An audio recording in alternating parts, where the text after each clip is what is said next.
The scent of flour reaches you first, not the sharp, sudden smell of something new, but the gentle, settled fragrance of grain that has rested in wooden bins for decades. It mingles with the warmth of old timber, the faint sweetness of honey left in clay jars, and something else, something that feels like memory itself, if memory had a scent. You are standing in a small bakery as evening wraps itself around a quiet village. The last customer left hours ago, their footsteps long faded into the cobblestone streets outside. Now there is only stillness, the kind of stillness that feels full rather than empty, as though the very air is holding its breath in anticipation of something sacred. Lamplight pools on worn wooden countertops, catching particles of flour dust that drift lazily through the warm glow. Each speck tumbles and turns in its own unhurried dance, suspended in time, in no rush to settle. The counters themselves are smooth from 50 years of use, their surfaces telling stories in the patterns of their grain, in the gentle valleys worn by countless kneading hands. Stone walls surround this space, thick and cool, holding the day's heat at bay. They have stood for generations, witnessing the rhythm of bread and life, the endless cycle of flour becoming dough, becoming sustenance, becoming memory. In the dim corners, shadows rest comfortably, familiar with this place, at home in its quiet corners. A church bell rings somewhere in the distance. Once, twice, 3 times. The sound drifts through the half-open window, soft as a whisper, marking time without urgency. Between each chime, silence returns, deeper than before, as though each note of the bell has taught the world how to be more still. Time moves differently here. It does not rush or demand. It simply unfolds, like dough rising under linen, like honey dripping from a wooden spoon, like the gradual shift from daylight to dusk. This is a place where moments are allowed to expand, to breathe, to become fully themselves before passing into the next.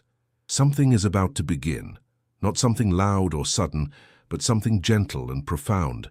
The bakery itself seems to know this. The old oven in the corner stands ready, its iron door closed, its ancient stones patient. The wooden bowls on the shelf wait in their familiar places.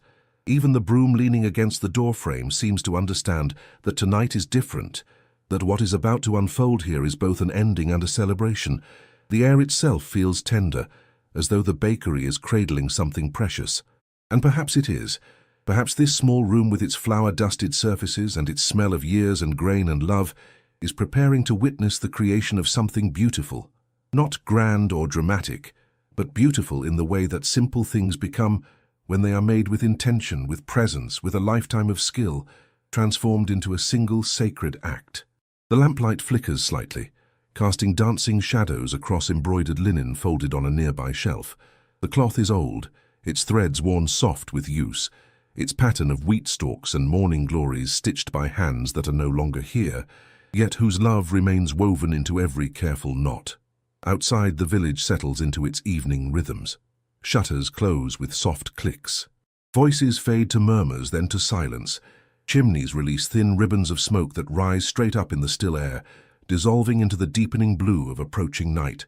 But here, in this bakery, something is awakening. Not with noise or haste, but with the quiet certainty of something that knows its purpose, its time, its truth. The flour dust continues its gentle dance in the lamplight. The stone walls hold their ancient vigil. The wooden counters wait with the patience of old friends, and the scent of grain and timber and memory fills every corner of this sacred space, preparing you for what is about to unfold. A story of flour and feeling, of hands and heart, of 50 years distilled into a single night, a single loaf, a single offering of gratitude to a life well lived and a village well loved. Tonight, we will witness something rare and beautiful. The creation of bread, yes, but more than that. We will walk beside time itself as it slows and deepens, as it becomes something you can feel on your skin, like the warmth from an oven, something you can breathe in like the scent of rising dough. This is not a journey of excitement or surprise, but one of gentle presence, of being fully here, fully now, in this quiet bakery where 50 years of love are about to be folded into flour and water and memory. Let your shoulders drop. Let your breath deepen and slow. There is nowhere you need to be except here. Nothing you need to do except rest in this moment, in this story that unfolds like the petals of a flower opening to moonlight, slowly, naturally, inevitably. The hurried world outside these stone walls cannot reach you here. The worries that followed you through your day cannot find their way past the threshold of this sacred space. Here there is only warmth and stillness, and the promise of something nourishing being born. Find a comfortable place to settle. Let the weight of your body be held completely by whatever supports you. Close your eyes if you wish, or let them rest softly on some gentle point in the room around you. Feel how your breath moves in and out, asking nothing of you, simply being, simply flowing like water over smooth stones. If you would like to return to this place of peace, to find your way back to our quiet corner where stories unfold like prayers and sleep arrives on wings of comfort, a gentle tap on the subscribe button will leave a lamp lit for you. Our door will always be open, our hearth always warm, our stories always waiting to welcome you home. And now let us turn the page together. Let us step across the threshold into lamplight and flower dust, into the hushed anticipation of this evening, into the presence of someone who has dedicated his life to the simple, profound act of transforming grain into nourishment, and who is about to create one last gift for those he loves. He moves through the bakery like water flowing over familiar stones, not quickly, but with the unhurried certainty of someone who knows every surface, every shadow, every voice this old building makes as it settles into night. His hands, weathered and strong despite their age, marked by decades of flour and fire, reach for things without looking, a lamp wick to adjust, a cloth to smooth, the edge of a counter to steady himself as he bends to retrieve a bowl from a lower shelf. His name does not matter. What matters is what he has been, what he has given, what he has made. For 50 years he has arrived before dawn and left after dusk, filling this village with the scent of bread, with the gift of sustenance, with the quiet blessing of knowing that someone, somewhere, is caring for you even before you wake.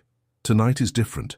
Tonight the ovens will be lit not for the village's morning loaves, not for the familiar rhythm of production and delivery, but for something else, something final, something that has been growing in his heart, like yeast in warm water, bubbling and alive with purpose. One last loaf, not because he must, but because he wants to. Because there is something he wishes to say that words cannot hold, something he needs to express that can only be spoken in the language of flour and time and heat. A thank you, a blessing, a farewell, made of grain and gratitude. He stands for a moment in the center of his bakery, simply breathing, simply being present with his decision. The lamplight falls across his face, revealing the deep lines around his eyes, lines carved by years of smiling, of squinting into hot ovens, of looking with love at each loaf as it emerged golden and perfect. His hair is white as fresh flour, thin as the steam that rises from cooling bread. His frame is smaller than it once was, worn down by the years like a stone smoothed by a river, but there is strength in him still. Not the strength of youth, but something deeper, the strength of purpose, of completion, of peace. The bakery itself seems to recognize him, to respond to his presence like an old friend. The floorboards beneath his feet know the weight and rhythm of his step. The oven in the corner has been heated by his hands 10,000 times, maybe more. Its iron door opened and closed with the same careful motion, its temperature judged by his experienced touch. The wooden shelves holding bowls and cloths and tools have been arranged by him, each item placed exactly where it needs to be, where his hands can find it in the dark if necessary. This room is more than a workspace. It is a sanctuary, a chapel of flour and fire where miracles happen quietly, where the ordinary becomes extraordinary through patience and skill and love. He moves to the window and looks out at the village beyond. Lights glow in scattered windows. The last purple of sunset has faded to deep blue, and the first stars are appearing, shy and tentative. He knows this village like he knows his own hands. Every street, every doorway, every family. He has fed them all. Their weddings and birthdays and ordinary Tuesdays, their celebrations and sorrows and simple daily hungers. His bread has been broken at their tables more times than he could count, more times than the stars now emerging overhead. And they have fed him too in their way, with their gratitude, with their stories shared across his counter, with their children growing up to bring their own children to his door, with the knowledge that his work mattered, that his life had purpose, that he was woven into the fabric of this place as surely as the threads in the linen his wife once embroidered. His wife. Her absence is a presence in this room, gentle as the lamplight, constant as the smell of grain. She is in the cloth folded on the shelf, in the way he smooths the counter before beginning work, a habit learned from watching her smooth bed sheets. In the patience he brings to his craft, the understanding that good things cannot be rushed, that love is demonstrated through attention and care and time. She would understand what he is doing tonight. She would nod and smile, and perhaps put water on to boil for tea, then settle into her chair by the window to watch him work, her presence a blessing, her silence a companionship deeper than words. He turns from the window and surveys his bakery once more. Everything is as it should be. The space is clean and ready. The tools are in their places. The ingredients wait to be gathered.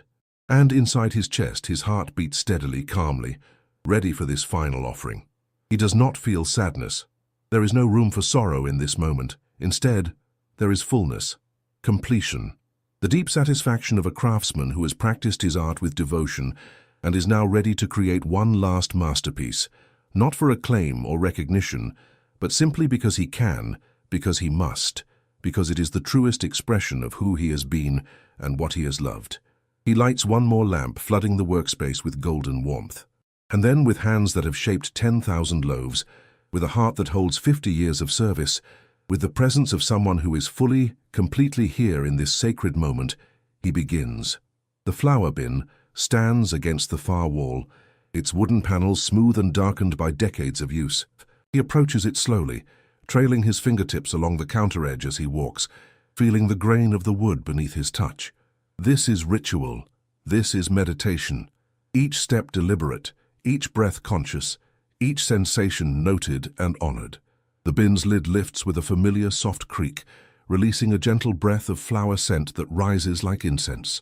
Inside, the white powder lies smooth and undisturbed, a landscape of possibility, a field of snow waiting for the first footprint. This flour came from the old mill by the river, ground just 3 days ago from wheat harvested in the surrounding fields. The same mill that has stood for over 200 years, its great stones turning with the patient power of flowing water, transforming hard grain into this soft, fine miracle. He reaches in with a wooden scoop, its handle worn to perfect smoothness by his grip. The flour whispers as he lifts it, falling back on itself in cascades of white, creating tiny peaks and valleys that immediately collapse and reform. He pours it into a wide ceramic bowl, watching how it piles and settles, how the lamplight catches on its dusty surface, making it glow as though lit from within. As the flour accumulates in the bowl, his mind drifts like the motes of dust in the air, floating back through time to another version of this same moment. A boy. Summertime. The sound of the river. He was 7 years old, maybe 8, on the day his father first took him to the mill. They walked together in the early morning, dew still heavy on the grass, the air cool and promising the heat that would come later. His father's hand was large and rough and warm, completely engulfing his own small fingers. They did not talk much. His father was a quiet man, a man who spoke more with his hands than his voice, who showed love through action rather than words. The mill was already working when they arrived, the great wheel turning in the rushing water, throwing diamonds of spray into the sunlit air. The sound was tremendous, the splash and roar of the river, the deep rumble of stone grinding against stone, the creaking of wooden gears worn smooth by use.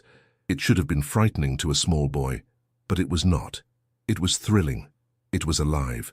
Inside, the miller greeted them with a nod and a smile, his own clothing dusted white, his face kind beneath bushy eyebrows. He let the boy climb the ladder to the upper level, where the grain was poured into the central hole, where it disappeared into the heart of the mill and emerged below as flour, transformed by pressure and time and the patient turning of stones. While the adults talked, the boy slipped away. He found a place beside the mill where the river widened into a slow pool, where the water was shallow and clear, where smooth stones lined the bottom like sleeping turtles. He took off his shoes, carefully, as his mother had taught him, and stepped into the coolness. The shock of it made him gasp and laugh.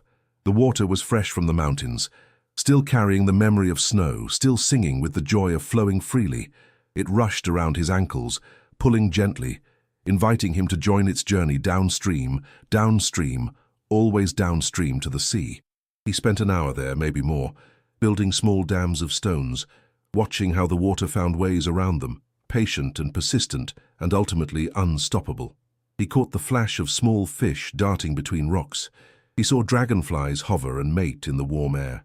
He felt the sun on his face and the water on his feet, and the smoothness of river stones in his hands, and he was completely, perfectly, entirely happy.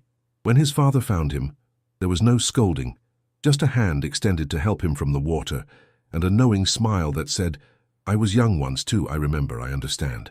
They walked home with a sack of fresh flour, taking turns carrying it, the weight shifting between them like a shared secret. And that night, his father made bread. Simple bread, the kind that requires nothing but flour and water and salt and time. And when it came from the oven and his father broke it open, releasing clouds of steam, and when they ate it together with butter and honey, the boy understood something without words, something profound and true. This is how we turn the earth's gifts into love. This is how we feed each other. This is how we say thank you to the world that holds us. Now standing in his own bakery half a century later, his hands still scooping flour into a bowl, he can feel that river water on his feet. He can hear the turning of the mill wheel. He can see his father's face, young and strong and patient. And he understands that everything that came after, all the years of learning, of practicing, of perfecting his craft, of feeding his village, began in that moment beside the river, with cold water and warm stones, and the feeling of being perfectly, completely alive. The bowl is full now, the right amount. He knows by sight and instinct, no measurement necessary. This flour carries the river with it. It carries the mill and the wheat fields and the summer sun. It carries his father's hand in his, and the feeling of smooth stones and cold water. It carries childhood and innocence, and the first glimmerings of understanding what a life might be. He sets the scoop aside and stands for a moment, with his hands resting on the rim of the bowl, simply breathing, simply being present with this first ingredient, this foundation, this beginning. The honey sits in clay jars on a high shelf, their surfaces glazed smooth and cool, catching the lamplight in warm amber glows. He reaches up, his movements slow and certain, and brings down a jar that is slightly smaller than the others. This one is special. This one came from his friend, from hives kept in a garden on the edge of the village, from bees that have drunk from lavender and wild roses, and the ancient apple trees that bloom each spring like promises. His friend. They have known each other for so long that neither can remember the beginning. It feels as though they have always existed in each other's lives, two trees planted side by side, their roots tangled beneath the earth, their branches growing in complementary directions, each giving the other space to reach toward the sun. He unscrews the jar's metal lid slowly, savoring the small resistance, the tiny squeak of thread against thread. The seal releases with a soft sigh, and immediately the scent rises, sweet and floral and complex, carrying notes of summer afternoons and bee song, and the particular magic that occurs when flowers give their nectar to be transformed into gold. Using a wooden spoon worn smooth by use, he dips into the honey. It clings to the wood, thick and slow, reluctant to leave its home. He lifts the spoon and watches the honey fall back into the jar, forming a ribbon that folds and coils on itself, that creates towers and peaks that slowly collapse, that moves like liquid time, like sunlight given weight and substance. He lets 3 spoonfuls fall into a small bowl, each one joining the others in a gleaming pool. The honey holds the light differently than the flour does. Where flour diffuses and softens, honey captures and concentrates, glowing from within like a small sun, like happiness made visible. As he works, memory rises like the honey scent, filling his awareness with scenes and sensations from years ago. They were young men, he and his friend, not boys anymore, but not yet fully formed into the people they would become. It was a time of possibility, of dreams discussed late into the night, of plans made and remade, of the future stretching ahead like an open road. His friend wanted to keep bees. It seemed absurd at first. They lived in a village of farmers and tradesmen, of practical people doing practical things. Beekeeping seemed almost frivolous, almost magical, like something from a fairy story rather than real life. But his friend was determined. He read everything he could find. He traveled to visit other beekeepers. He saved money and bought equipment, and finally one spring day, he installed his first hive in a sunny corner of his garden and waited. The bees came. They arrived like a miracle, a living cloud that settled and found the hive, and decided somehow that this would be home. And his friend tended them with a devotion that was beautiful to witness. He learned their rhythms and their needs. He planted flowers specifically for them. He spoke to them softly, the way you might speak to any loved creature, with respect and tenderness and wonder. The first honey harvest was a celebration. His friend appeared at the bakery door with a jar, his face glowing with pride and joy, holding it out like a gift beyond price. And it was. That honey was sunshine and effort and patience and love, all concentrated into golden sweetness. They spread it on fresh bread and ate it together, and it was one of the best things he had ever tasted. Over the years, that ritual continued. Each summer, his friend would bring honey. Sometimes they would sit together in comfortable silence. Sometimes they would talk about their wives, their worries, the strange way time seemed to speed up as they aged, how children grew and left and the village changed, yet stayed somehow the same. There were hard times too. Winters, when the cold was bitter and long. Seasons when the bees struggled and the honey harvest was small. Years when loss visited them both, when they sat together not in celebration but in grief, and found that friendship meant not needing to fill silence with words. That presence alone was enough. His friend's hands became weathered like his own, but where his were marked by flour and heat, his friend's bore the small scars of bee stings, tiny dots of evidence that even love sometimes hurts, that tending to something beautiful requires accepting small pains as part of the bargain. Now his friend is older too, moving slower. The hives are fewer than they once were. But still, each summer a jar of honey arrives, and each time it carries with it all those years, all those conversations, all that quiet support and understanding and companionship. This honey in his bowl right now is more than sweetness. It is friendship made tangible. It is decades of shared life distilled into amber. It is the gift of having been known, truly known by another person, and loved not despite your flaws, but as a whole, complete human being. He sets the jar aside gently, reverently. His fingers are slightly sticky now, and he rinses them in a basin of cool water, feeling the honey dissolve reluctantly, leaving only a faint sweetness on his skin. Next, he turns to a small earthenware crock that sits in the coolest corner of the bakery. Inside this crock lives something precious beyond measure, the yeast culture that has been in his family for 3 generations, possibly longer. His grandmother gave it to his mother gave it to him, and he has tended it faithfully for 5 decades, feeding it regularly, keeping it alive, honoring the chain of care and craft that connects him to bakers he never knew, to hands that kneaded dough before he was born, to a tradition that stretches back through time like roots seeking water. He spoons a small amount into a cup and adds warm water. Not hot, which would kill it, but body temperature, blood warm, the heat of life itself. He stirs gently with his finger, feeling the mixture respond, feeling it begin to wake. Yeast is alive.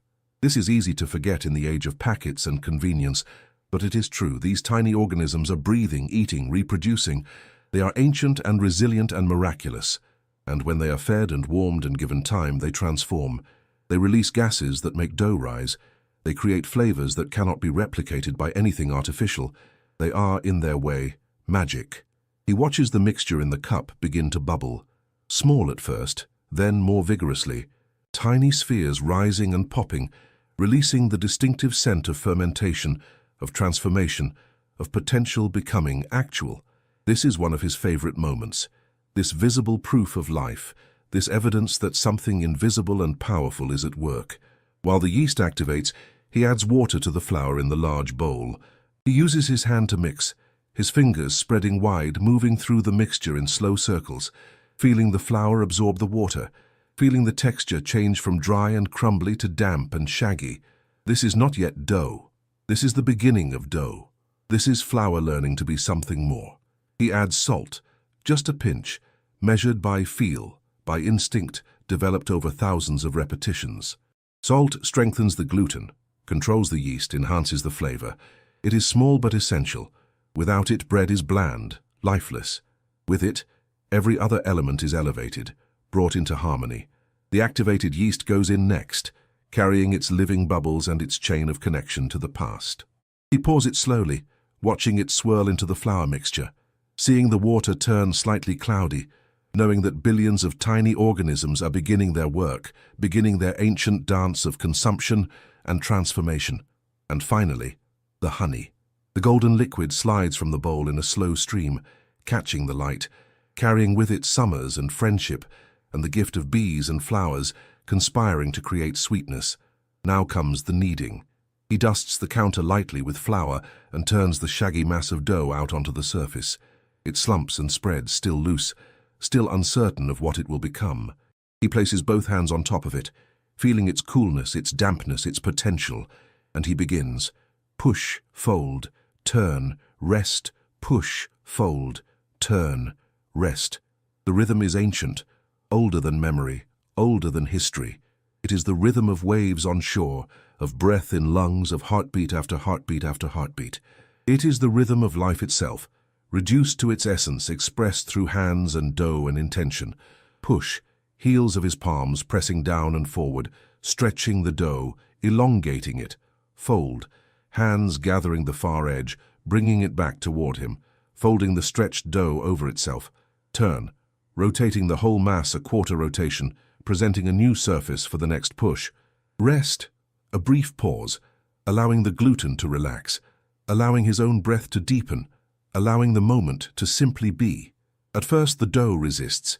It is sticky and uncooperative, clinging to the counter, clinging to his hands, refusing to hold together. This is normal. This is expected. He has been here 10,000 times before, and he knows what is needed. Not force, not speed, not frustration, just patience, just persistence, just the steady application of motion and time. Slowly the dough begins to change. The individual ingredients start to disappear, to merge, to become a single entity. The gluten strands develop, creating structure, creating strength. The dough becomes smoother, more elastic, more cohesive. It starts to respond to his touch, to spring back when pressed, to hold its shape when rested. As his hands work, his mind drifts. This is the gift of repetitive motion, of practiced skill that requires no conscious thought. The body knows what to do, leaving the mind free to wander, to remember, to simply be present with whatever arises. He thinks of his wife.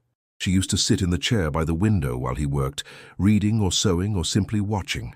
Her presence was a gift he did not fully appreciate until it was gone. The way she hummed sometimes, unconsciously, little fragments of songs from her childhood. The way lamplight caught in her hair, turning silver strands to gold. The way she would look up and catch his eye and smile, and in that smile was everything. Love and understanding and the comfortable joy of being known. She taught him patience, not through words, but through example. She moved through the world with a grace that came from never rushing, never forcing, never demanding that things be different than they were. When he was young and ambitious and sometimes frustrated with the slowness of his craft, she would place a hand on his shoulder and say nothing, and somehow that touch would remind him that the journey was the point, that the process was the practice, that there was nowhere to arrive because he was already there.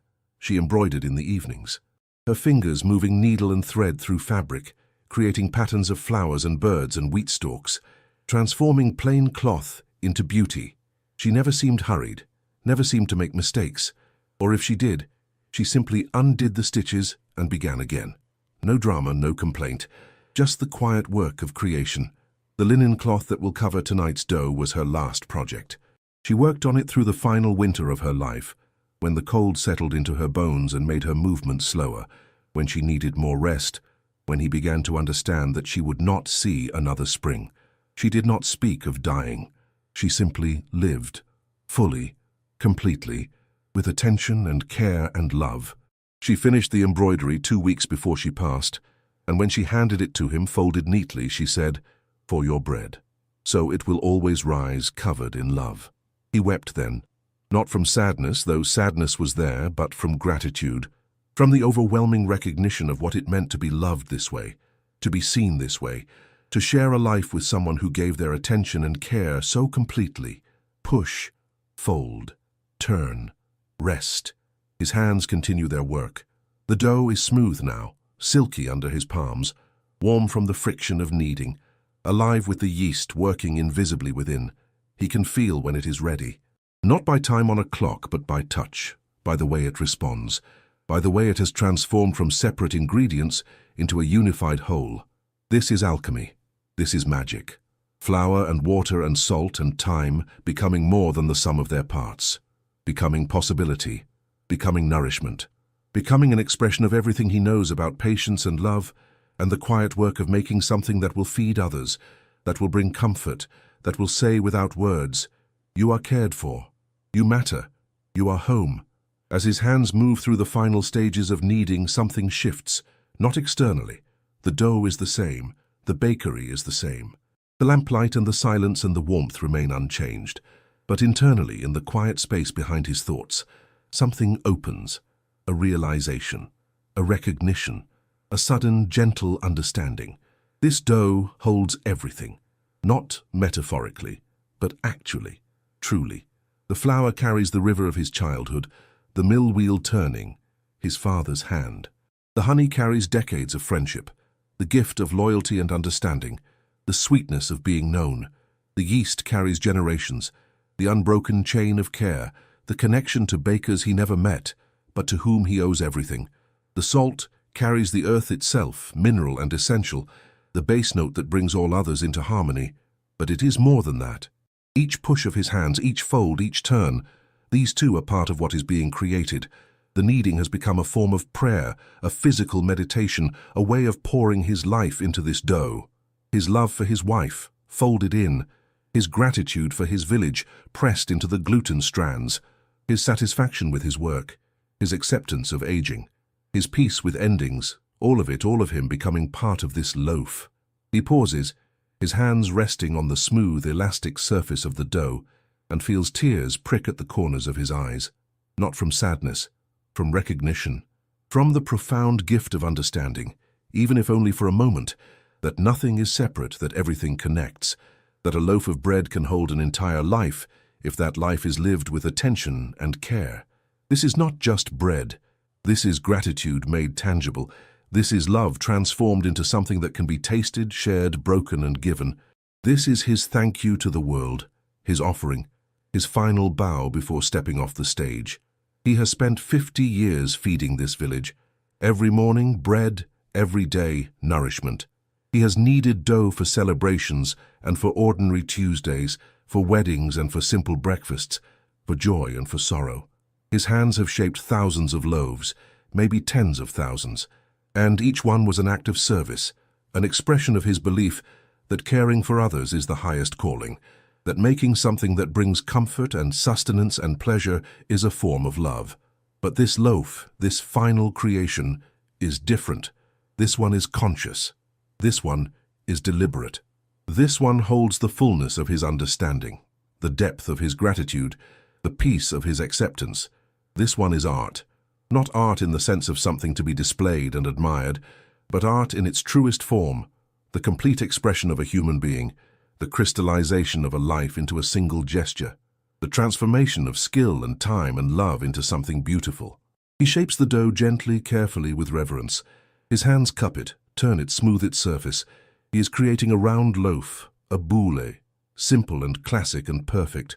No fancy scores or decorative flourishes, just a round of dough that will rise and bake and become bread as elemental and honest as the person who made it. As he works, he whispers to it, not words exactly, more like breath with intention, more like the sound of caring given voice, the way his friend speaks to bees, the way his wife used to hum, a sound that says, "I see you, I honor you, I give you my complete attention and care." The dough seems to respond. Perhaps it is his imagination. Perhaps it is the yeast becoming more active, the gluten reaching its full development, the structure setting. Or perhaps it is something more. Perhaps attention itself is a form of magic, and when we give our complete presence to anything, it transforms. It becomes more than it was. It glows with the light of being seen. He has created a perfect sphere, smooth and taut, the surface tension holding the shape, the seam tucked neatly underneath. He can feel the life within it, the slow exhalation of carbon dioxide from the yeast, the gradual expansion, the patient work of transformation happening in darkness and warmth. This is what he has learned, what 50 years have taught him, that good things cannot be rushed, that transformation happens in its own time, that our job is not to force or control, but to create the right conditions and then wait, to trust the process, to have faith in the ancient wisdom of grain and yeast and heat. This is the wisdom of bread. This is the lesson he has carried with him every day. This is what he has tried to teach by example, though he never spoke the words directly. That patience is not passive. That gentleness is not weakness. That the slow, steady application of care over time can transform anything, can create miracles, can turn the raw into the nourished, the separate into the unified, the ordinary into the sacred. He holds the shaped loaf between his palms for a moment longer, feeling its weight, its warmth, its promise, and he understands that this is his masterpiece. Not because it is perfect in some technical sense, though it may well be, but because it contains everything he knows, everything he has learned, everything he is. It is his life given form, his love made bread, his final gift. The proving bowl is wide and smooth, wooden and worn, darkened by decades of use. He dusts it lightly with flour, then places the shaped loaf inside, seam side down. It settles into place, nestling into the curve of the bowl as though it has always belonged there, and perhaps in some sense it has. This bowl has held thousands of loaves, each one resting here as it rose, each one cradled in this same gentle curve. From the shelf he takes the embroidered linen cloth. His wife's hands stitched every line, every leaf, every delicate petal. The wheat stalks march along the border in orderly rows, golden thread on cream fabric. Morning glories climb the corners, their trumpet flowers open as though greeting the sun. In the center, she stitched their initials, intertwined, surrounded by a wreath of rosemary for remembrance. He unfolds the cloth slowly, reverently. The fabric is soft from countless washings, thin in places where it has been folded the same way year after year. He can almost see her hands moving the needle, pulling the thread through, pausing to examine her work, nodding with quiet satisfaction. She sat in that chair by the window, the one with the worn cushion and the slight wobble in the left front leg that he always meant to fix but never did. She would hold the fabric close to catch the best light, her reading glasses perched on her nose, her lips pressed together in concentration. Sometimes she would hum, sometimes she would pause to watch him work, her eyes soft with affection. He remembers coming to stand behind her chair one evening, placing his hands gently on her shoulders, looking down at the pattern emerging under her needle. She had reached up without looking, and patted his hand, a gesture so familiar, so comfortable, that it needed no words. They had developed their own language over the years, a language of touches and glances and shared silence. A language that said, "I am here, you are here, we are together. That is enough." The night she gave him the finished cloth, she had wrapped it carefully in brown paper and tied it with kitchen string. A gift, presented with ceremony, though they were long past the age of needing occasions for gifts. He had unwrapped it slowly, and when he saw what she had made, his breath caught. It was not just beautiful, though it was that. It was not just skillfully crafted, though every stitch was perfect. It was a love letter, a testament, a way of saying, everything I am is woven into this. When I am gone, cover your bread with this, and know that I am still with you, that love does not end, that care continues. They did not speak of her dying directly that night, but they both knew. She was tired in a way that sleep could not cure. She was growing lighter, as though gravity was slowly releasing its hold on her, as though she was becoming more spirit than substance. And they had been together long enough to communicate everything important without needing words. He held the cloth and wept. She held him and said nothing, which was everything. Now standing in his bakery with that same cloth in his hands, he can feel her presence as clearly as he feels the flour dust on his fingertips. She is in the weight of the linen, in the texture of the embroidered thread, in the pattern of wheat and flowers that she chose, because she knew what they meant to him, because she understood that his work was not just a job, but a calling, not just a skill, but a form of love. He drapes the cloth gently over the bowl, covering the dough completely. The fabric settles like a blessing, like a whisper, like the tender touch of hands that are no longer here but whose love remains, woven into thread and memory, and the eternal present where nothing is ever truly lost. The dough must rest now. It must be given time and darkness and warmth to do its work. The yeast will consume the sugars in the flour, releasing carbon dioxide that will be trapped by the gluten structure, creating thousands of tiny bubbles, causing the dough to slowly, steadily expand. This is fermentation. This is transformation. This is the magic that happens when we create the right conditions, and then step back and wait. He places the covered bowl in the warmest corner of the bakery, away from drafts, where the air is still and gentle. Then he steps back and simply looks at it, the white cloth glowing in the lamplight, the round shape beneath, already beginning its quiet work of rising. The stillness of the moment, heavy with anticipation and peace. He moves to the chair by the window, not her chair but his own, placed at an angle so he can see both the street outside and the interior of his bakery. The cushion has molded itself to his shape over the years. He settles into it with a soft grunt, feeling his joints complain slightly, feeling the pleasant tiredness of someone who has worked with hands and heart and is now ready to rest. Outside, the village is fully dark now. The last lights in windows are winking out. Somewhere a dog barks once, then falls silent. The stars are brilliant overhead, undimmed by any competing lights, spread across the sky like flour scattered across dark cloth. The moon is rising, just past full, its light silver and cool, painting everything it touches with a gentle luminescence. He can see the church spire from here, pointing upward like a prayer-made stone. He can see the outline of rooftops, the shapes of chimneys, the dark masses of trees. This village, his village. Every building holds people he has fed. Every street has carried the scent of his bread on countless mornings. Every window has glowed with light from lamps lit by hands that have broken his loaves and found sustenance. He has been part of the rhythm of this place, part of its daily heartbeat.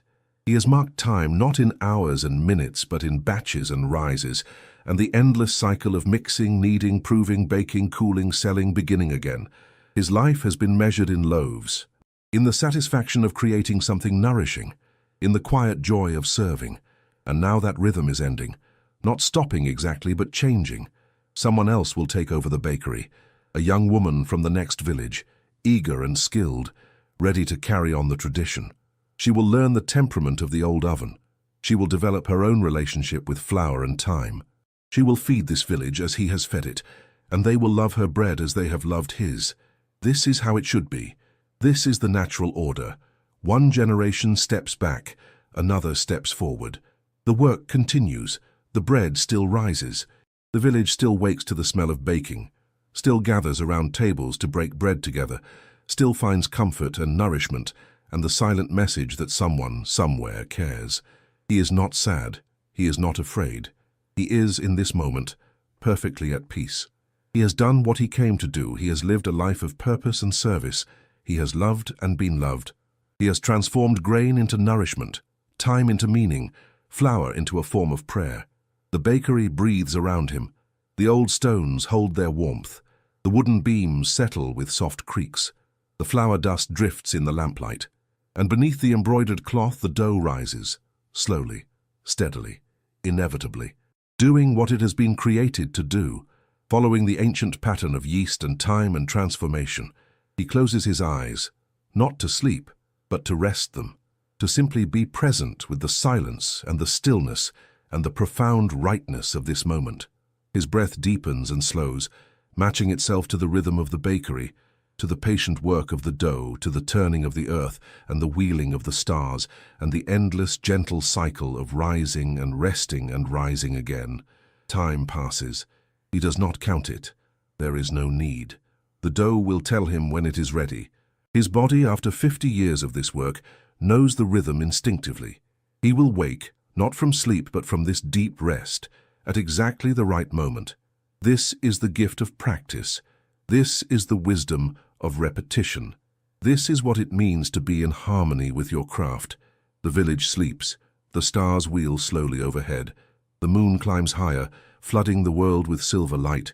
And in the small bakery, with its flour-dusted surfaces and its warm stone walls and its scent of grain and memory, an old baker rests while his final loaf rises, covered in love, preparing itself to become what it was always meant to be. His eyes open, not with a start or a jolt, but with the gentle certainty of someone waking to purpose. He knows without looking, without checking, that the dough is ready. He can feel it somehow, the way a mother knows when her child needs her, the way a sailor knows when the wind is about to shift.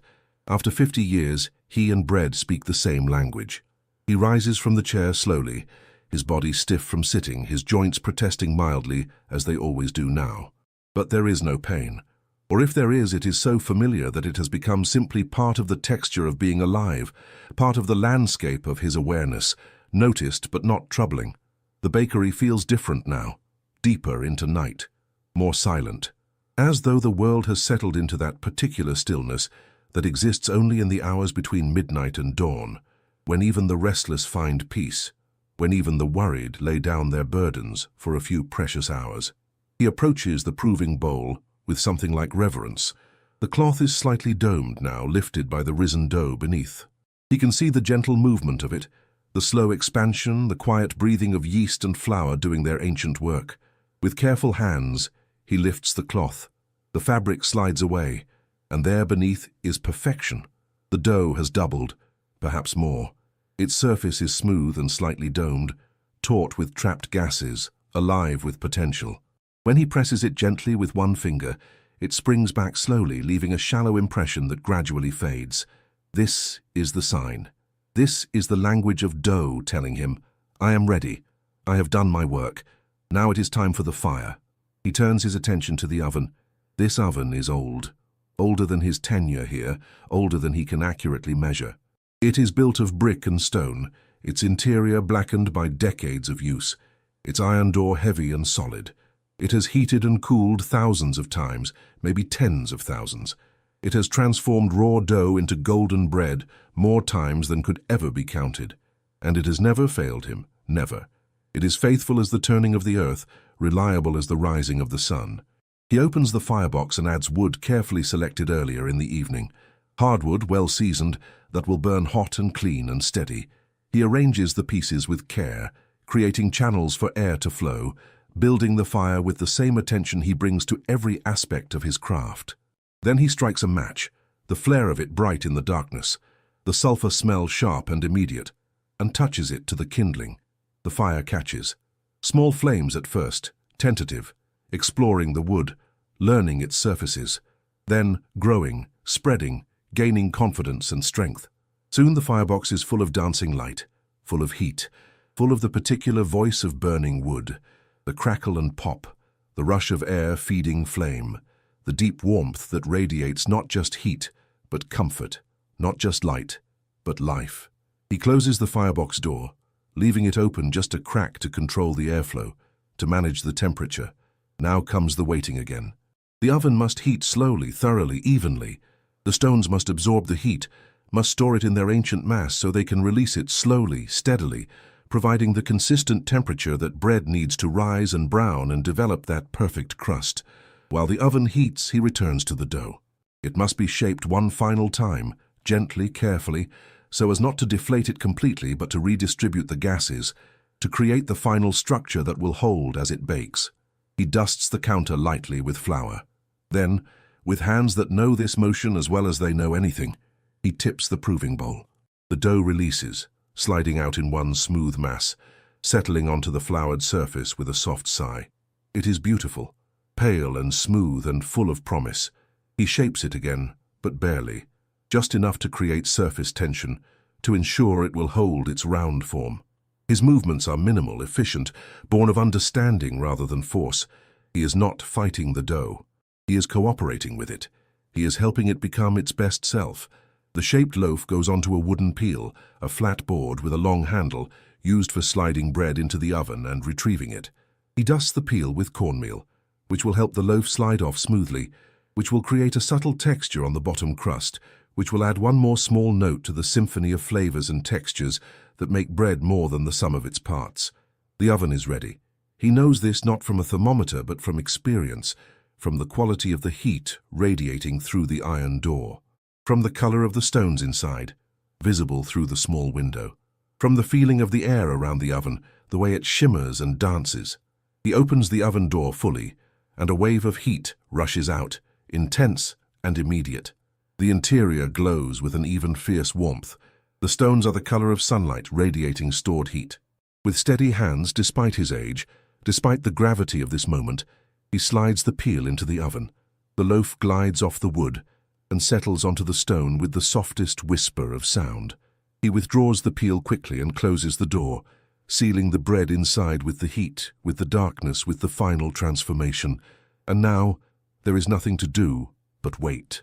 He washes his hands slowly, thoroughly, feeling the warm water dissolve the last traces of flour, the last stickiness of dough. He dries them on a cloth worn soft by countless washings. Then he returns to his chair by the window.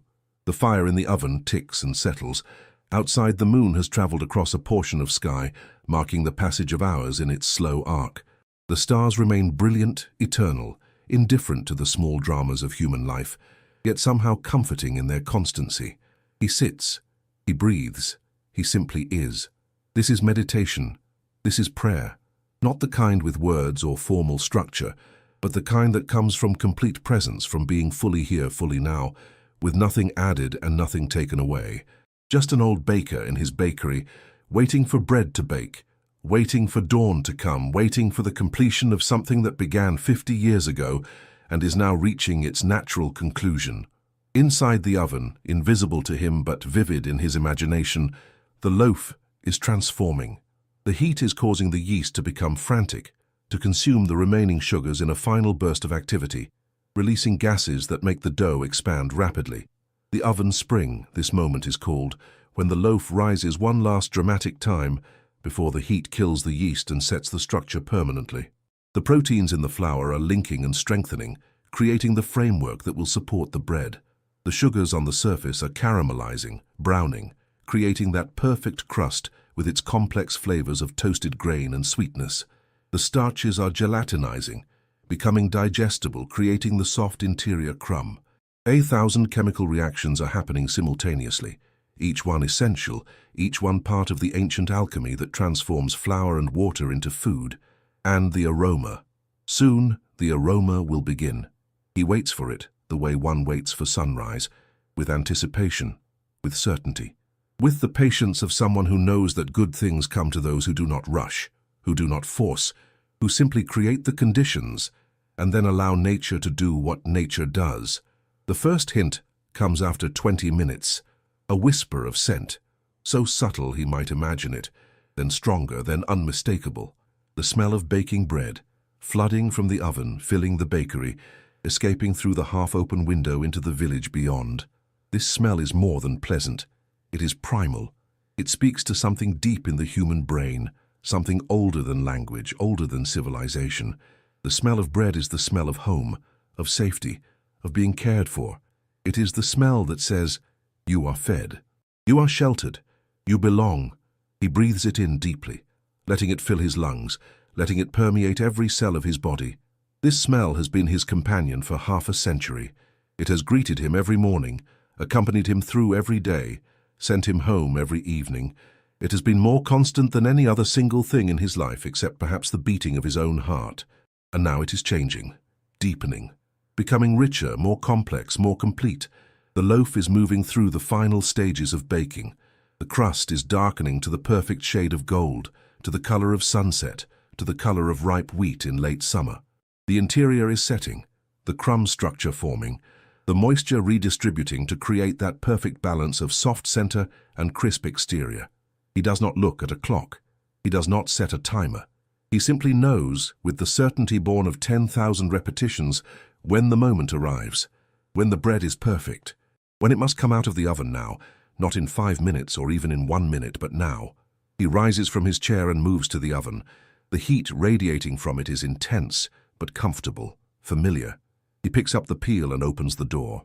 There it is, golden, perfect, beautiful beyond words. The loaf has risen magnificently, its round form still intact but expanded, its surface golden brown with hints of deeper caramel where the heat was most intense. The crust has cracked in places, releasing steam, creating patterns like the dried earth of a riverbed, like the crackle of ancient pottery, like something both fragile and enduring. He slides the peel under the loaf and brings it out, moving smoothly despite the weight, despite the heat, despite the fact that his hands are trembling slightly, not from weakness, but from emotion, from the overwhelming recognition of what he has created, what this moment means.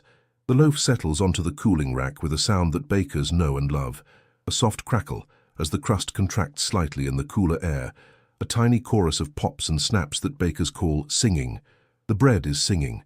It is announcing its completion, its success, its readiness to be what it was meant to be. He steps back and simply looks at it. This is his masterpiece. This is his offering. This is 50 years of skill and love and dedication made visible, made tangible, made into something that can be broken and shared and eaten. This is gratitude made bread. The aroma is overwhelming now, pouring from the loaf in waves, filling the bakery completely, spilling out through the window into the village, carried on the cool night air to touch the sleeping houses, to slip through open windows, to find its way into dreams. Outside, the first birds are beginning to sing. The sky is no longer pure black, but the deep blue that comes before dawn. The stars are fading, giving way to something new. Dawn arrives not suddenly, but gradually, like a thought forming, like understanding blooming. The sky lightens by degrees, deep blue to lighter blue, the stars fading one by one, shy in the growing light. Then a line of gold appears at the horizon, thin as a thread at first, then widening, spreading, pushing back the darkness with gentle insistence. He stands at the window, the cooling loaf behind him on its rack, still singing softly as it settles into its final form. The village is beginning to stir. A door opens somewhere, footsteps on cobblestones, the distant sound of a cow lowing ready to be milked. The world waking to another day, another cycle, another chance to live and love and be. The aroma of the bread has traveled far now. It has moved through the village like a blessing, like a message, like a love letter written in the language of scent. People are waking to it, finding it in their dreams first, then in their waking consciousness. They are sitting up in bed and breathing deeply and smiling without quite knowing why, finding comfort in something familiar yet somehow special, somehow different. They will understand soon enough. Word will spread the way it always does in small villages. The baker made bread last night. One last loaf before he retires. The village will gather. They will come to the bakery not to buy but to honor, to thank, to say goodbye in the way that humans do when words are insufficient, by showing up, by being present, by bearing witness. But that will come later. For now, in this quiet moment between night and day, he is alone with his creation, alone with the fulfillment of his intention, alone with the profound peace that comes from completing something important, something meaningful, something that mattered. He approaches the loaf and places one hand gently on its surface. It is still warm, though cooling steadily. The crust is firm under his palm, textured, real. The life that was in the dough has been transformed but not extinguished. It lives now in a different form, as nourishment, as gift, as the physical manifestation of care. This bread will feed people, not many, it is only one loaf, but those it feeds will taste more than flour and honey and salt. They will taste memory, they will taste devotion, they will taste 50 years of service distilled into a single perfect offering. They will taste love, and perhaps as they eat, they will understand something without words. They will feel something shift in their awareness. They will recognize, even if only for a moment, that every act of caring matters, that every gesture of service ripples outward in ways we cannot measure, that a life lived with attention and dedication to something larger than yourself is a life well lived. This is what he hopes for. Not recognition or praise, but simply that his offering will be received, will be appreciated, will do its work of nourishing body and spirit, and the sense of connection that binds communities together. The sun breaks free of the horizon, and suddenly the world is bathed in light, golden light, warm light, the light of beginning. Every surface in the bakery glows. The flour-dusted counter, the worn wooden bowls, the cooling bread with its perfect crust. Everything is illuminated, transformed, made holy by attention and light. He feels no sadness, no regret, no sense of loss, only fullness, completion. The deep satisfaction of someone who set out to do something and did it, who committed to a path and walked it faithfully, who made promises and kept them. His wife would be proud. His friend would understand. His father would nod with that particular expression that meant approval without needing words. And somewhere, in the long chain of bakers stretching back through time, hands he never knew would recognize in this moment their own hands, their own dedication, their own love of craft. The bread has stopped singing. It rests now, complete and perfect, ready to fulfill its purpose. The village continues to wake, drawn by the aroma, moving toward this small bakery like iron filings to a magnet, like moths to flame, like children coming home. He turns from the window and begins slowly to clean his workspace, to put away the bowls, to wipe down the counter, to return the bakery to order, to leave it ready for the young woman who will take over, who will make her own bread, create her own memories, serve in her own way. This is how traditions continue. This is how knowledge passes from one generation to the next. Not through instruction manuals or detailed recipes, but through presence, through example, through the silent teaching that happens when skill and love are practiced in full view, when someone shows by living it that work can be sacred, that service is noble, that making something that nourishes others is a path to meaning. The light continues to grow, the village comes to life. And in his small bakery, surrounded by the tools of his trade, standing beside his final perfect loaf, an old baker feels the sunrise warm his face and knows, with absolute certainty, that he has done what he came to do. He has fed his village. He has honored his craft. He has lived with purpose and love. And now, as this chapter closes, as he prepares to step back and let others step forward, he feels nothing but gratitude. Gratitude for the grain that became flour, for the bees that made honey, for the yeast that has lived and worked for generations, for the hands that taught him, for the wife who loved him, for the friend who walked beside him, for the village that allowed him to serve. Gratitude for the privilege of this work, for the blessing of a life spent making something that matters, for the gift of reaching this moment with peace in his heart and bread on his table, and the knowledge that love continues, that connection endures, that nothing truly ends because everything we do with care becomes part of the great web of being that holds us all. The bread sits on its rack, golden in the morning light, perfect and complete, a final gift, a whispered thank you, a loaf that holds a lifetime. And outside, the village continues to wake, drawn by the aroma of love made tangible, of gratitude made bread, of a life well lived now offered to those who come after, so they too might be nourished, so they too might remember, so they too might understand that every small act of care is a prayer, that every gesture of service is sacred, that bread can be more than food, it can be a blessing. And so our story finds its resting place, in a small bakery at dawn, in the warmth of a perfect loaf, in the quiet satisfaction of work completed and love expressed, and a life honored through the simple, profound act of making bread. I hope this story has brought you comfort. I hope it has helped you find your way toward rest, toward peace, toward the gentle shores of sleep, where worry cannot follow and tomorrow can wait. For those of you still here, still listening as dawn breaks in this small village, thank you for allowing me to read to you. Thank you for sharing this journey, this meditation, this quiet celebration of ordinary work, transformed into something sacred.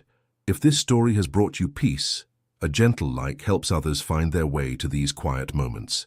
And if you subscribe, more stories will be waiting whenever you need them. More gentle journeys, more peaceful nights, more whispered invitations to rest. Thank you for being here. Thank you for listening. May your rest be deep and your dreams be kind. Sleep well. Good night.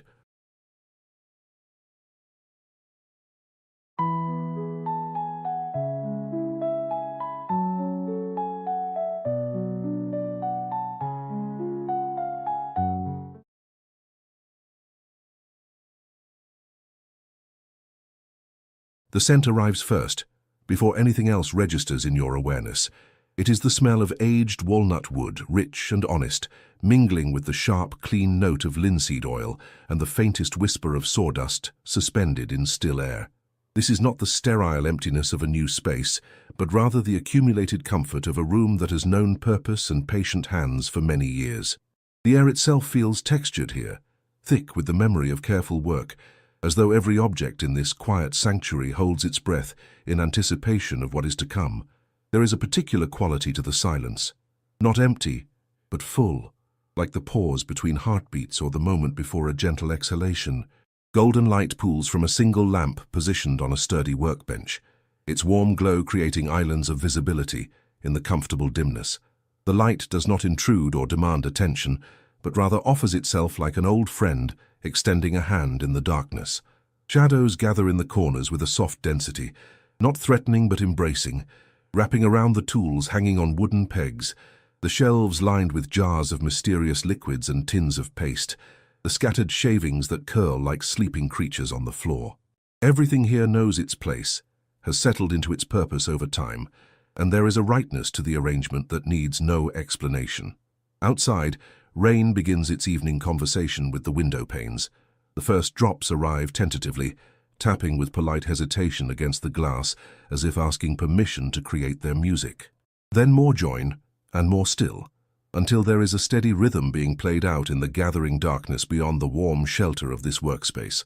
The sound is neither urgent nor demanding, but rather a gentle percussion that seems designed specifically to underscore the peace of this moment, to draw a curtain of water between this quiet room and the wider world with all its noise and hurry. In the center of the workshop, positioned carefully beneath the best of the lamplight, sits a wooden rocking chair. Its form is familiar, the shape that has cradled generations of tired bodies and provided comfort to those seeking a moment of gentle motion and rest. But this chair wears its age openly, honestly.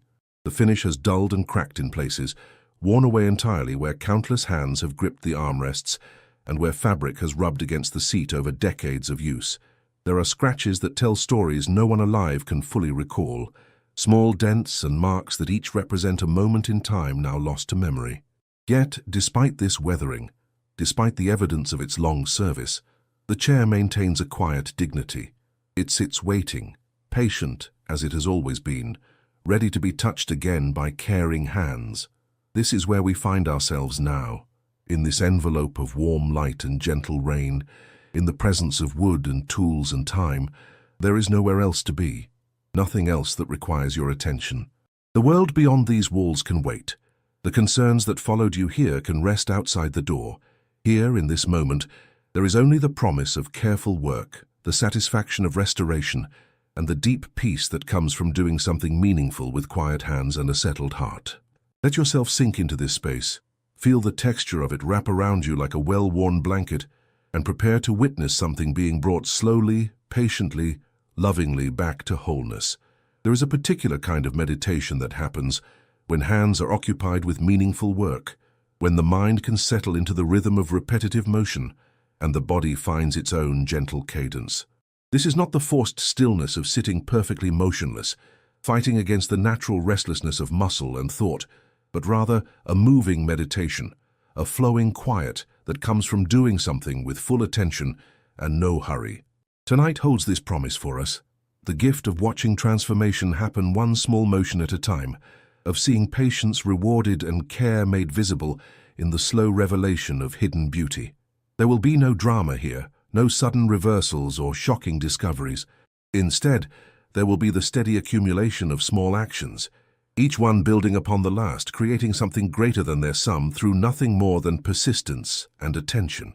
There will be the satisfaction of feeling rough wood become smooth under persistent gentle pressure, of watching old layers give way to reveal what has been hidden beneath them, of bringing life back to something that seemed finished with living. This is the alchemy of restoration, the magic of refusing to discard what can be saved, of honoring what has been by making it whole again. Find a comfortable place now. Let your body settle into whatever support it has found, and allow your breathing to find its own natural rhythm. The story we are about to enter is a place of quiet comfort, a space where nothing will disturb you, and everything moves at the pace of careful hands and patient hearts.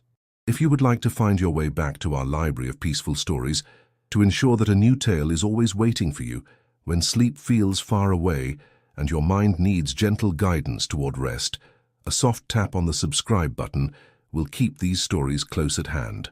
Our collection grows quietly, one story at a time, each one crafted to be a bridge between waking and sleeping, between the noise of the day and the silence of the night.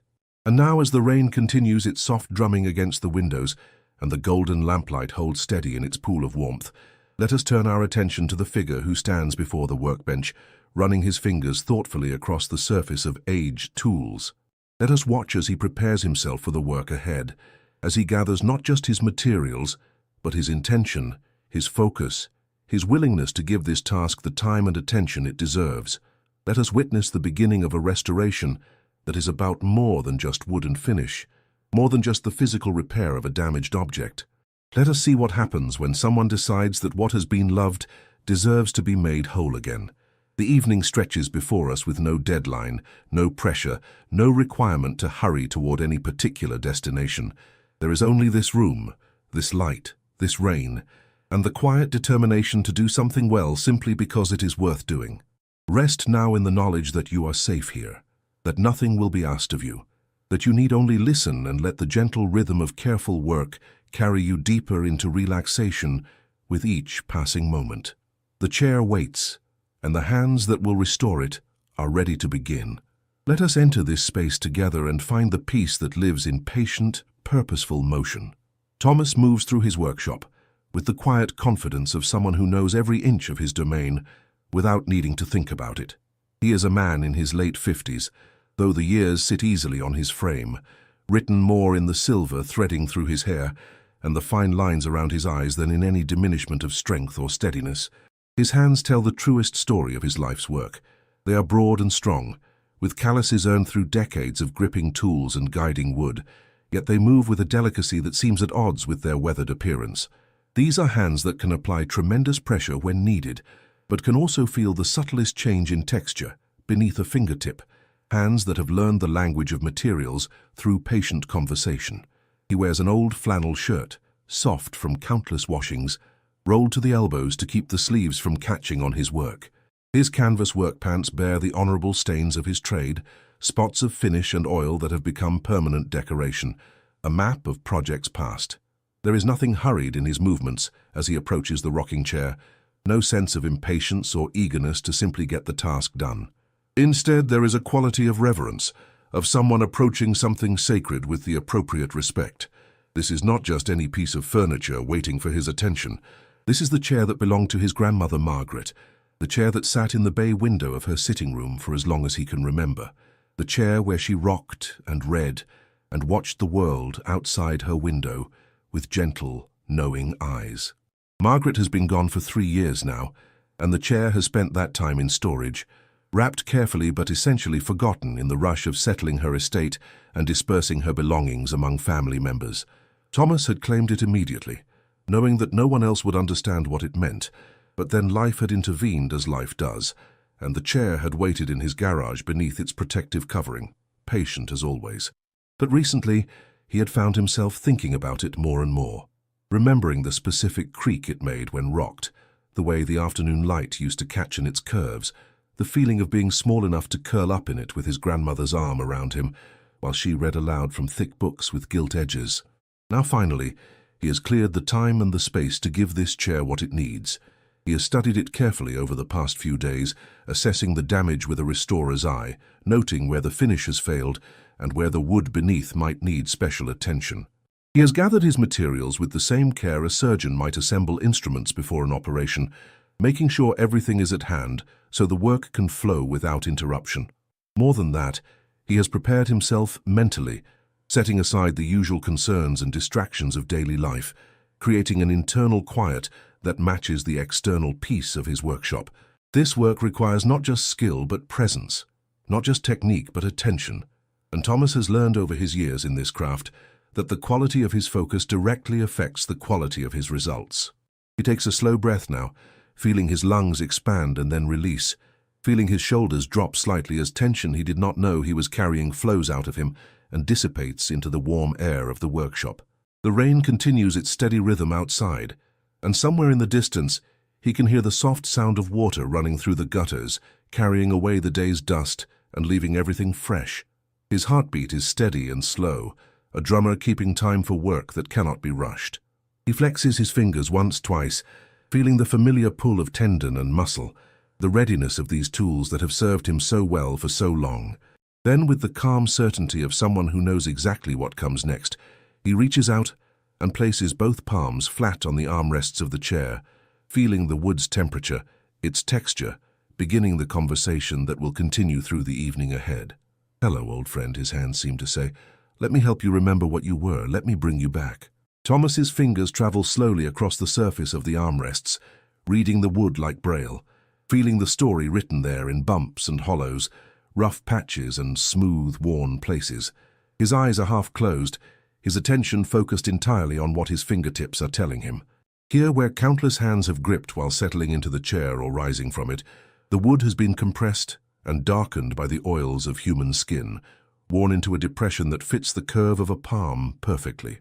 There, where children's shoes once drummed against the wood in impatient rhythm, waiting for stories to continue or for cookies to be offered, small dents and scratches create a texture like gentle sandpaper. The finish that once protected and beautified the walnut has broken down in these high-contact areas, flaking away to reveal the bare wood beneath, vulnerable now to further damage, but also ready to receive new care. He moves around the chair slowly, his assessment thorough and unhurried. The back spindles are still sound, he notes with satisfaction. No cracks or splits despite their delicate appearance. The seat itself has a slight depression in the center, where bodies have settled for decades, a cupping that actually adds to the chair's comfort, but which he will need to work around carefully when refinishing. The rockers beneath show wear on their undersides, where they have traveled back and forth across countless floors, the wood compressed and smoothed by friction and weight, but they remain structurally solid, still capable of providing that gentle rocking motion that soothes bodies toward rest. This pleases him. The bones of the chair are good. What it needs is not repair but renewal, not reconstruction but remembering. Moving to his workbench with measured steps, Thomas begins to gather the tools he will need for the first stage of this restoration. His hand reaches without looking to the drawer where he keeps his sandpaper, organized by grit from coarse to fine, each sheet carefully stored flat to prevent curling or damage. He selects several pieces with different grades, feeling their texture with his thumb, choosing by touch as much as by sight. The coarsest paper will remove the old finish, the medium grades will smooth the wood itself, and the finest will create a surface so smooth it seems to generate its own subtle light. He sets these on the bench in order, creating a visual reminder of the progression his work will follow. Next, he selects a scraper, a tool that looks deceptively simple but requires real skill to use well. The blade must be held at precisely the right angle, must be pushed with exactly the right amount of pressure, or it will dig into the wood instead of skimming across its surface, removing only what should be removed. Thomas has used scrapers for so many years that the motion is automatic now, programmed into his muscles, but he still treats each tool with respect, still acknowledges that even familiar instruments can surprise or challenge if approached with arrogance or inattention. He tests the blade's edge gently with his thumb, feeling the sharpness, the slight hook that has been carefully burnished into the steel. Perfect.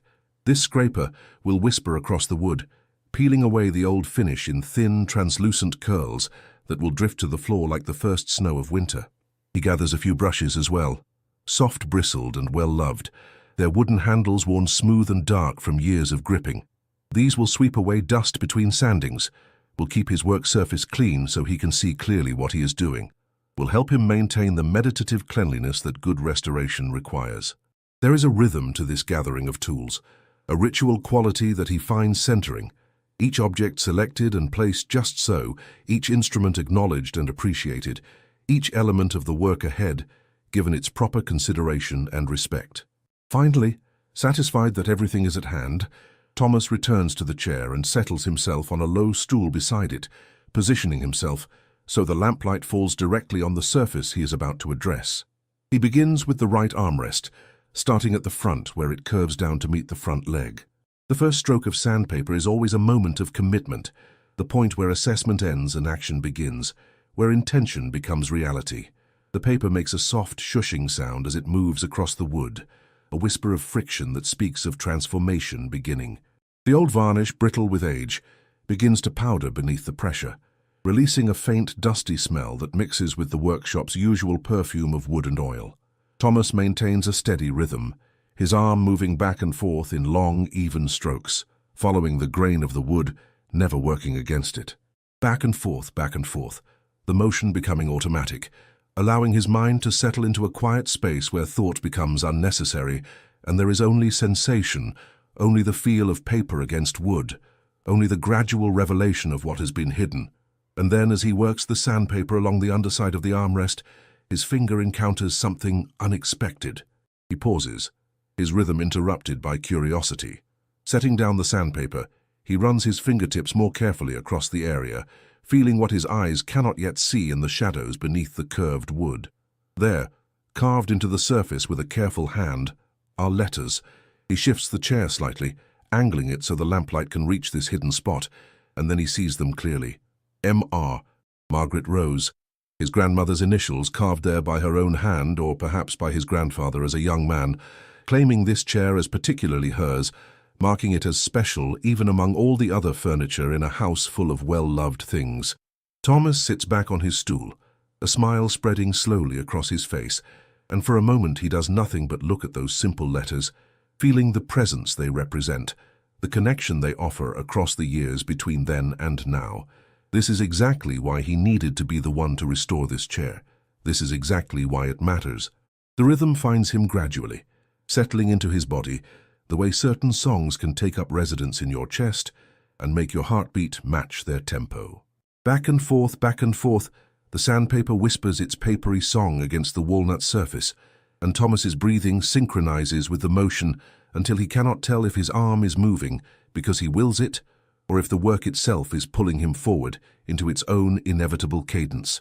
The coarse paper strips away the old varnish in patches at first, creating a landscape of exposure where bare wood shows through in irregular continents surrounded by oceans of darkened finish. But gradually, stroke by patient stroke, these islands grow and merge until the old surface has been entirely removed and only clean wood remains, slightly fuzzy with raised grain, ready for the finer papers that will smooth it into silk. His mind, freed from the need to direct his hands in their work, begins to wander down familiar paths of memory. He sees his grandmother's sitting room as it was 30 years ago, when he was still young enough to think of adults as permanent fixtures of the world, unchanging and eternal. The room had south-facing windows that caught the afternoon light and held it like honey in a jar, thick and golden and warm. The chair had sat in the bay window alcove, positioned so that Margaret could look out at her garden while she rocked, or could angle it slightly to face into the room when conversation or television required her attention. The chair had been beautiful then, its finish glowing with the deep luster that only comes from regular application of care and occasional polish. The wood grain visible beneath the varnish like rivers seen from a great height, flowing in patterns that suggested movement even in stillness. He remembers the specific creak the chair made, a sound that had become so associated with his grandmother that hearing it from another room would immediately bring her to mind. It was not a sharp sound, not a complaint, but rather a gentle commentary, a reminder that the chair was being used for its intended purpose, was fulfilling its function of holding and rocking and comforting. As a child, he had found that sound deeply reassuring. It meant his grandmother was near, meant that the world was as it should be, meant that there was a steady presence keeping watch over the household with calm and capable attention. Even now, working in his quiet workshop with only the rain for company, he can hear that creak in his memory, can almost feel the gentle motion of being rocked while small enough to fit comfortably in the chair with her, his head against her shoulder, her voice reading words that painted pictures in his imagination. The texture under his hands changes as he progresses to the medium grit paper, becoming less rough, more even. The wood's true color begins to emerge now, a rich brown with undertones of gold and red, beautiful in its variation and depth. Walnut is a forgiving wood to work with, he reflects, strong enough to endure hard use but not so dense that it resists the tools. It has a warmth to it that some other woods lack, a quality that makes it particularly suited for furniture that will be touched and used, that will become part of the daily landscape of a home. His grandmother had chosen well when she and his grandfather had purchased this chair in the early years of their marriage, though he doubts they were thinking about how it would endure, how it would outlast them both, and become a tangible connection between past and future. He pauses to brush away the accumulated dust, using one of his soft, bristled brushes to sweep the armrest clean. The dust lifts in a small cloud, caught in the lamplight for a moment before dispersing, and he waves his hand gently to encourage it away from his work surface. The rain has intensified outside, no longer the tentative tapping of its beginning, but now a steady drumming that creates a cocoon of white noise around the workshop, insulating this space from the wider world. Thomas finds himself grateful for this weather, for the way it justifies his retreat into this quiet room, gives him permission to ignore whatever else might be calling for his attention. Tonight, there is only this chair, these tools, these hands, and the slow, magical process of restoration. Moving to the second armrest, he repeats the process, beginning again with the coarser paper, establishing the rhythm once more, finding that meditative state where time becomes meaningless and there is only the endless present moment of work. The motions are the same, the sounds are the same. The gradual transformation from rough to smooth follows the same inevitable progression. Yet he does not find this repetitive in any negative sense. Rather, There is something deeply satisfying about the predictability of it, the way that patient persistence always yields results, the way that simple, continued effort accumulates into significant change. This is perhaps the deepest lesson that woodworking has taught him over the years. This understanding that most worthwhile things cannot be rushed, that quality emerges from the accumulation of care rather than from any single moment of brilliance. His thoughts drift to the various hands that have gripped these armrests over the decades. His grandmother's hands, of course, small and soft-skinned, but surprisingly strong, capable of kneading bread or pulling weeds or holding a wriggling child with equal competence. His grandfather's hands, too, larger and more weathered, stained with the honest dirt of a man who worked outdoors, who grew things and built things and fixed things with a practical skill that Thomas now recognizes as its own form of artistry. His mother's hands had rested here during visits, during the long afternoons when she and his grandmother would sit together and talk about things he was too young to understand or care about, their voices creating a murmur in the background of his play. And his own hands, of course, as a child reaching up to grip the armrest while standing beside the chair, looking up at his grandmother's face, waiting for her attention, or her wisdom, or simply her presence. The wood continues to reveal itself under his patient attention, each stroke of the sandpaper removing another microscopic layer, bringing him closer to the truth of the material beneath. There are small imperfections that become visible as the finish is stripped away, tiny knots and variations in the grain that were hidden before, and Thomas examines each of these with interest, reading them as evidence of the tree's life before it became furniture, the years of growth and weather and survival that created this particular piece of wood with its particular characteristics. These small irregularities do not diminish the wood's beauty, but rather enhance it, providing evidence of authenticity, proof that this is real material, with a real history rather than some manufactured simulation of wood.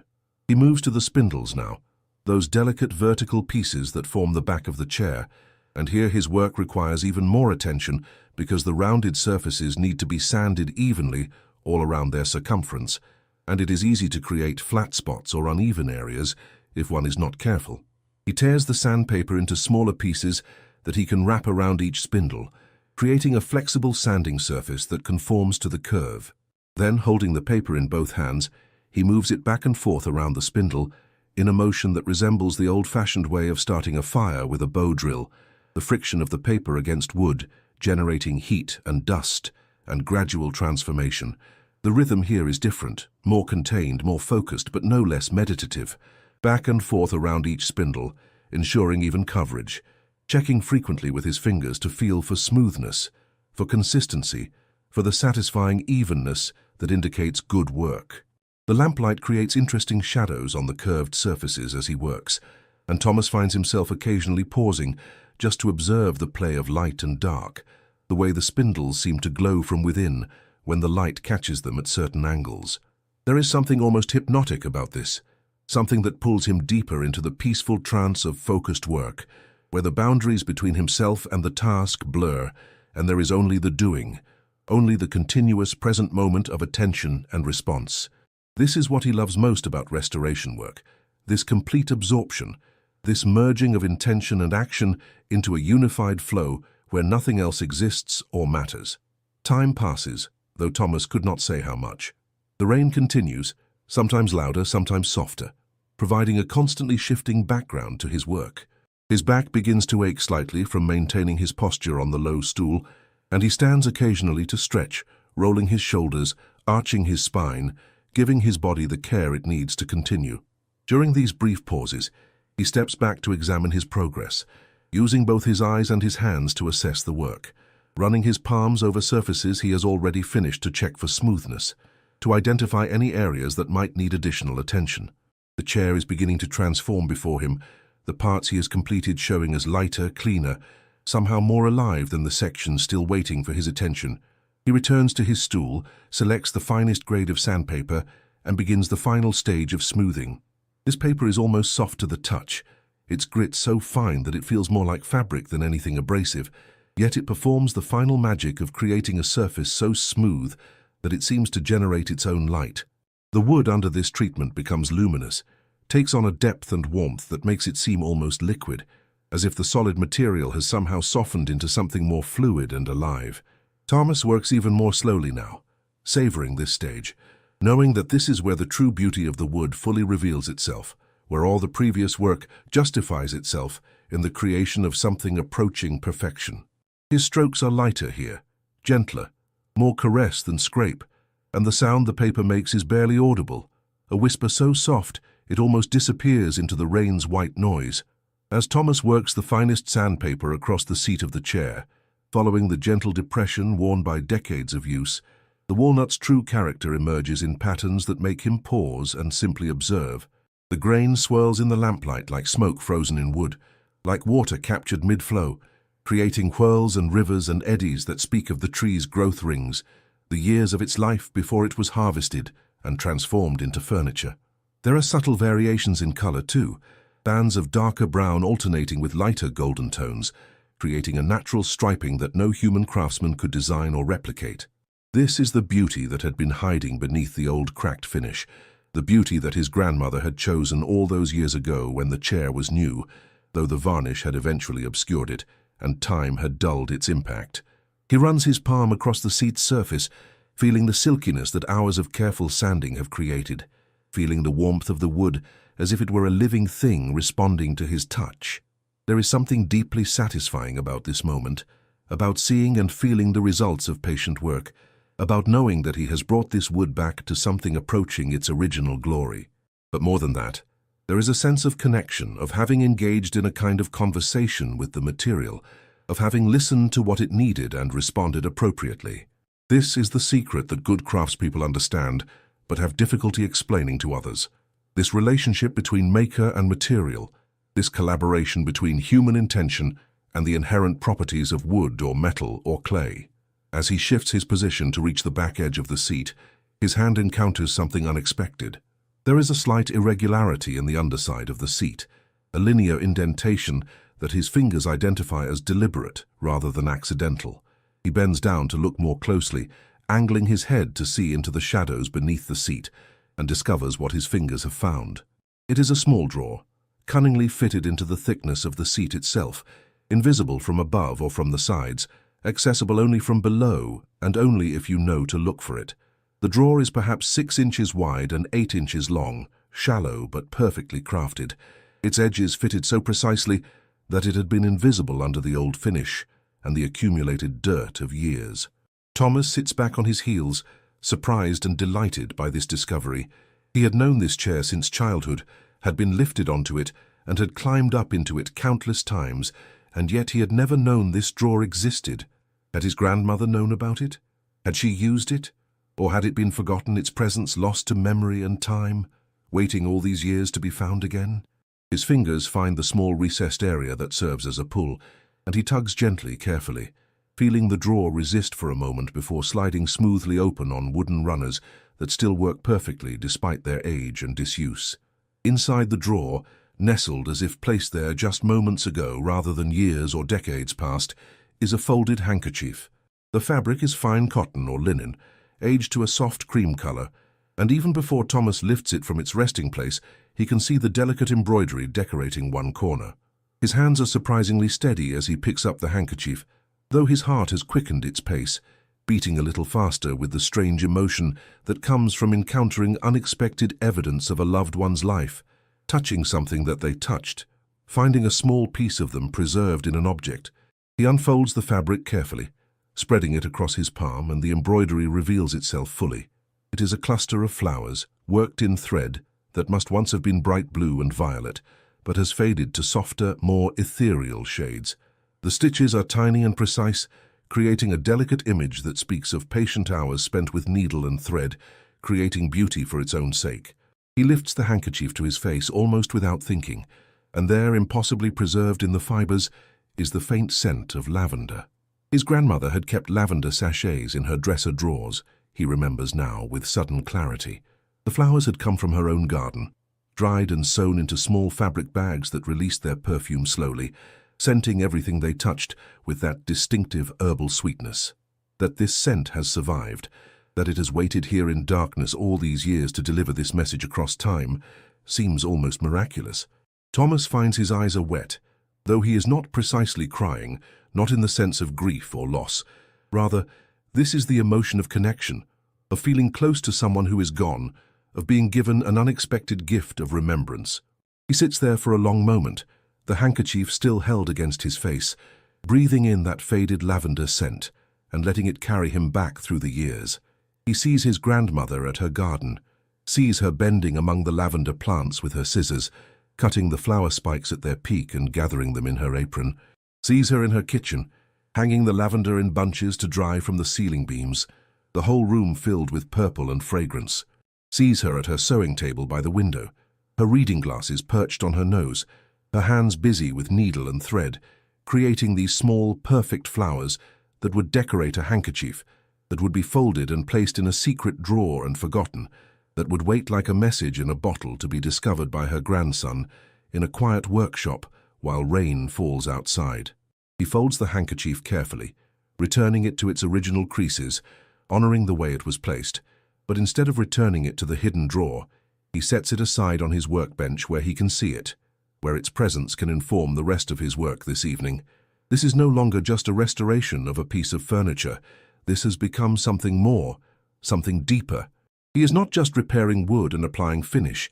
He is honoring a life, preserving evidence of a person who mattered, who touched the world with gentle hands and left behind these small, beautiful things. The chair is not just a chair. It is a repository of memory, a tangible connection to love and care and the quiet daily acts that make up a life worth living. He returns to his work with renewed purpose, but also with a deeper calm. There is no hurry here, no deadline that matters. What matters is doing this right, giving this chair the attention and care it deserves, treating it not as an object, but as a sacred trust. His hands move across the wood with even more gentleness now, with a tenderness that goes beyond mere craft. He is touching something his grandmother touched, is caring for something she cared for, and in this act of restoration, he is maintaining a connection that death could not sever. The wood seems to respond to this heightened attention, seems to glow a little brighter under his hands, or perhaps that is just the lamplight, or perhaps it is the way his perception has shifted, the way this discovery has opened his heart to seeing more deeply, feeling more fully. Thomas sets down his sandpaper and simply sits for a moment, his hands resting on his thighs, his breath coming easily and deeply. The work has reached a natural pause point. All the surfaces that require sanding have been addressed, taken through the progression from coarse to fine, brought to a smooth perfection that pleases both eye and hand. The chair before him glows softly in the lamplight, its wood grain revealed in all its natural beauty, its curves and angles clean and ready for the next stage of restoration. But Thomas himself needs a moment to simply be, to let his body rest from the repetitive motions of the past hours, to let his mind surface from the deep meditative state that focused work creates. He stands slowly, feeling the stiffness in his lower back from sitting on the low stool, the tightness in his shoulders from the repetitive motion of sanding. He stretches, reaching his arms above his head and feeling his spine lengthen, hearing small pops and cracks as joints readjust themselves. The workshop is warm from his body heat, and the lamps glow comfortable and close like a favorite sweater. Outside, the rain has settled into a steady medium rhythm, no longer heavy but far from finished, the kind of rain that seems like it might continue all night, that creates a sense of being sheltered and protected, of being fortunate to be inside and dry while the world outside is washed clean. He moves to the small corner of his workshop, where he keeps a kettle and a hot plate, a concession to the long hours he sometimes spends here, to the need for warm drinks during cold work sessions. The kettle is old, its copper exterior darkened with age and use, but it still boils water reliably, still releases its cheerful whistle when the steam demands attention. He fills it from a large jug of water he keeps stored nearby, then sets it on the hot plate and switches on the heat. While he waits for the water to boil, he selects a tea bag from the small tin where he keeps them, choosing chamomile tonight for its gentle, calming properties, its promise of relaxation and eventual sleep. The kettle begins to murmur as the water heats, a soft sound that blends with the rain, and Thomas finds himself simply standing there, watching the surface of the workbench without really seeing it, his mind pleasantly empty, his body tired in the good way that comes from physical work well done. This is perhaps his favorite moment in any project. This pause between stages when the work already completed can be appreciated, but the work still ahead has not yet demanded his attention. It is a moment of pure, present tense existence, free from regret about the past or anxiety about the future, simply occupying space and breathing and being alive. The kettle's whistle pulls him from his reverie, and he pours the boiling water over the tea bag in his favorite mug, a heavy ceramic piece with a good handle that his daughter made in a pottery class years ago. The glaze is uneven, and the shape is slightly lopsided, but these imperfections make it more dear to him, evidence of human hands shaping clay, of someone learning a craft, of his child making something for him with care and intention.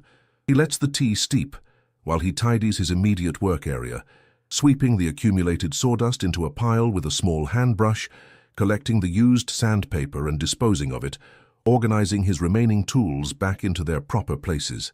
This tidying is its own form of meditation, a way of honoring the workspace, of maintaining the order that allows good work to happen.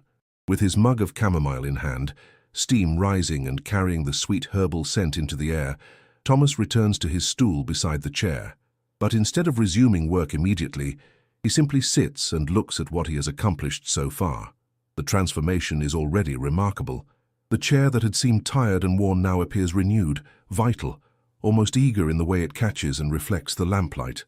The wood's natural beauty has been revealed, yes, but more than that, the chair's essential character has been restored. It looks like itself again, like the chair from his memories, and this pleases him deeply. He sips his tea slowly, letting the warmth spread through his chest, feeling his muscles begin to relax more fully now that he has given them permission to rest. His gaze drifts around the workshop, taking in the familiar landscape of his tools and projects, the accumulated evidence of his life's work, hanging on walls and sitting on shelves. There is a satisfaction in being surrounded by the instruments and materials of one's craft, in being in a space that is entirely devoted to making and mending and bringing things into being. This room is more than just a workplace to him. It is a sanctuary, a place where the noise and confusion of the wider world cannot reach him, where he can focus entirely on the simple, clear problems that have simple, clear solutions. Sand the wood until it is smooth. Apply the finish until it glows. These are tasks with visible results, with clear measures of success or failure, and there is a comfort in that clarity that he has come to deeply value. His thoughts return to the handkerchief, still lying on his workbench where he placed it, the embroidered flowers visible in the lamplight. He thinks about his grandmother and the life she lived, the quiet dignity with which she moved through her days, the care she brought to small tasks, the way she made everyone around her feel seen and valued. She had not been famous or wealthy or powerful by any conventional measure, but she had been rich in the things that actually matter, rich in love and connection, and the ability to find joy in simple pleasures. The chair is evidence of this, he realizes. She could have chosen something flashy or expensive, could have filled her home with status symbols and impressive objects. Instead, she chose a simple, well-made rocking chair and used it faithfully for decades, rocking in it while she read, while she knitted, while she watched her garden grow and change with the seasons. He finishes his tea and sets the mug aside, feeling ready now to continue. The rest has restored not just his body but his spirit, has given him the renewed energy and focus he will need for the next stage. Applying finish is delicate work, requiring steady hands and careful attention, and he wants to approach it in the right state of mind, with the proper respect for the complexity of the task. He stands and moves to the shelf where he keeps his finishing materials, selecting a can of natural linseed oil that he has used for years, that has never failed to bring out the best in walnut. This oil will penetrate deep into the wood grain, will nourish the fibers and bring out the richest possible color, will create a finish that is both protective and beautiful, that will last for decades with minimal maintenance. Thomas pours a small amount of the linseed oil into a shallow dish, watching as the amber liquid pools and settles, thick and rich and smelling of seeds and earth. The scent is pleasant, natural, a reminder that this finish comes from living plants, from flax grown in sunny fields and processed to extract this precious oil. He selects a clean, soft cloth from his collection, folding it into a pad that will hold the oil without dripping, that will allow him to apply an even coat with controlled pressure. This is the moment he has been working toward all evening, the culmination of hours of preparation, the point where the chair will begin its final transformation from bare wood to finished piece. He dips the cloth into the oil, letting it absorb just enough to be damp but not soaking, and then he positions himself beside the chair, ready to begin. The first touch of oil to wood is always a moment of minor magic, the instant when the wood's true color reveals itself, when what has been pale and muted suddenly deepens and glows. Thomas places the cloth against the wood of the right armrest and begins to work the oil into the surface using slow circular motions, feeling the wood drink in the nourishment, watching as the walnut transforms beneath his hand from a soft brown to a rich chocolate shot through with veins of gold and amber. The motion he uses is hypnotic, repetitive, deeply calming. Circular strokes that overlap and blend, ensuring even coverage, making sure that every pore of the wood receives its share of the oil. His hand moves almost of its own accord, guided by decades of experience, knowing instinctively how much pressure to apply, how long to work each area, when to add more oil and when to simply buff what is already there. The cloth moves across the wood in endless loops, like water flowing, like the wind moving across fields of grain, and Thomas feels himself sinking deeper into a state of focused tranquility, where his breathing slows and his heartbeat becomes a distant, steady pulse, and there is nothing in the universe except his hand and the wood and the oil connecting them. The walnut seems to come alive under this treatment, seems to glow from within, as if the oil has awakened some dormant light that was sleeping in the wood grain. The swirling patterns of the grain become more pronounced, more dramatic, creating an almost three-dimensional effect where the wood seems to have depth, seems to extend down into layers you could fall into if you looked too long. Thomas has seen this effect hundreds of times in his career, has finished countless pieces of walnut furniture, but it never fails to move him, never becomes routine or expected. Each piece of wood is unique, has its own character and beauty, and revealing that beauty is always a privilege, always a gift. He moves methodically around the chair, working the oil into each section with the same patient circular motions, ensuring that every surface receives equal attention, that no area is neglected or rushed. The spindles require careful work, turning them as he applies the oil so that all sides are covered evenly, making sure the oil does not pool or drip but rather spreads in a thin, consistent layer that will dry properly and create a smooth finish.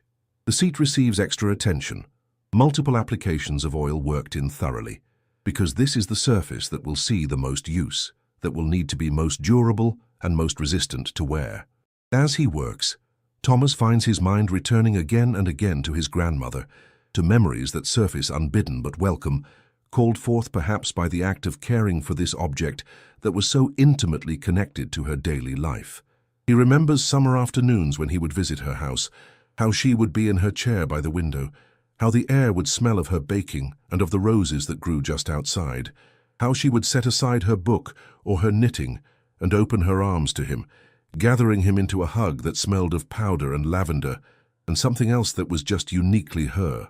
He remembers how safe he felt in her presence, how certain he was that nothing bad could happen while she was watching over him, how her calm, steady attention made him feel important and valued and seen.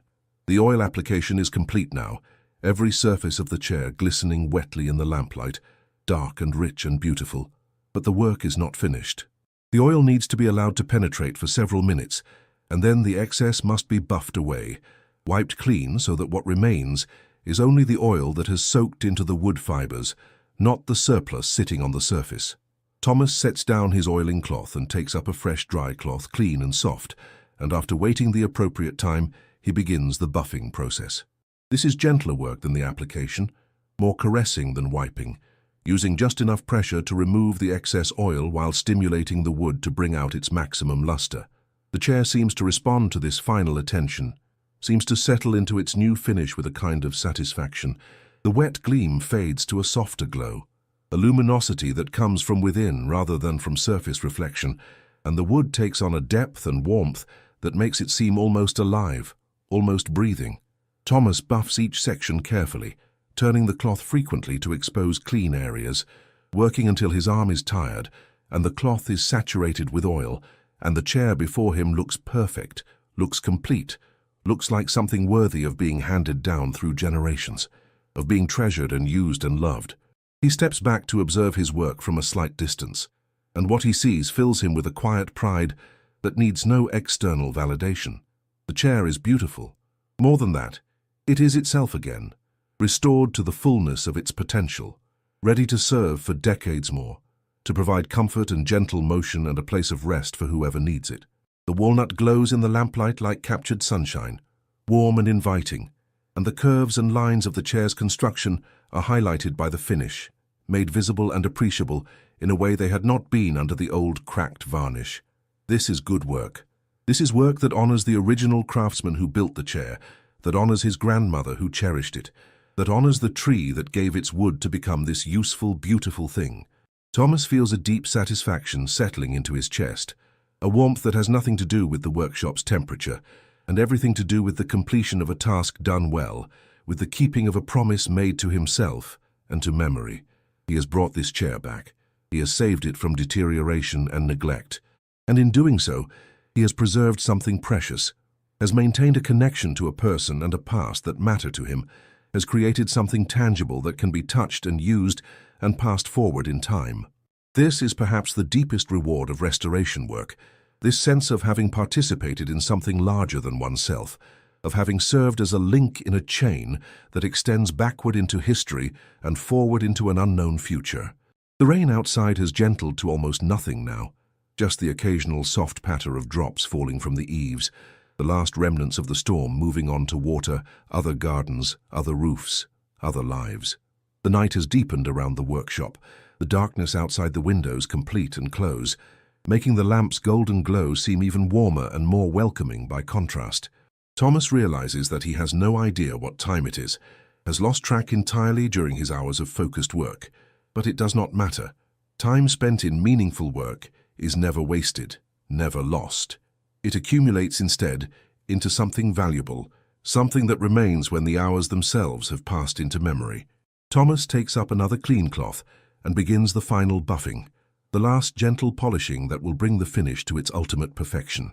His strokes are light now, barely more than a caress, moving across the wood in long, smooth passes that enhance the glow without disturbing the oil that has soaked into the grain. This is meditative work at its purest, requiring no thought, no decision-making, only the continued gentle motion of hand over wood, cloth against finish, care manifesting as touch. The chair seems to drink in this final attention, seems to relax into its completed state, and Thomas finds himself relaxing with it, his breathing deep and slow, his muscles loose, his mind quiet and clear. When the buffing is complete, when every surface has been attended to and the cloth comes away clean with no trace of excess oil, Thomas sets down his materials and simply looks at what he has created. Created is perhaps the wrong word, because he did not make this chair, did not shape the wood or join the pieces or design its form, but he has participated in its continued existence, has intervened at a critical moment to prevent its deterioration, has brought it back from the edge of being forgotten and discarded, and in that sense, he has created something new from something old, has given it a second life, a renewed purpose. The chair sits before him in the lamplight, and it is beautiful. He moves to his supply shelf and retrieves a clean sheet, a piece of old soft cotton that he keeps for covering work in progress, for protecting finished pieces while they cure and dry. He unfolds it carefully and drapes it over the chair, tucking it gently around the curves and angles, creating a soft cocoon that will keep dust away and protect the fresh oil as it continues its slow work of penetrating and hardening over the next several days. The draped form is ghostly in the lamplight, mysterious and peaceful, and Thomas finds himself thinking of his grandmother again, of how she would cover furniture with sheets when preparing to be away from home for a time, creating a house full of soft white shapes that looked like benevolent spirits waiting patiently for life to return.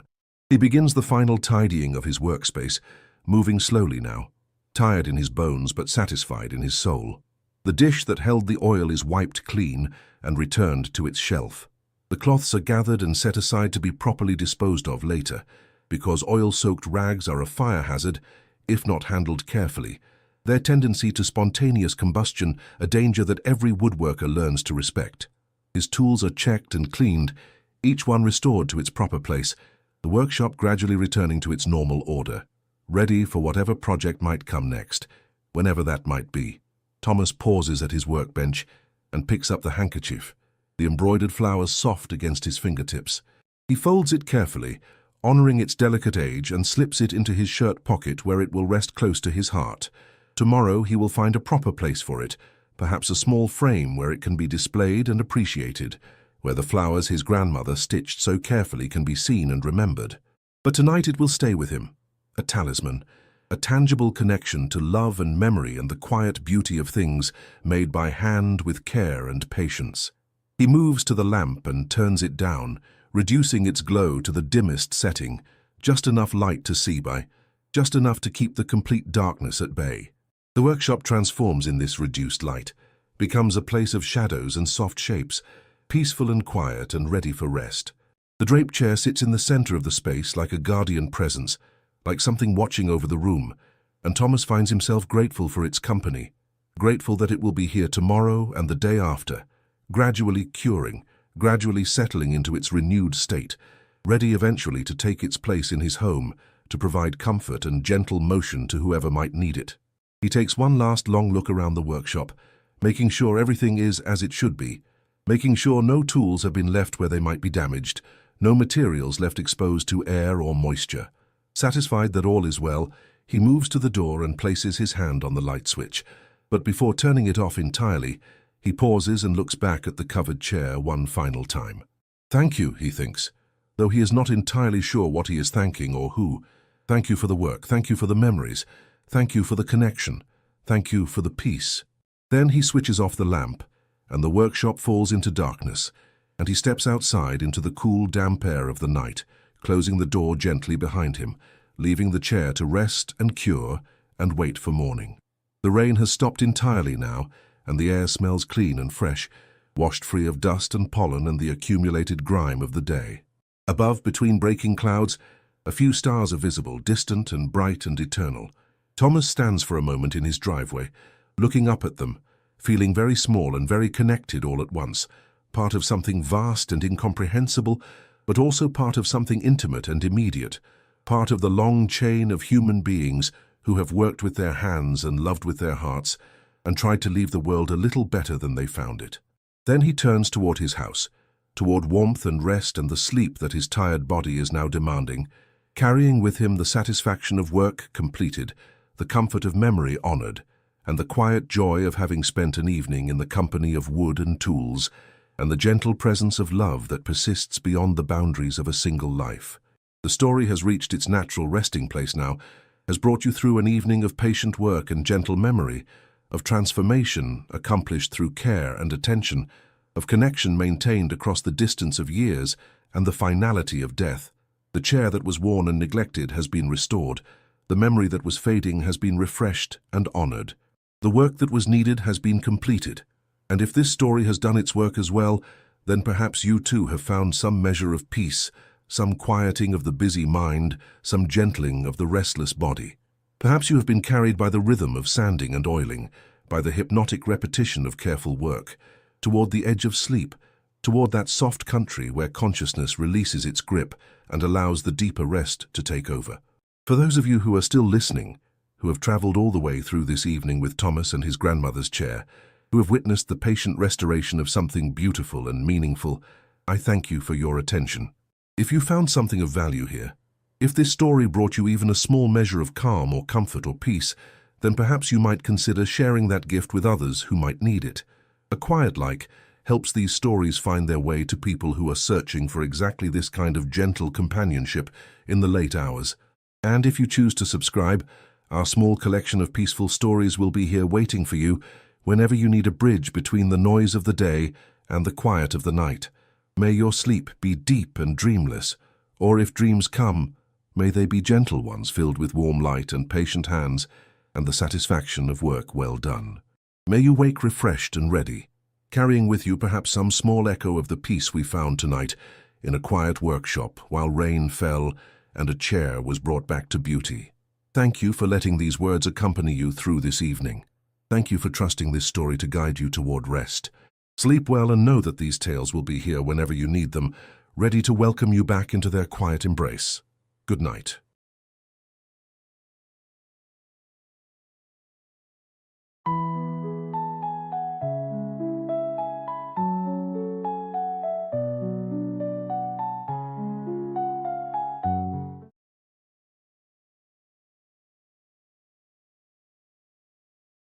The first drop touches a window pane somewhere in the northern district, a single crystalline note in the vast symphony about to unfold, then another, and another.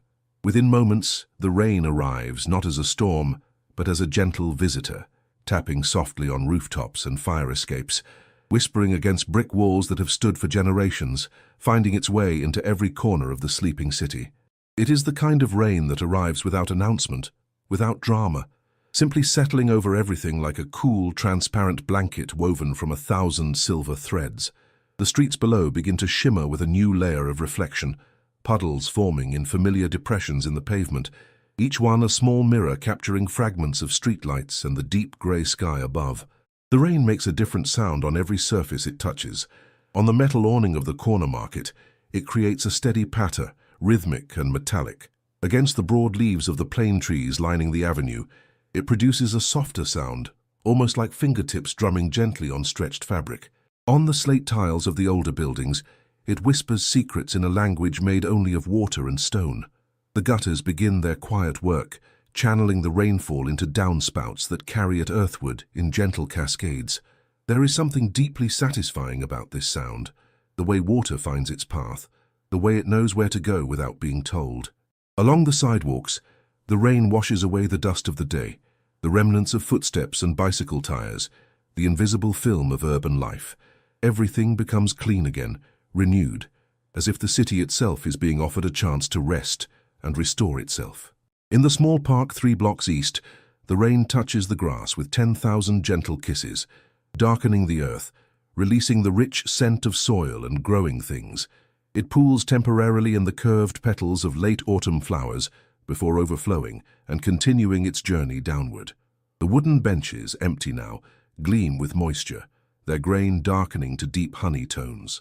Even the old stone fountain at the park's center seems grateful for the rain, its basin filling slowly, concentric circles rippling outward from each new drop that finds its surface.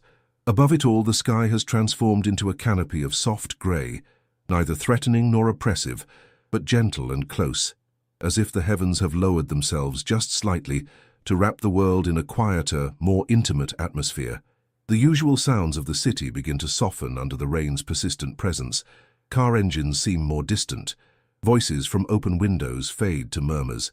The sharp edges of the day blur and smooth. This is the rain's gift.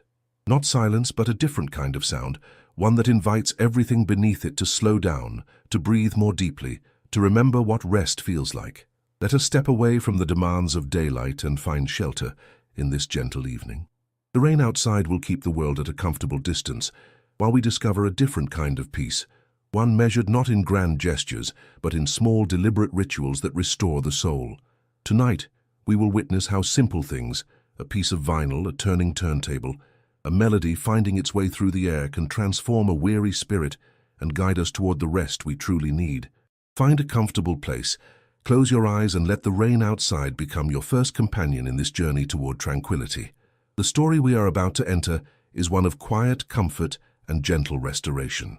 If you would like to find your way back to our peaceful collection of nighttime stories, a gentle tap on the subscribe button will ensure a new tale is always waiting for you when you need it most. And now let us turn our attention to a modest apartment on the 4th floor of a building in the older part of the city, where someone is about to come home. The rain continues its patient work as we focus now on a single lit window 4 stories above the street. Behind that window, a life is about to shift from the demands of the day to the sanctuary of evening. This is where our story truly begins, in that threshold moment when the door opens and someone steps across from one world into another, carrying the weight of hours spent caring for others, now finally able to turn that care inward, toward herself. The stairwell is quiet at this hour, the usual sounds of neighbors coming and going reduced to memory. Each step upward is deliberate, unhurried, the kind of climbing that happens when the body knows it is finally going home. Her shoes, sensible and comfortable after years of long shifts, make a soft padding sound against the worn wooden stairs. The walls of the stairwell are painted a warm cream color, slightly faded but clean, lit by fixtures that cast a gentle amber glow. There is a window on each landing, and through them the rain can be seen falling steadily, peacefully. She is a pediatrician, though in this moment she is simply someone tired, someone ready to shed the professional armor and return to herself. Her day has been filled with the brightness and noise that comes with caring for young ones, the fluorescent lights of examination rooms, the beeping of monitors, the crying of frightened children, the worried voices of parents seeking reassurance. She has given comfort and care for hours, measured out in small doses of patience and expertise, and now her reserves are low. Her mind still hums with the residue of decisions made, charts completed, gentle words spoken to ease fears.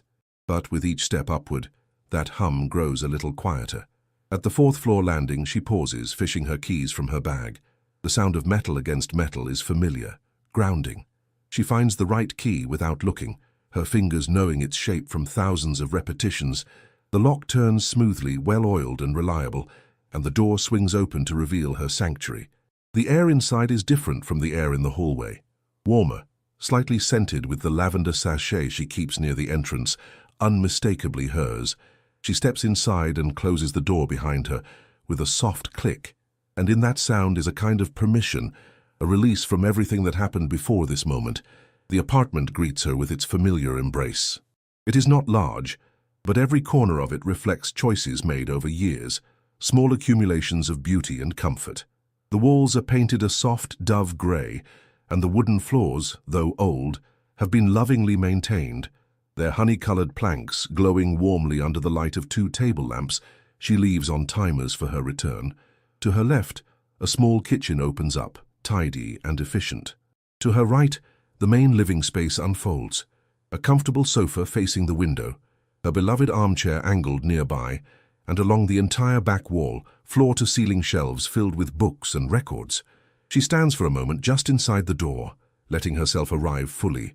The rain against the window creates a steady backdrop of sound, neither loud nor intrusive, just present, like a friend who knows when to speak and when to simply sit nearby. Her shoulders, which have been held tight all day, begin to lower slightly. Her breathing, which has been shallow and quick, starts to deepen. She sets her bag down on the small bench by the door, and with that gesture she sets down everything she has been carrying. The pediatrician recedes. The person remains. She moves slowly through her apartment, not from physical exhaustion, but from the simple pleasure of having nowhere she needs to rush toward. Her coat, still slightly damp from the brief walk from her car to the building entrance, slides from her shoulders, and she hangs it carefully on the wooden coat rack near the door. Her shoes come off next, one and then the other, left neatly on the mat. The floor is cool beneath her stockinged feet, a pleasant sensation after hours of being enclosed and rushed.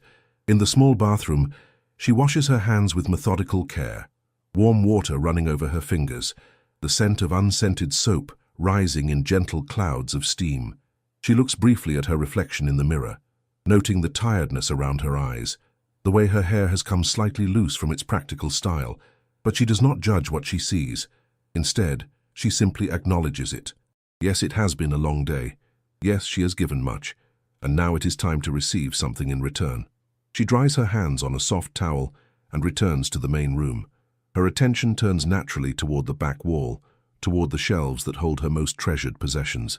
The record collection has grown over nearly 2 decades, built album by album, from visits to small shops in various neighborhoods, from online marketplaces where patient collectors sell their carefully maintained treasures, and from the occasional discovery at estate sales where entire lifetimes of musical love are offered to new homes.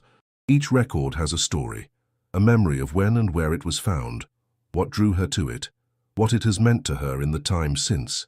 She approaches the shelves with a sense of ritual, her eyes moving across the spines of the albums, reading titles and artist names like a familiar poetry. There are classical recordings here, jazz standards, folk music from distant countries, film soundtracks, and experimental compositions that blur the boundaries of genre. They are organized by a system only she fully understands, not alphabetically, but by feeling, by mood, by the kind of comfort they offer. Some records are for mornings, bright and energizing. Others are for afternoons, contemplative and steady. And then there are the records for evenings like this, for moments when the world needs to be gently pushed away and replaced with something pure and simple and beautiful. Her fingers trail along the edge of the shelf, feeling the slight variations in thickness, where some albums have gatefold covers and others are simple sleeves. She is not thinking consciously about which record to choose. Instead, she is letting her intuition guide her, trusting that her hands will know what her heart needs before her mind can articulate it. The rain continues outside, a steady companion to this quiet selection process. And then her fingers pause. They have found what they were searching for. She slides the album gently from its place on the shelf, and even before she looks at the cover, she knows it is exactly right for this moment. The album in her hands is one she has owned for 7 years, purchased from a small music shop in the Arts District during a rare free Saturday afternoon. The cover is simple, elegant, a photograph of piano keys in soft focus, black and white, with the artist's name printed in understated serif font across the top. The record inside features solo piano compositions, pieces written and performed by a musician who understands that sometimes the most profound statements are made with the fewest notes, with space and silence given equal importance to sound. She holds the album carefully by its edges, feeling its weight, which is somehow both substantial and delicate. The cardboard sleeve has softened slightly over the years, its corners no longer sharp, but gently rounded from repeated handling. There is a small coffee ring stain on the back, barely visible, from an evening 2 winters ago when she fell asleep in her chair with a cup balanced on the armrest. The stain does not bother her. If anything, it makes the album more precious, a mark of the life they have shared together, this collection of music and this person who loves it. She opens the sleeve with practiced care, tilting it so the record slides partially out into her waiting hand. The vinyl itself is in beautiful condition, black and glossy, its grooves catching the light from the table lamps and creating subtle rainbows at certain angles. She has always been meticulous about handling her records properly, never touching the playing surface, always holding them by the edges or the label. This care shows in the quality of sound they still produce, even after hundreds of playings. There is something deeply satisfying about this level of care, about treating objects with the respect they deserve, about maintaining beauty through attention and gentleness. The record feels smooth and cool in her hand as she walks toward the turntable, which sits on a low credenza against the wall opposite the window. The turntable itself is a vintage model, restored and maintained by a specialist in audio equipment who works out of a cluttered shop near the waterfront. It is not the most expensive model ever made, but it is well crafted, reliable, and produces a warmth of sound that digital formats somehow never quite capture. The wood base is walnut, its grain deep and rich. The tone arm is balanced perfectly, the stylus recently replaced, the motor running smooth and true. She sets the record down on the felt mat that covers the platter, centering it carefully over the spindle. This is a moment she never rushes. The record must be properly seated, perfectly centered, or the music will not play as intended. She makes a small adjustment, rotating the album slightly, then steps back to confirm it looks right. Satisfied, she reaches for the power switch, and the turntable begins its rotation. The platter turns at exactly 33 1/3 revolutions per minute, a speed that has remained standard for decades, a constancy in a world of constant change. She lifts the tone arm with gentle pressure on its lever, watching as it rises smoothly, the stylus catching the light like a tiny diamond, which, in essence, it is. A carefully shaped crystal designed to read the microscopic valleys and ridges carved into the vinyl, translating physical topography into electrical signals that become, through the magic of amplification and speakers, music. She moves the arm toward the edge of the record, guiding it to the lead-in groove, that silent spiral that precedes the first track. Her hand is steady, her breathing is calm, and then she lowers the arm with the gentlest possible touch. There is a moment, brief but profound, when the stylus first makes contact with the spinning record, a moment of anticipation, a moment of crossing a threshold. And then it begins. The soft crackle and pop that is the signature of vinyl, the sound of the physical meeting the physical, of a needle riding through a landscape carved into plastic decades ago. This sound, which digital purists might call imperfection, is to her ears the sound of authenticity, of something real and present and happening in this moment. It lasts only a few seconds, this opening crackle, but it is as much a part of the experience as the music itself.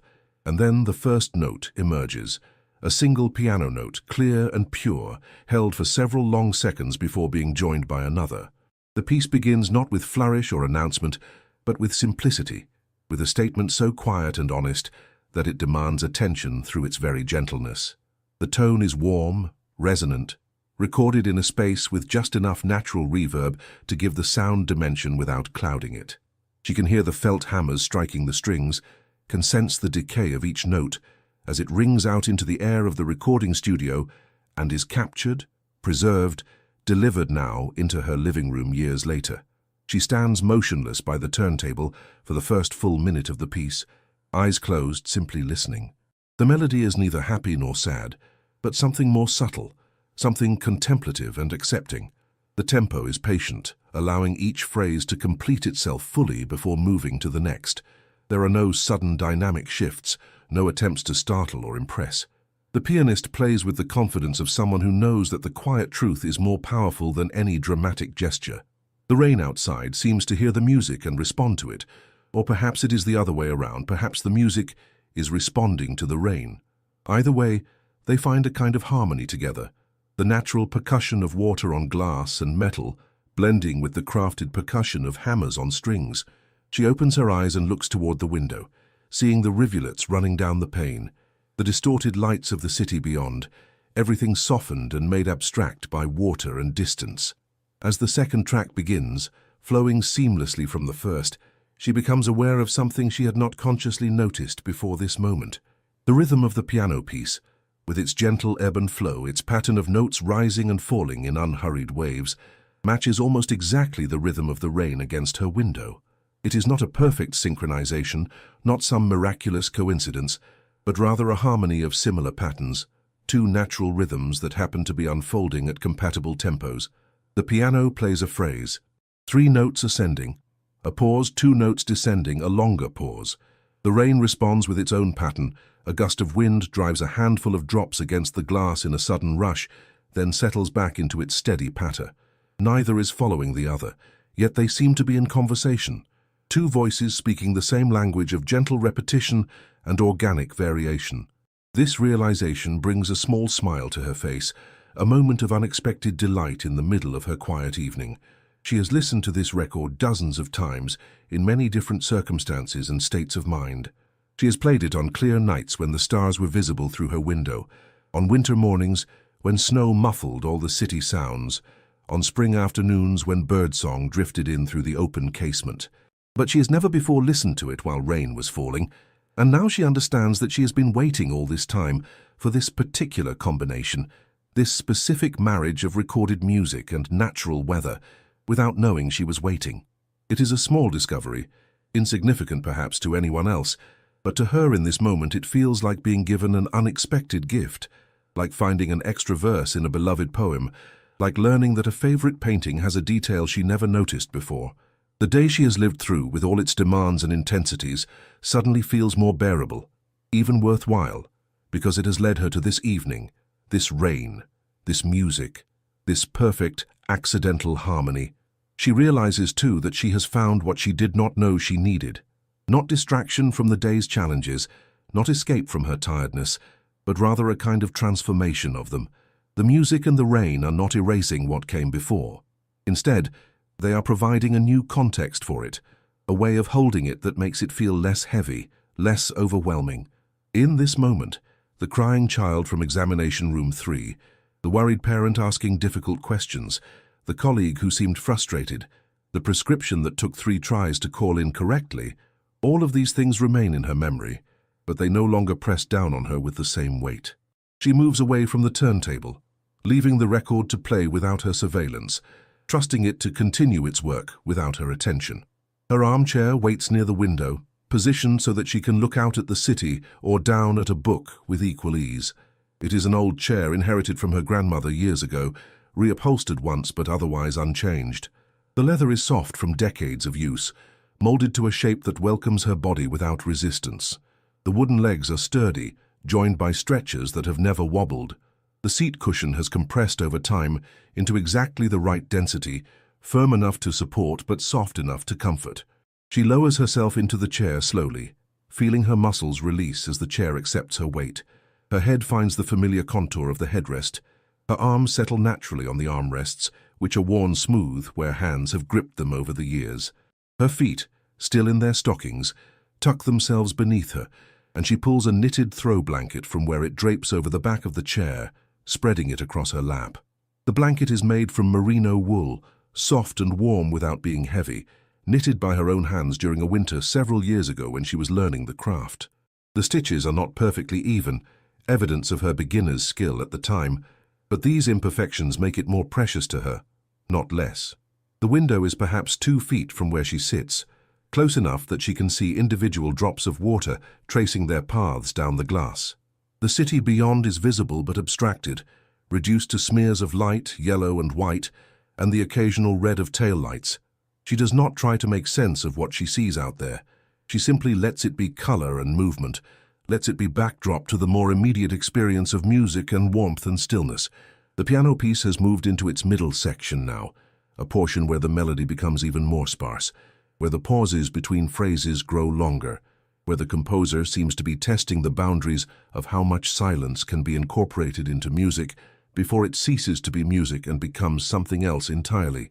She loves this section particularly, the way it requires the listener to be patient, to wait, to trust that the next note will come, even though the silence stretches out longer than feels comfortable. Her eyes close without her deciding to close them. It is simply what her body wants to do, to reduce the input of sight so that the input of sound can expand to fill her awareness more completely. In darkness behind her eyelids, the music becomes even more present, even more textured. She can hear details she might have missed with her eyes open, the tiny mechanical sound of the piano's action, the breath of the pianist between phrases, the subtle variations in tone as different strings are struck. These details do not distract from the music. They deepen it, make it more real, more human. Her breathing has slowed now to match the tempo of the piece, each inhale and exhale lasting several seconds, her chest and belly rising and falling in a rhythm that feels ancient and natural, the rhythm that bodies fall into when they are finally allowed to rest. The tension in her jaw, which she had not noticed she was carrying, releases. Her shoulders, which had been drawn slightly forward in the defensive posture of someone moving through a demanding day, settle back and down. Her hands, which have been gripping and gesturing and writing and examining for hours, lie still and open on the armrests, empty and at peace. Time begins to behave differently, the way it always does in moments of deep rest. Minutes might be passing, or perhaps it has only been seconds. The music continues its gentle unfolding, each note arriving exactly when it should, neither rushed nor delayed, each silence between notes given its full measure of respect and space. The rain outside maintains its steady presence, sometimes intensifying slightly, sometimes softening but never stopping, never threatening, always simply there, a constant companion to this interior stillness. She has entered a state that is neither fully awake nor asleep, but something in between, a kind of conscious rest where the mind continues to perceive but does not analyze, where thoughts arise like bubbles in still water and disperse just as gently without needing to be pursued or understood. A memory surfaces. Her grandmother in this same chair decades ago, reading aloud from a picture book, while she sat on the floor at her feet, the sound of her grandmother's voice blending with the tick of an old clock on the mantel. The memory is not painful or nostalgic. It simply is. A moment from the past touching a moment in the present and then releasing, floating away on the current of piano notes. Another thought arrives, this one about a patient she saw today, a small boy with bright eyes who had been afraid of the stethoscope until she let him listen to his own heartbeat, and the wonder that had transformed his face when he heard that steady rhythm inside his chest. She had said to him, "That is the sound of you being alive, and it is a beautiful sound." And he had smiled, no longer afraid. The memory does not burden her now. Instead, it reminds her why she does what she does, why she returns day after day to those bright rooms and worried faces. There is meaning in it. There is value. And when she returns tomorrow, she will bring this rest with her, this restored capacity to be present and patient and kind. The music and the rain weave together so completely now that she cannot separate them in her awareness. They are not two things, but one thing, a single tapestry of sound that wraps around her like the blanket on her lap. The piano speaks in its language of carefully chosen notes and deliberate silences. The rain speaks in its language of water finding surfaces, of gravity pulling each drop downward, of wind occasionally redirecting the fall. And underneath both, barely audible, her own breath continues its quiet rhythm, the most fundamental music of all, the sound of a body being alive, moment by moment, breath by breath. She feels held, though there is nothing physically holding her except the chair and her own posture. But the sensation is real, held by the music, held by the rain, held by the simple fact of being home, of being safe, of being allowed this time to do nothing but rest and restore. There is nowhere she needs to be. There is nothing she needs to accomplish. There is no one evaluating her performance or measuring her worth. She exists in this moment simply as herself, a human being breathing in a chair, listening to music, watching rain, and that is enough. That is complete. That is perfect, exactly as it is. The record is approaching its final track now, though she is not counting or tracking. The turntable will know when to stop. The needle will lift itself at the end of the grooves. All of that is taken care of, automated, not requiring her management or concern. She can simply receive what is being offered, can let the music play itself out to its natural conclusion, can trust that the machinery and the physics and the intention of the musician recorded years ago in a studio far away will all combine to deliver to her exactly what she needs in this moment. The final piece on the record is the simplest of all, a melody so spare it is almost austere, played with such gentleness that the notes seem to float rather than strike. The composer has saved the quietest music for last, understanding perhaps that by this point in the listening experience, the ear has been trained to hear subtle things, to find beauty in restraint, to appreciate the power of what is barely there. Each note hangs in the air for a long moment before being joined by its companion. There is no urgency here, no driving toward a conclusion. The music simply unfolds at its own patient pace, allowing each element to have its full life before moving on. The pianist plays with such delicacy that she can hear the individual components of each note, the initial impact of hammer on string, the bloom of resonance that follows, the slow decay as the sound fades back into silence. It is like watching a flower open in extreme slow motion, seeing each stage of the unfolding as its own complete event. The rain has softened now, no longer drumming against the window with its earlier persistence, but instead arriving in gentle waves, as if it too is winding down, preparing to rest. The lights of the city beyond have blurred into a soft glow. No individual sources distinguishable, just a general golden haze that speaks of other people in other rooms, each living their own evening, each finding their own way toward rest. She feels connected to them, to all those unknown neighbors and strangers, all of them sheltered from the rain, all of them moving through their own rituals of transition from day to night. The piece ends with a single note, held longer than any that came before it, allowed to ring out into the space of the recording until it fades completely into silence. And then there is only the rain and the soft crackle of the needle reaching the end of the groove, riding the smooth outer ring of vinyl in gentle circles, waiting to be lifted. But she does not get up to lift it.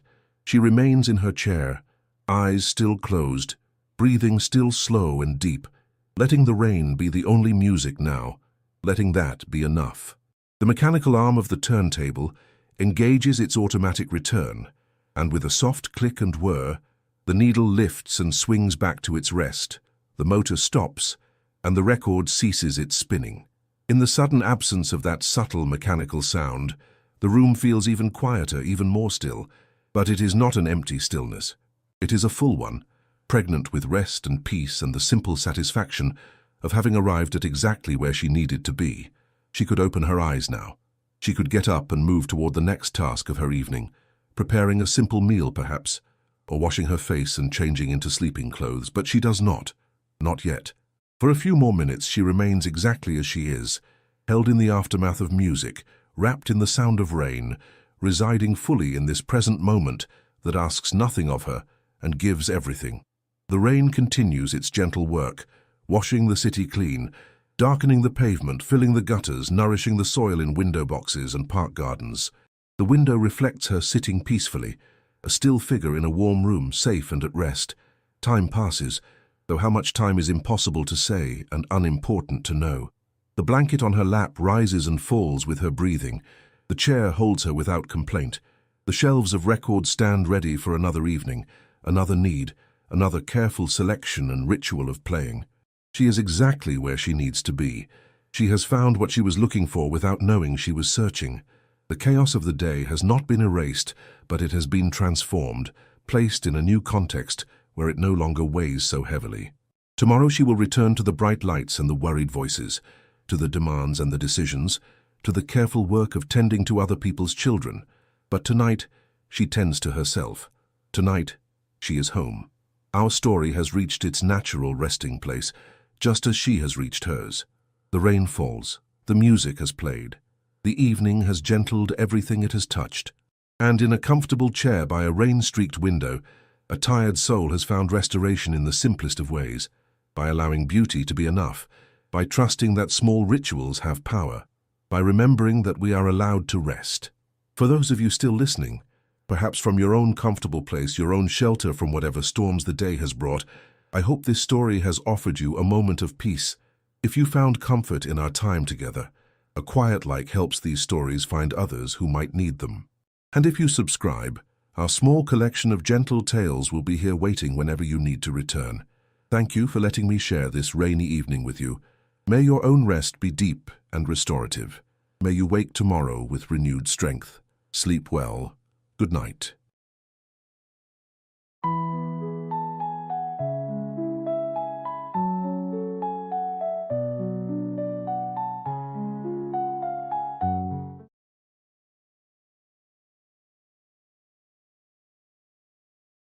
There is a particular quality to afternoon light that cannot be found at any other time of day.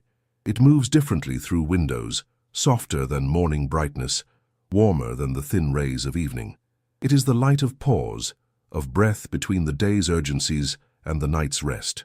In a kitchen not far from where you might imagine, this light is filtering through lace curtains, casting delicate shadows that dance across worn wooden countertops, patterns that shift and sway with the gentlest movement of air. The room itself seems to be breathing slowly, peacefully, as if it has learned the rhythm of restful living over many quiet years. This is a space that knows comfort. Every surface tells a story of use and care. The smooth hollow in the cutting board, where countless vegetables have been chopped, the slight discoloration on the wall near the stove where steam has kissed the paint 1,000 times, the collection of ceramic bowls in soft blues and creams that nest together on open shelves like a family gathered close. The floor, made of wide planks that have weathered to a soft honey color, creaks in friendly places, announcing your presence not as an intrusion, but as a welcome return. There is no rush here, no demand. Time moves as it should, measured not by the ticking of clocks, but by the way sunlight travels across the room inch by patient inch. The air itself is layered with scents that speak of memory and gentleness. There is the faint vanilla sweetness that lives in old wood, the clean smell of recently washed cotton dish towels hanging near the sink, and beneath it all, something indefinable but unmistakable, the scent of a place that has been loved, not with grand gestures or dramatic declarations, but with the steady accumulating presence of someone who found peace in this very room, who stood at this counter on countless ordinary days, and created small moments of grace. The temperature is perfect, neither warm nor cool, but that ideal point where you forget about your body entirely and simply exist as awareness, as presence, as breath. Through the window above the sink, you can see the suggestions of a garden, the blur of green leaves moving lazily, the bright punctuation of yellow flowers nodding in a breeze too gentle to be felt inside. A bee drifts past, its journey unhurried, following some ancient map written in pollen and sunlight. Beyond the garden, the world continues in its own way, but here, in this kitchen, there is only stillness and the promise of something simple and sweet. The silence is not empty, but full, rich with potential, like the moment before the first note of a familiar song begins to play. This is where we will rest together for a while. This is where time will slow even further, where the simple act of following a recipe will become a meditation, a prayer of butter and flour and lemon. Let yourself settle into this light, into this gentle room. Let your shoulders drop, your breath deepen. Everything that needs doing can wait. Everything that worried you an hour ago has no place here. We are going to bake a cake, you and I, and in the baking we will find a peace that asks nothing of us but our quiet attention. Let us wander together through this afternoon, through flour and memory, through the soft, scripted letters of a recipe written long ago. Here there are no demands, no urgencies waiting beyond the next moment. There is only the gentle unfolding of simple steps, each one a small gift of presence. Find a comfortable place. Let your body sink into whatever surface holds you. Close your eyes if you wish, or let them rest half open, softly focused on nothing in particular. The story we are about to enter is a place of quiet comfort, a sanctuary made of ordinary ingredients and extraordinary care. If you would like to find your way back to our peaceful library for more gentle journeys like this one, a soft tap on the subscribe button will ensure a new story is always here, waiting to welcome you home. And now, let us turn the page together and step into this kitchen, into this moment, into the beginning of something sweet and simple. Thomas arrived at the house just as the afternoon was settling into its warmest hour. He is a man of 43 years, though in this moment he feels both much younger and somehow ageless, as if entering this space has lifted the weight of linear time from his shoulders. He moved through the front door with a key that still fit perfectly after all these years, the lock turning with the same soft click he remembered from childhood, and the sound alone was enough to ease something in his chest that he had not realized was tight. He is not a man given to large expressions of emotion. Those who know him would describe him as steady, thoughtful, the kind of person who listens more than he speaks and notices details others might overlook. Today he wears simple clothes, soft cotton trousers the color of sand, a shirt that has been washed so many times it feels like air against his skin. His feet are bare, and as he walks across the kitchen floor he feels the familiar texture of the wood, the slight coolness of it, the way certain boards give just a little under his weight. These sensations are not new, but they feel newly precious, as if he is touching them for the first time, while simultaneously remembering every other time he has walked this path. The house belongs to him now, left to him when his grandmother passed nearly 2 years ago. It had taken him this long to return, not from grief exactly, but from a kind of reverence. He wanted to be ready to enter this space without sadness, to honor what it had been when she was here, a place of warmth and gentle rhythms where hurry never lived, and worry was always invited to sit down and have tea until it dissolved into something more manageable. Today felt like the right day. The world outside had no claim on him. His work was finished for the week, his obligations met, his phone turned to silent and tucked into a drawer in another room. He had given himself this gift, an afternoon of no purpose beyond being present in this kitchen that had always felt like the heart of something important. Thomas moved slowly through the space, his hands trailing along the counter's edge, pausing at the stove where a kettle still sat on the back burner, its copper bottom darkened by years of flame. He opened a cabinet and found the familiar collection of mismatched plates, each one a memory, the blue one with tiny white flowers from which he had eaten countless slices of toast, the yellow one, slightly chipped, that always held the best cookies. He closed the cabinet gently, reverently, and turned to face the open shelving unit near the window where his grandmother had kept her cookbooks. There were perhaps 20 of them, their spines facing out in no particular order. Some were proper published volumes with glossy covers, others were spiral-bound community collections with titles like Favorite Recipes from Riverside Church or The Garden Club Bakes. But it was the oldest one that caught his attention today, a thick book bound in faded red cloth, its cover soft as skin from decades of handling. He knew this book. As a child, he had watched his grandmother pull it from the shelf more times than he could count, had seen her fingers, bent with age but still graceful, turn its pages with the care one might give to a living thing. He reached for it now, and the weight of it in his hands was immediately grounding, as if the book itself was inviting him to slow down, to pay attention, to remember that the best things are rarely rushed. Thomas carried the cookbook to the kitchen table, the same sturdy wooden table where he had done homework, where he had shelled peas into a bowl every summer, where he had sat on countless Sunday mornings watching his grandmother move through her rituals of feeding and care. He pulled out a chair, its legs scraping softly against the floor with a sound that was pure nostalgia, and sat down. The light from the window fell across the table's surface, illuminating years of small scratches and stains that no amount of cleaning had ever fully erased, nor would anyone want them to.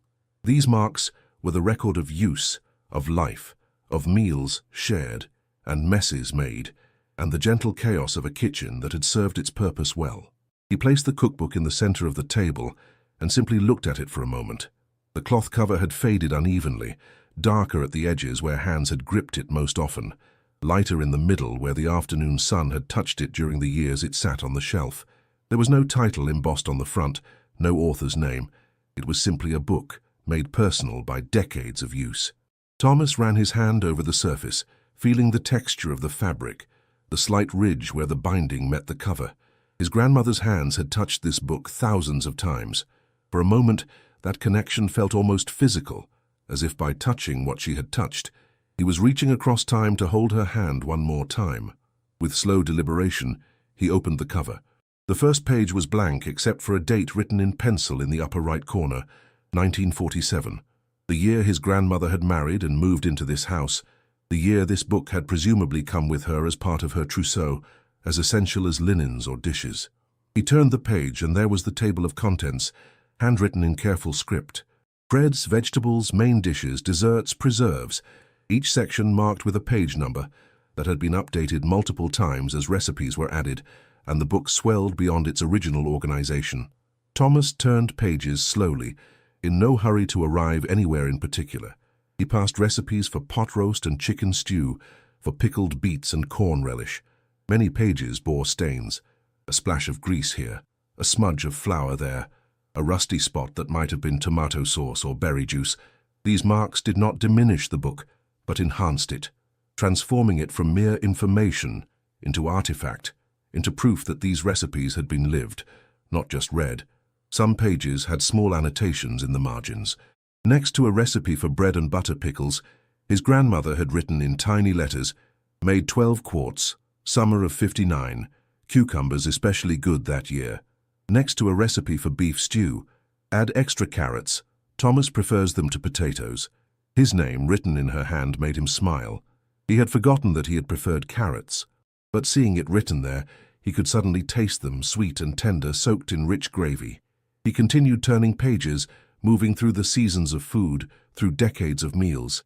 And then, about 2/3 of the way through the book, tucked between a recipe for apple brown Betty and another for chocolate pudding cake, he found something that made him pause. It was a card, slightly smaller than the page, made of thick cream-colored paper that had yellowed gently with age. The edges were soft and slightly fuzzy, the way paper gets when it has been handled with care for many years. On it, in his grandmother's unmistakable handwriting, written in ink that had faded from blue to something closer to grey, was a recipe. The title, underlined once, read, "Simple lemon cake for quiet afternoons." Thomas lifted the card from the book carefully, as if it might dissolve at rough handling. It was heavier than he expected, the paper of a quality that is rarely made anymore. He held it up to the light, and could see the slight texture of the paper's weave, could see how the ink had settled into the fibers, becoming part of the card itself rather than just sitting on its surface. The handwriting was his grandmother's from earlier in her life, he thought. The letters were more confident, more flowing than the slightly shakier script of her later years. He imagined her as a younger woman, perhaps newly married, sitting at this very table and copying this recipe from somewhere, or perhaps creating it herself, working out proportions and methods until they felt right. He set the card down gently on the table and read through the recipe slowly. It was remarkably simple, as the title promised. Butter, sugar, eggs, flour, milk, lemons, baking powder, salt. Nothing exotic, nothing that required special trips or particular skill. The instructions were equally straightforward.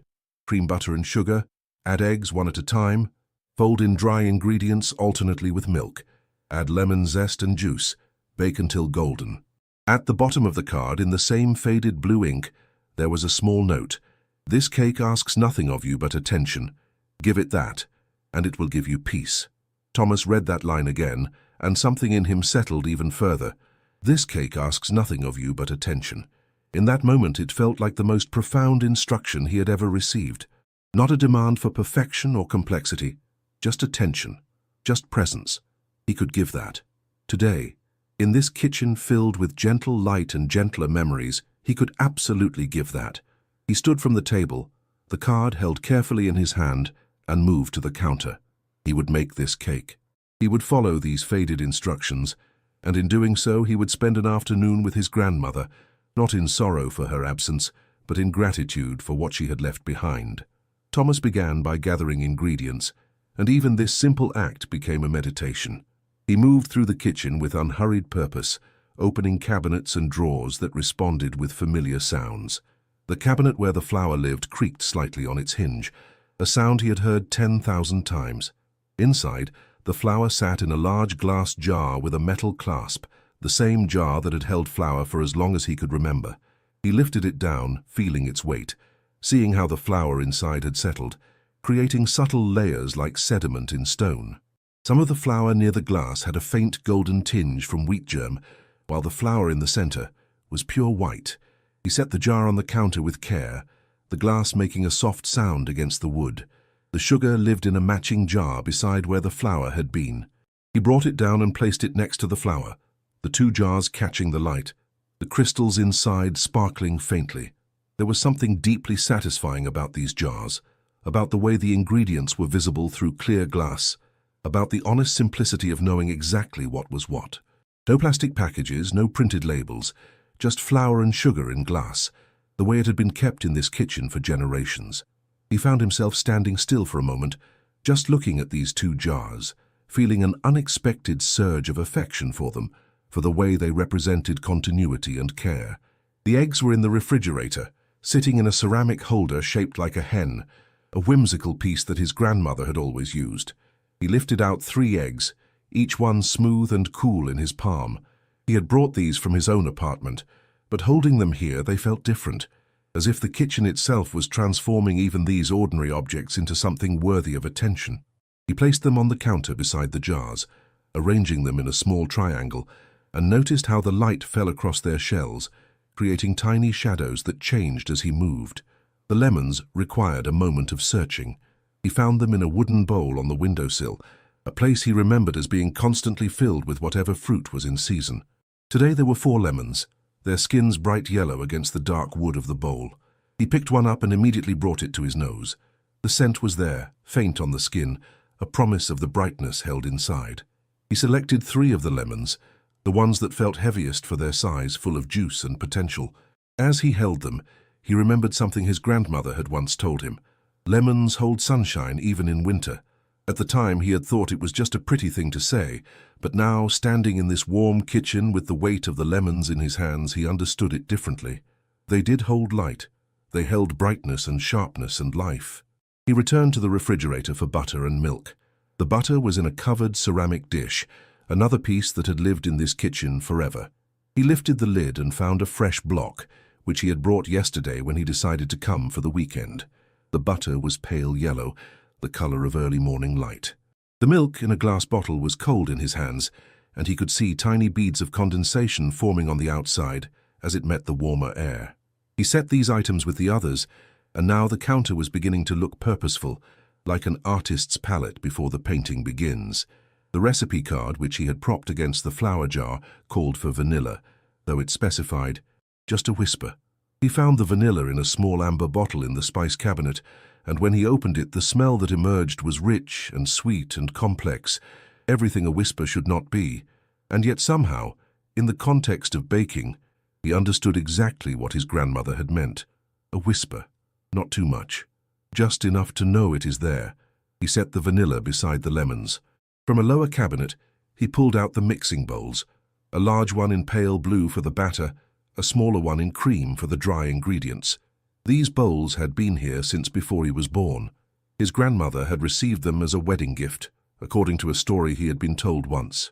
They had cradled countless batters, doughs, salads, and mixtures over the decades. They had been heated and cooled, had survived drops and bumps, had earned their small chips and crazing lines. Thomas ran his fingers around the rim of the blue bowl, feeling its familiar shape. There was something profound about using these bowls to make this recipe, about repeating a ritual with the same tools that had been used before. It was continuity. It was honoring. With a clean dish towel, he wiped down the counter, clearing a space for his work.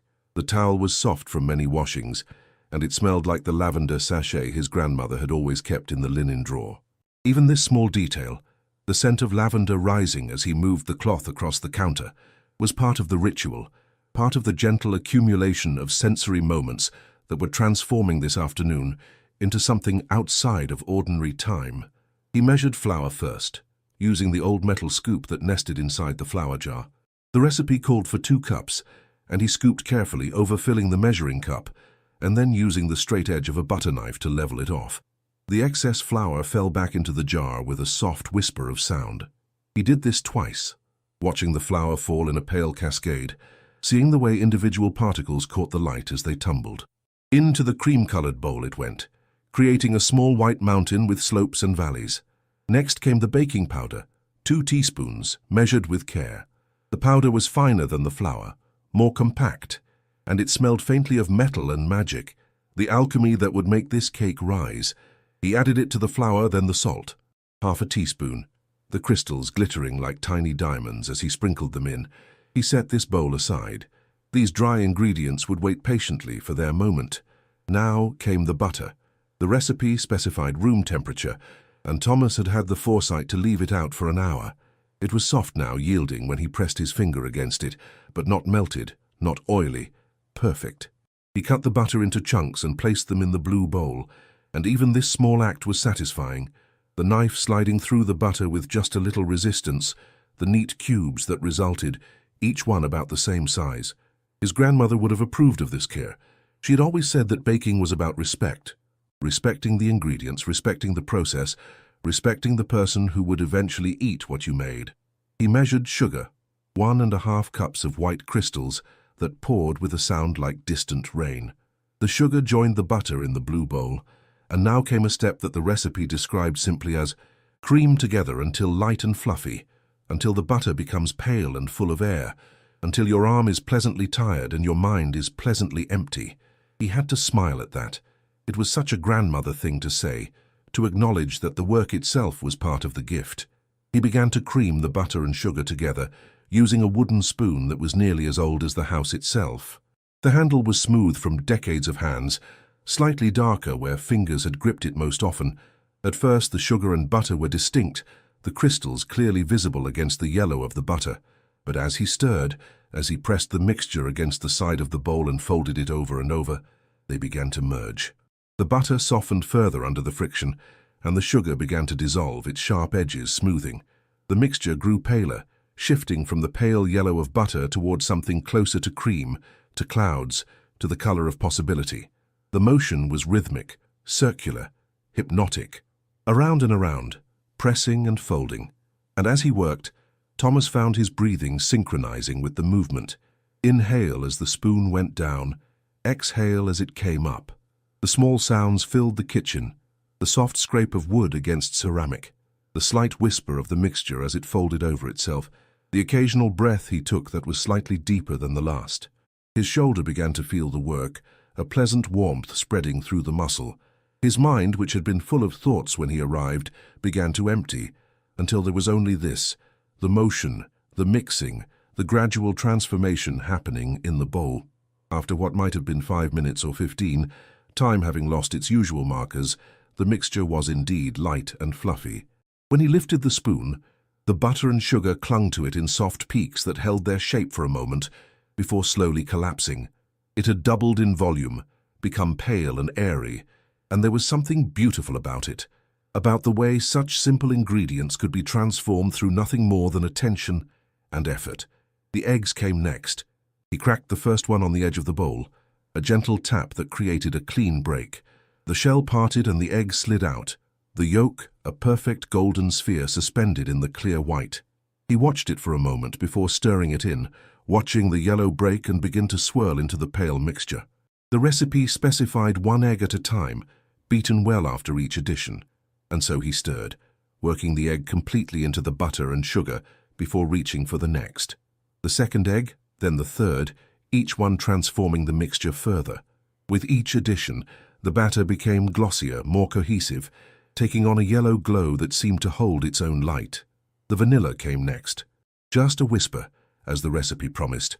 He poured a small amount into a teaspoon, then drizzled it into the batter. The scent rose immediately, sweet and warm and infinitely comforting. He stirred it in, and the fragrance spread through the kitchen, mingling with the buttery sweetness already present, creating something that smelled like every good thing he had ever associated with this house. Now came the lemons, and this step required attention of a different kind. He took the first lemon and rolled it on the counter, pressing down with the palm of his hand. This was a trick his grandmother had taught him, rolling the lemon breaks down the membranes inside, making it easier to juice, making it give up its treasure more willingly. The lemon rolled smoothly under his palm, and he could feel it softening slightly, becoming more pliable. He did this with all 3 lemons, taking his time, enjoying the simple motion, the way the bright yellow fruit moved across the honey-colored wood.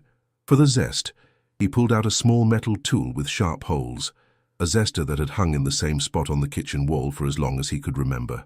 He held the lemon in one hand and the zester in the other, and began to scrape gently along the lemon skin.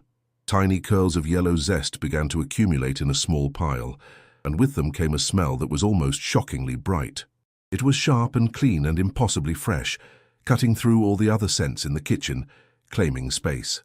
This was the sunshine his grandmother had spoken of, concentrated and intense. He zested 2 of the lemons, creating a small mountain of yellow curls, each one containing oils that would infuse the cake with brightness. He added the zest to the batter and stirred it in, watching the yellow specks disperse throughout the mixture, seeing them catch the light. The smell was now fully integrated into the kitchen's atmosphere, transforming the space into something even more special, even more apart from the ordinary world. Juicing the lemons required a simple glass reamer, another tool that had lived in the same drawer for decades. He cut the first lemon in half, and the knife went through with a satisfying resistance, the flesh parting to reveal the segmented interior, glistening with juice. He placed one half on the reamer and pressed, twisting slightly.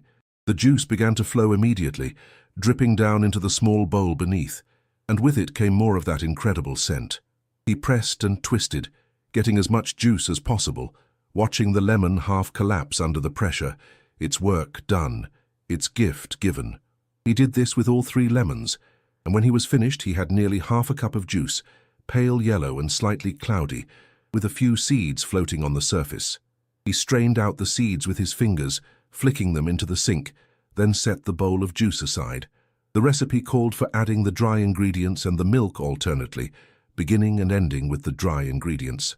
This was classic baking technique, ensuring even mixing and proper texture. Thomas measured the milk, 3/4 of a cup, poured into a small glass measuring cup. The milk was white and slightly thick, its surface catching the light. He looked at the recipe card again, reading his grandmother's words. Add dry ingredients and milk alternately, stirring gently after each addition. Do not beat. Let the batter come together in its own time. There is no hurry in a cake made for a quiet afternoon. He added 1/3 of the flour mixture to the batter and stirred gently with the wooden spoon. The flour sat on top of the wet mixture for a moment, pale and powdery, before he began to fold it in. The batter resisted at first, clumping and turning shaggy, but as he continued to stir with a light hand, it began to relax, to accept the flour, to become smooth again. When no streaks of flour remained, he added half the milk. It pooled on the surface of the batter, white against yellow before being stirred in. The batter thinned slightly, becoming more fluid. Another 1/3 of the flour, more stirring. The batter thickening again. The rest of the milk, the batter loosening. The final portion of flour, and then the patient stirring until everything was combined into a single unified mixture that was thick but pourable, smooth but with a pleasant heaviness that spoke of the butter and eggs within it. Finally, the lemon juice. The recipe specified adding it last, and as Thomas poured it in, he watched the pale yellow liquid swirl into the batter, creating momentary ribbons before being incorporated. He stirred gently, just until combined, and the batter took on its final form. Pale yellow, glossy, smooth, smelling of butter and sugar and lemon and vanilla and promise. He lifted the spoon and let the batter fall back into the bowl, watching how it ribboned off the spoon, how it slowly settled back into itself. It was perfect. It was ready. As Thomas reached for the cake pan that sat on the shelf below the counter, something caught his eye. The recipe card, which he had been reading and rereading, seemed to have more writing on it than he had initially noticed. He set down the wooden spoon and picked up the card again, holding it closer, angling it toward the light. And there, along the margins, written in an even fainter ink than the recipe itself, were small annotations that he had missed before. On the left margin, running vertically up the side, his grandmother had written, "Made this on rainy Sundays, when the house felt too quiet." The cake always helped. The writing was tiny, cramped into the narrow space, but unmistakably hers. Thomas felt something catch in his chest. He had not known that she had felt the house to be too quiet, had not known that she had needed help in the way this note suggested, but of course she had. After his grandfather passed, she had lived here alone for 15 years. There must have been many quiet Sundays, many afternoons when the silence pressed in, and she had made this cake, this simple, bright cake that asked nothing but attention. Along the bottom margin, just below the final instruction, there was another note. Add extra lemon when the garden is blooming, when the bees are drunk with pollen and the whole world smells like growth. Made with less sugar after doctor's visit in 73, still good. Sweetness is not only in sugar. Thomas smiled at this, at the practical adjustment, at the poetry of bees drunk with pollen, at the philosophy that sweetness comes from more than sugar. Of course it does. Sweetness comes from attention, from care, from the act of making something with love. But it was the note on the right margin that made Thomas have to sit down for a moment, that made him pull out the kitchen chair and lower himself into it while still holding the card. This note was in a slightly shakier hand, written perhaps later in her life, and it said simply, "Thomas always liked this cake best. He never knew that I made it on days when I missed him most, when the house felt empty of children's voices. The cake kept my hands busy and my heart full. He is a good boy. I hope he remembers to be gentle with himself." Thomas sat very still, the card held carefully in both hands, reading those words again and again. He never knew, and he had not known. Had not known that this specific cake was connected to him, had not known that she made it when she missed him. He thought of all the times he had eaten this cake as a child, as a teenager, as a young adult visiting from college or from his first apartment. It had always been there, appearing casually, as if she had just happened to make it. But it had not been casual at all. It had been intentional. It had been love translated into flour and eggs and lemon. And that last line, "I hope he remembers to be gentle with himself." Even in her private notes, in words she may have never expected him to see, she was taking care of him, reminding him, hoping for him. He felt his eyes sting slightly, but it was not a sad feeling. It was overwhelming in its sweetness, in its unexpected gift. Here, tucked into the margins of a recipe, was a message from his grandmother, delivered years after her death, reminding him to be gentle with himself on a day when he had not realized he needed that reminder.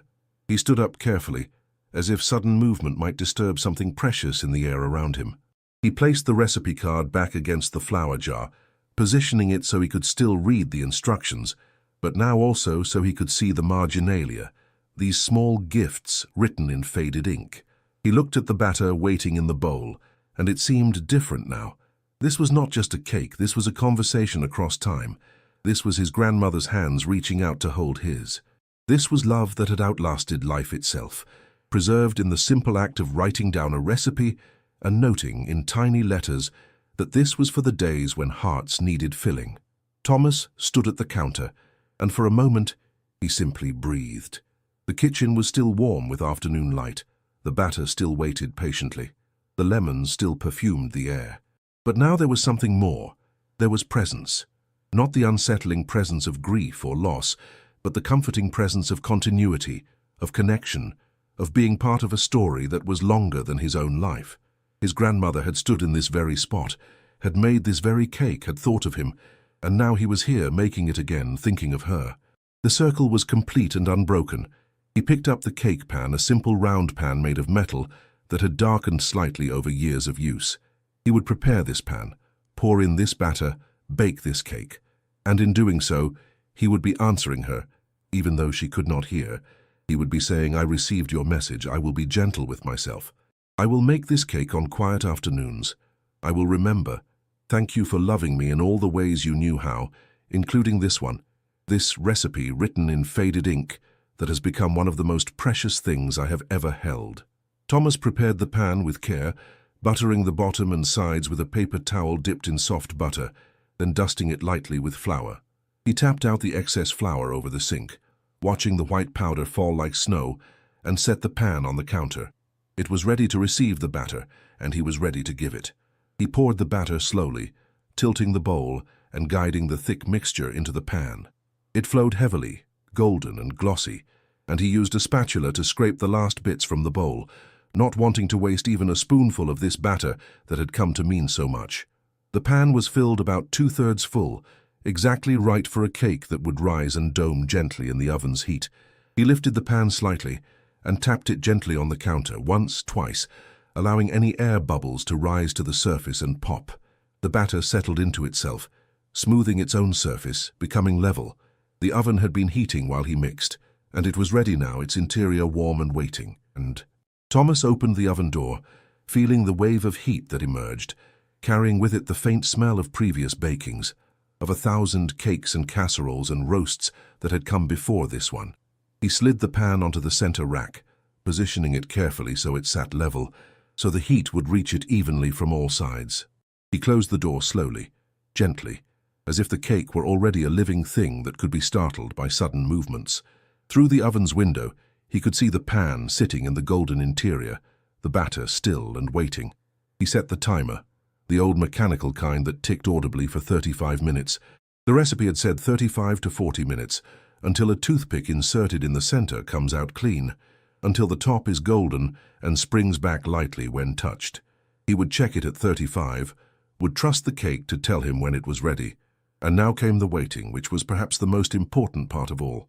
Thomas looked around the kitchen, at the mixing bowls that needed washing, at the counter that needed wiping, but he found he did not want to do those things yet.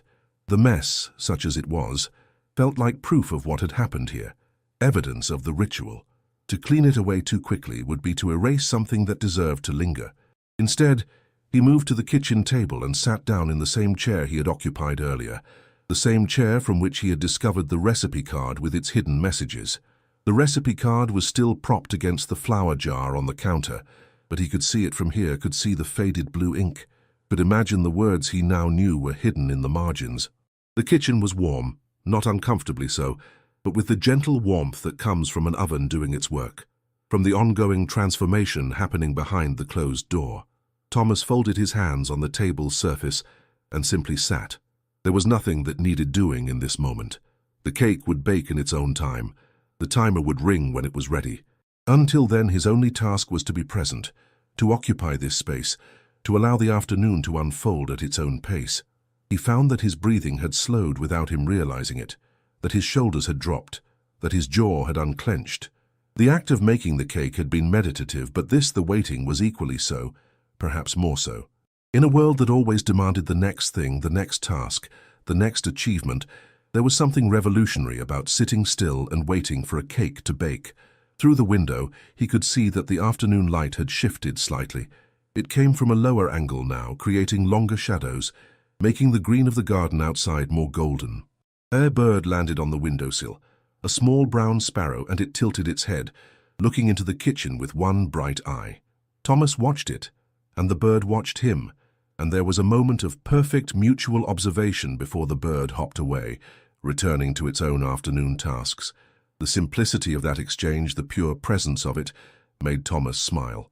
He realized that he had not thought about work in over an hour, had not thought about the emails waiting in his inbox, the project deadlines approaching, the small professional anxieties that usually filled the background of his mind like static. They had not disappeared exactly, but they had been put in their proper perspective. They would be there tomorrow. They would be handled in their time. But right now in this kitchen, with a cake baking and the smell of lemon beginning to perfume the air more strongly, none of those things could touch him. He was protected by the simplicity of this moment, by the act of honoring a recipe and the woman who had written it. The sound of the oven was very soft, just the occasional click of the heating element, the whisper of hot air circulating. But gradually, beneath those mechanical sounds, another sound began to emerge. It was so faint at first that Thomas was not sure he was really hearing it. A gentle bubbling, the sound of the cake's batter heating, its edges beginning to set, its center beginning to rise. It was a sound of transformation, of potential becoming actual, of ingredients becoming something more than the sum of their parts. He closed his eyes and listened to it, this smallest of sounds that somehow contained all the magic of baking. The scent was growing stronger now. What had been the bright sharpness of lemon zest and juice was beginning to mellow, to blend with the sweetness of the sugar and the richness of the butter. The vanilla, which had been present but subtle, was emerging more clearly as the heat brought out its complexity.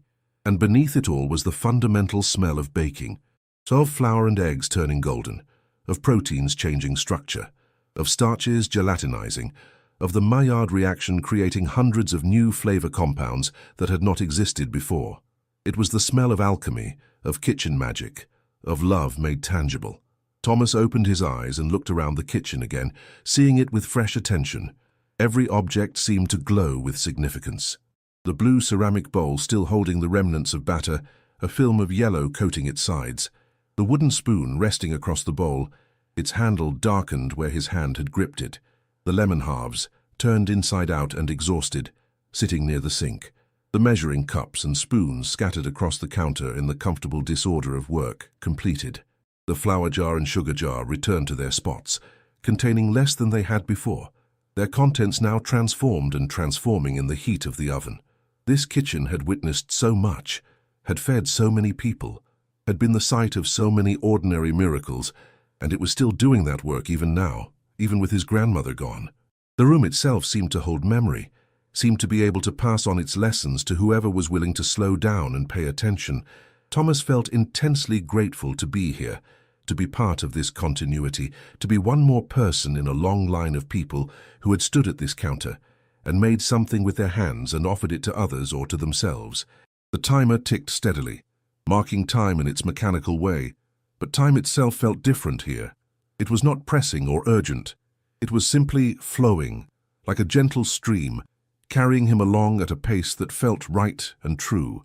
He thought about what his grandmother had written. This cake asks nothing of you but attention. He had given it attention. The cake was giving him peace in return. The bargain had been fair and true. He stood and moved to the oven, not to open it, but just to look through its window. Inside, he could see that the batter had risen, was rising still, transforming from liquid to solid, from raw to cooked. The edges were beginning to pull away from the pan slightly, and the center was domed pale gold in the oven's light. It was not ready yet, but it was becoming. He watched it for a long moment, this quiet miracle, and then returned to his chair. The waiting was not empty.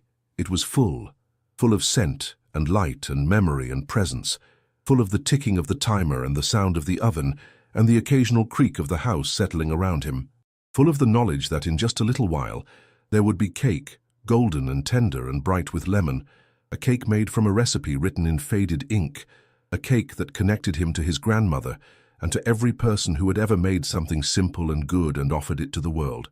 The timer rang, its bell cutting through the peaceful silence with a gentle insistence. Thomas stood and moved to the oven, and as he did, the smell intensified, rolling out to meet him like a greeting. It was the smell of completion, of something that had finished its transformation and was ready to be revealed. He turned off the timer, silencing it, and opened the oven door. Heat billowed out, carrying with it the full force of the scent, and Thomas had to close his eyes for a moment against the rush of it. When he opened them, he looked down at the cake, and it was beautiful. The top had turned a perfect golden brown, deeper at the edges, lighter in the center.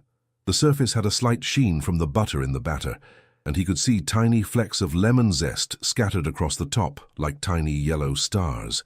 The cake had risen well, creating a gentle dome that suggested tenderness within. He reached for a toothpick from the small ceramic holder on the counter and inserted it gently into the center of the cake. When he pulled it out, it emerged clean, with just the faintest crumbs clinging to it. Perfect. The cake was done, had told him so in its own language. He pulled on the oven mitts that hung on a hook near the stove, mitts that were faded and quilted and had protected hands in this kitchen for decades. He gripped the hot pan carefully and lifted it from the oven, transferring it to a cooling rack on the counter.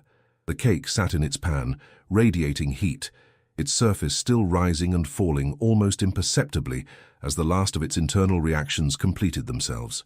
Steam rose from it in gentle waves, visible in the slanting afternoon light, carrying scent and heat upward to dissipate in the kitchen's warm air. Thomas closed the oven door and turned it off, then stood looking down at the cake, his hands still covered by the mitts, feeling a sense of accomplishment that was entirely disproportionate to the simplicity of what he had done. He had followed a recipe. He had measured and mixed and poured. He had waited. And yet it felt enormous, this simple cake. It felt like an act of connection, of defiance against forgetting, of love expressed in the most fundamental way, by making something to share, even if the person you most wanted to share it with was no longer there to receive it. He removed the mitts and placed them back on their hook, The recipe card suggested letting the cake cool in the pan for 10 minutes before turning it out onto a plate. 10 more minutes of waiting, but this waiting was different. The active work was done. The transformation was complete. Now there was only the gentle countdown to the moment when the cake would be revealed in its final form.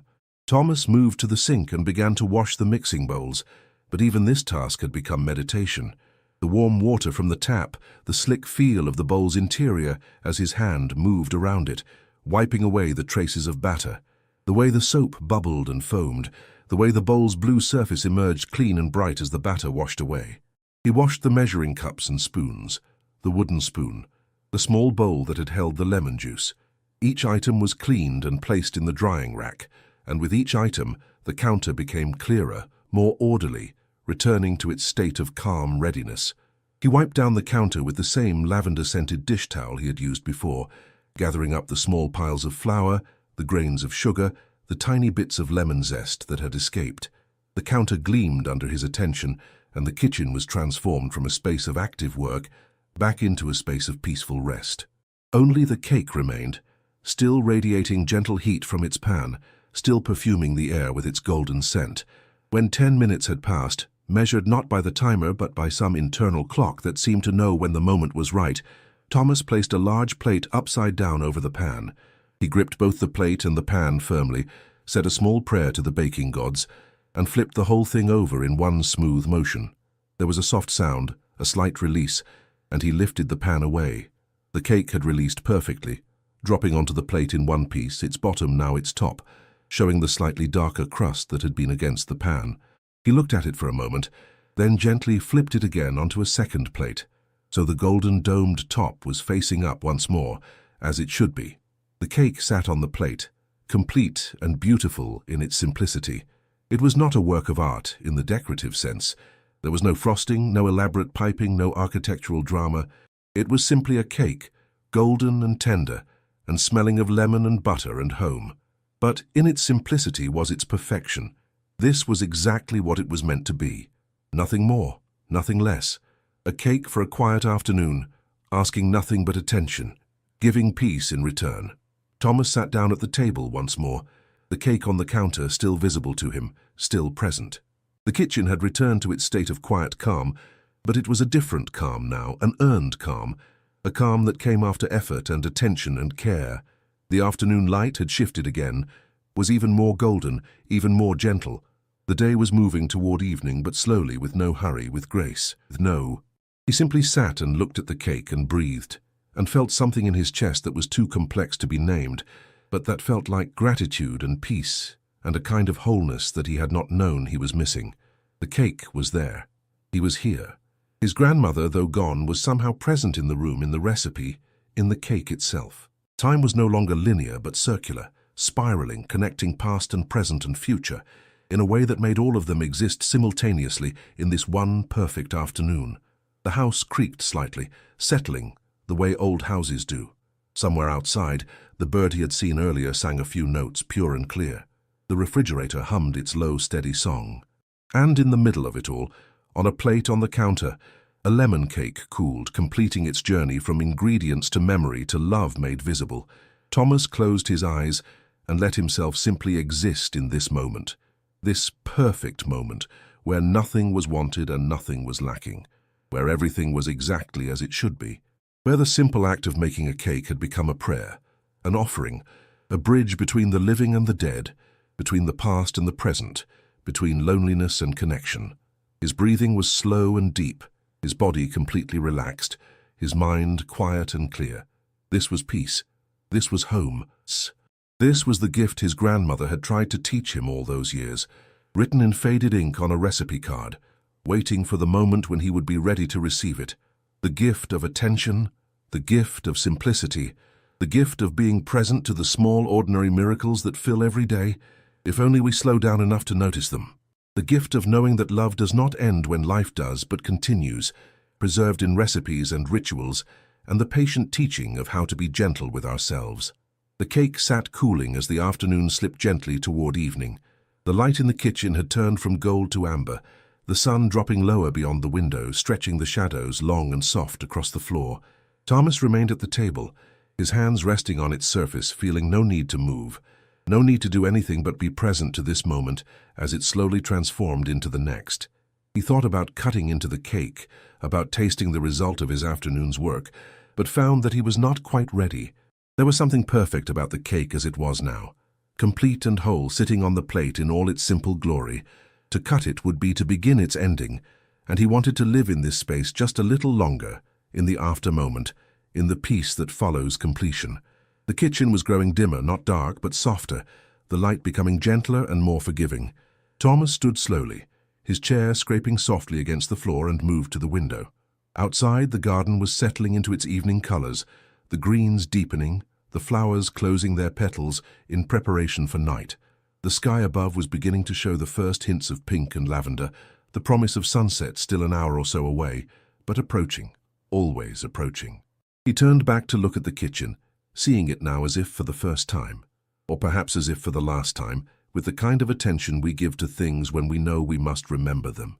The blue bowls in the drying rack, the recipe card still propped against the flour jar, its faded ink holding so much more than instructions, the wooden spoon washed and resting, the lemon cake on its plate, cooling, waiting, all of it bathed in this amber light, all of it peaceful, all of it exactly right. He moved to the cake and placed his hand near it, not touching, just feeling the gentle warmth that still radiated from it. It had given up most of its heat now, was approaching room temperature, was settling into its final form. In a little while he would cut a piece, would taste what he had made, would complete the circle, but not yet, not quite yet. Thomas gathered the recipe card from the counter, handling it with the reverence it deserved, and returned it carefully to the cookbook, placing it back between the pages where he had found it, between the apple-brown Betty and the chocolate pudding cake. The card settled into its familiar groove, the pages closing around it like a protective embrace. He closed the cookbook and held it for a moment, feeling its weight, its history, its love. Then he returned it to the shelf where it lived, sliding it back into its place among the other volumes. The kitchen was quiet now, the kind of quiet that is not empty but full, pregnant with meaning and memory.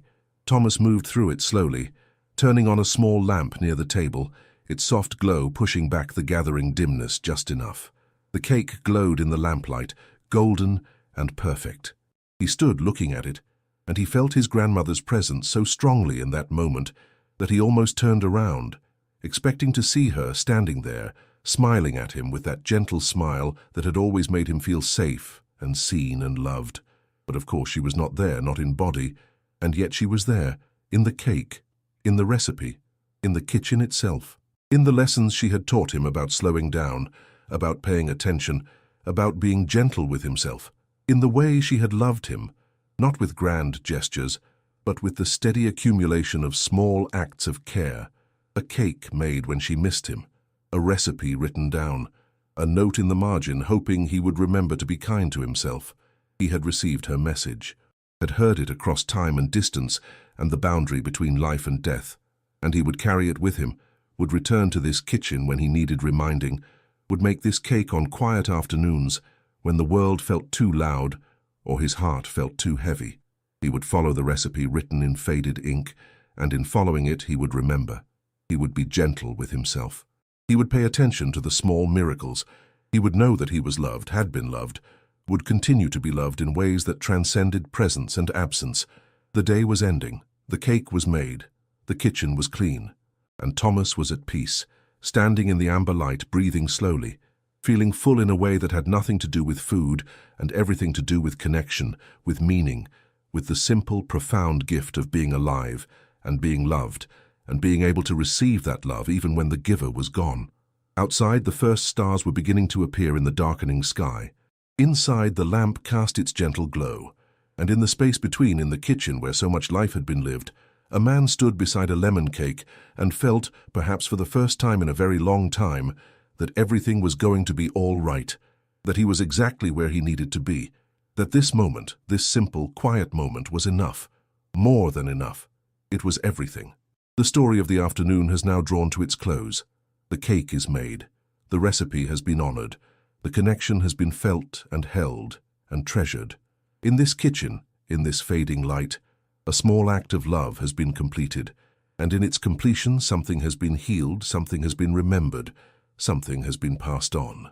If you are still with me in this quiet moment, if you have traveled through this afternoon and found some measure of peace in the simple act of making a cake, then the story has done its work.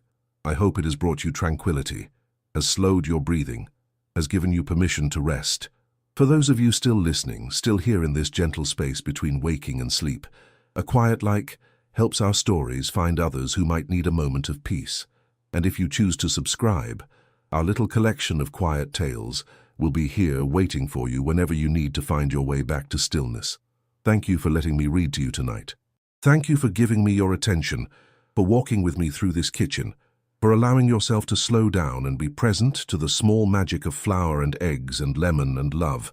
May you carry some of this peace with you into your sleep. May you remember to be gentle with yourself. May you find your own recipes written in faded ink, your own connections that transcend time, your own quiet afternoons where the world falls away and only the essential remains. The lamp in the kitchen will stay lit for a while longer. The cake will sit on its plate, waiting. And when you are ready, when you need to return, this story will be here, patient and unchanging, ready to welcome you home. Sleep well. Rest deeply. You are loved. Good night.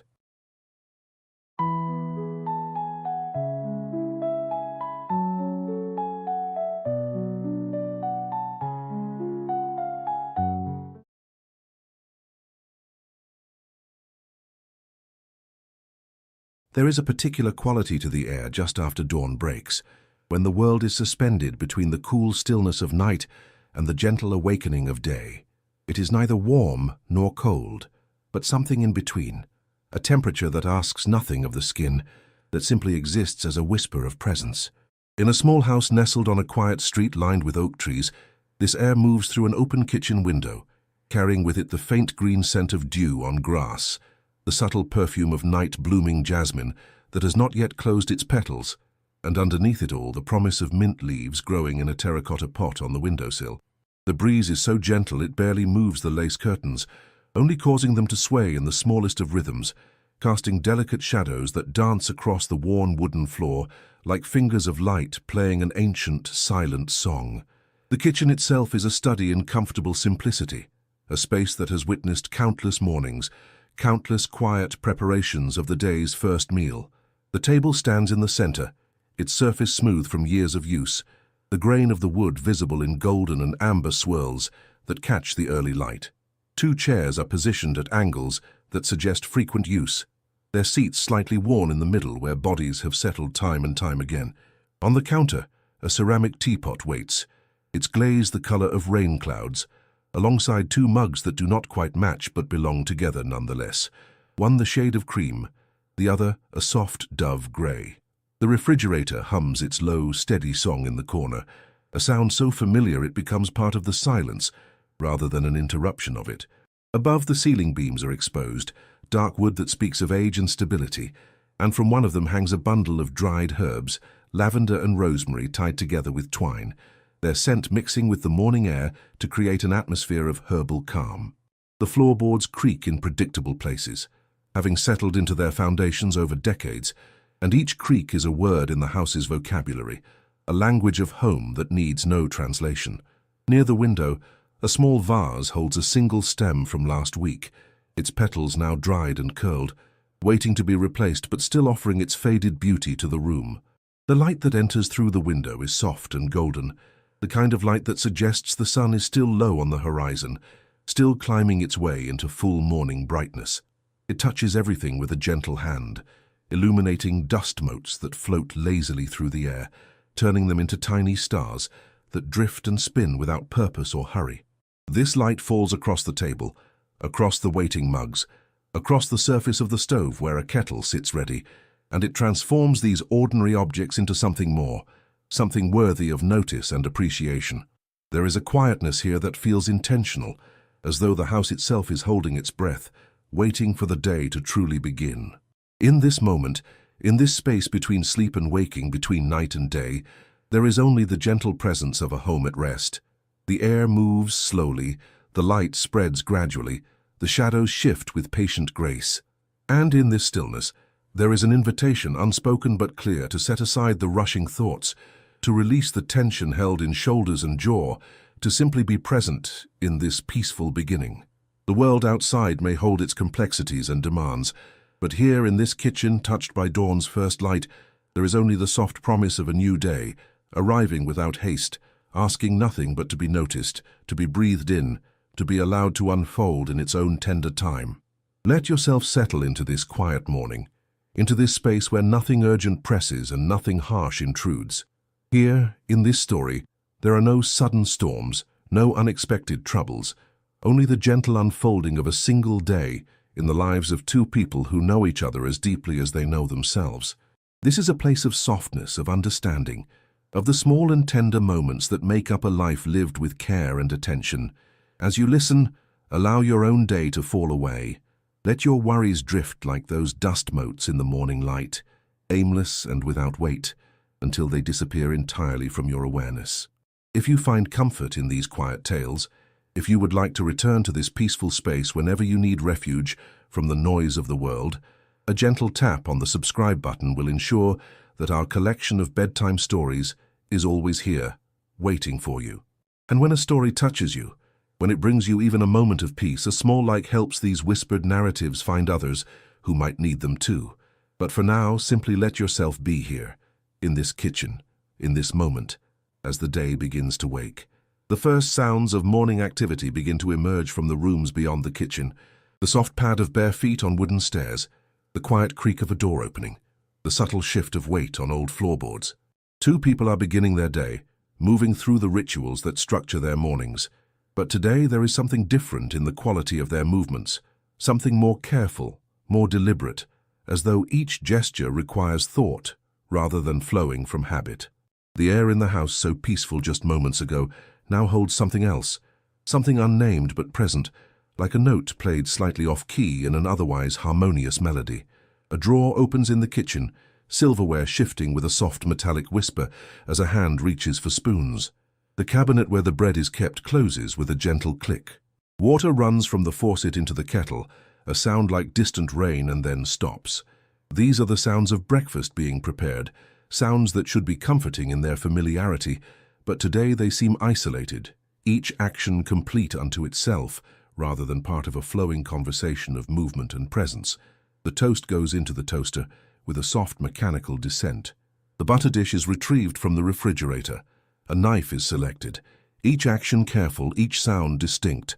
And so the story begins, not with a grand entrance or a dramatic proclamation, but with this, the simple and profound moment of two people preparing to share a morning meal, carrying between them something unspoken, something that weighs no more than a breath, but feels in this moment as present as the table itself.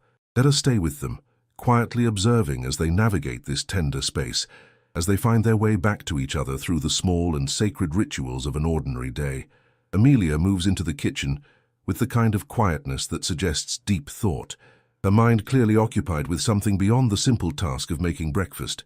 She is a woman in her early 40s, with hands that show the evidence of her work, small calluses on her fingers from years of handling thread and fiber, nails kept short and practical. Her hair, a deep brown shot through with strands of silver, is pulled back in a loose arrangement that suggests it was gathered without the aid of a mirror, purely functional, out of the way.